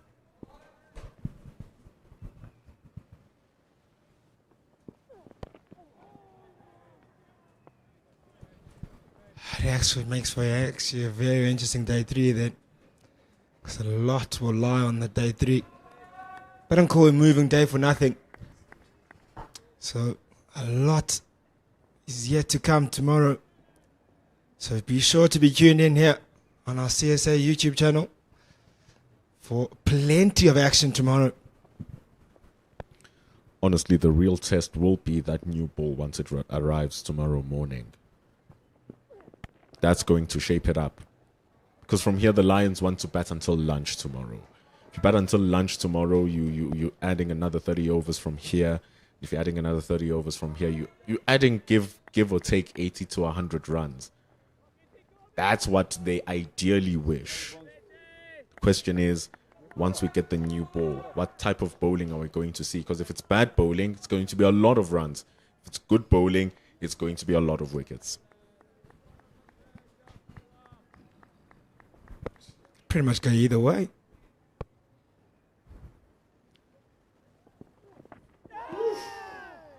Oh, brilliant delivery. Wesley Badger, he's deserved a wicket today. He's toiled in hard and just been there and thereabout.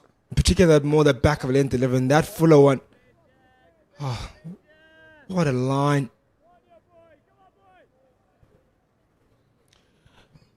He's been giving it his all for the whole day, Wesley Badger. He really has. Still a good spring in his step after 16 overs of bowling. Oh my goodness, 2 balls in a row from Badger. Cody Yusuf is drawn onto the stroke, but in both instances, he fortunately misses the ball. 72 overs done. 3 minutes, probably 1 more overs left in here. 193 for 7. Yeah, I can see him. Meantime, trying to. Oh, there's that delivery again. Just out of your view now. You can see Munsami rushing through to try to get this over started. But I'll tell you one thing, on this pair out there of Delano Bokita and Cody Yusuf won't want to rush this one at all. They'll have plenty of conversations here in this over to stretch this and make this the final over of day 2. What a day of cricket we've had. Much, much slower than yesterday. That's for sure. 10 wickets so far. I fault 9 wickets for the day, which I think is a good return. So often nowadays we see more than 10 wickets fall on a day. It's nice that there's some balance. 8 yesterday for 290 runs. 8 today, but the lack of runs has been, it's been telling. We've had moments of quietness here in the commentary, having conversations about things away from the game, just to show that there was a point where the scoring really dragged on. It's currently scoring at 2.7, very slow. But it's not about the run rates here. It's about survival and making sure that you occupy the crease. So the Lions will be happy that from the position that they were in, they haven't been bowled out as yet. So it has been a bowler's day today. And therefore the batters had to play a game of retreat, a game of survive. Delano Potgieter doing excellently. Doing everything to survive. Walks across, fixes his bowl box. Chewing on to that minute that remains on this day 2.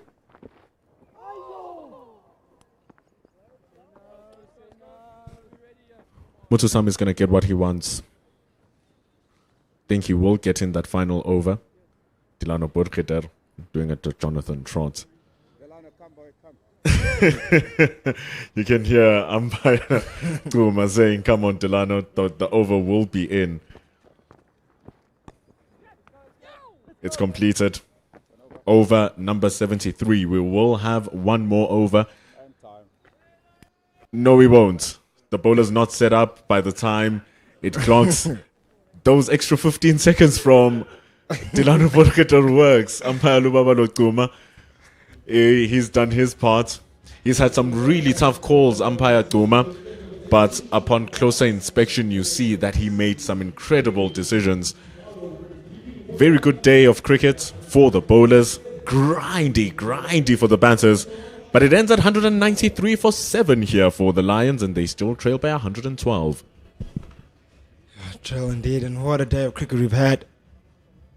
Look at those. It was the Lions Warriors who came in to finish off their day, who finished off on 305 all out this morning, and they put out to bat the Lions, who really showed a bit of fight at the start, but eventually started crumbling due to the likes of the bowling of Matthew Bose, who was absolutely brilliant today.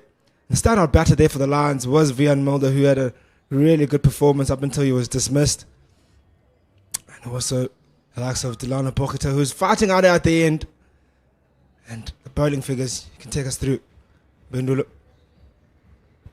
It stumps on day number 2. Matthew Bose, the pick of the bowlers. Absolutely outstanding and the difference maker in this game.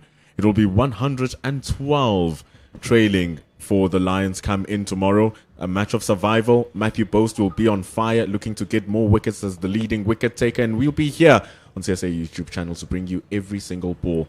Thank you to you broadcasting here today and watching us. Pitch Vision bringing you these pictures. Haven't they been excellent? We'll see you again tomorrow at 10 here at the CSA YouTube channel. The Lions will be trailing by 112.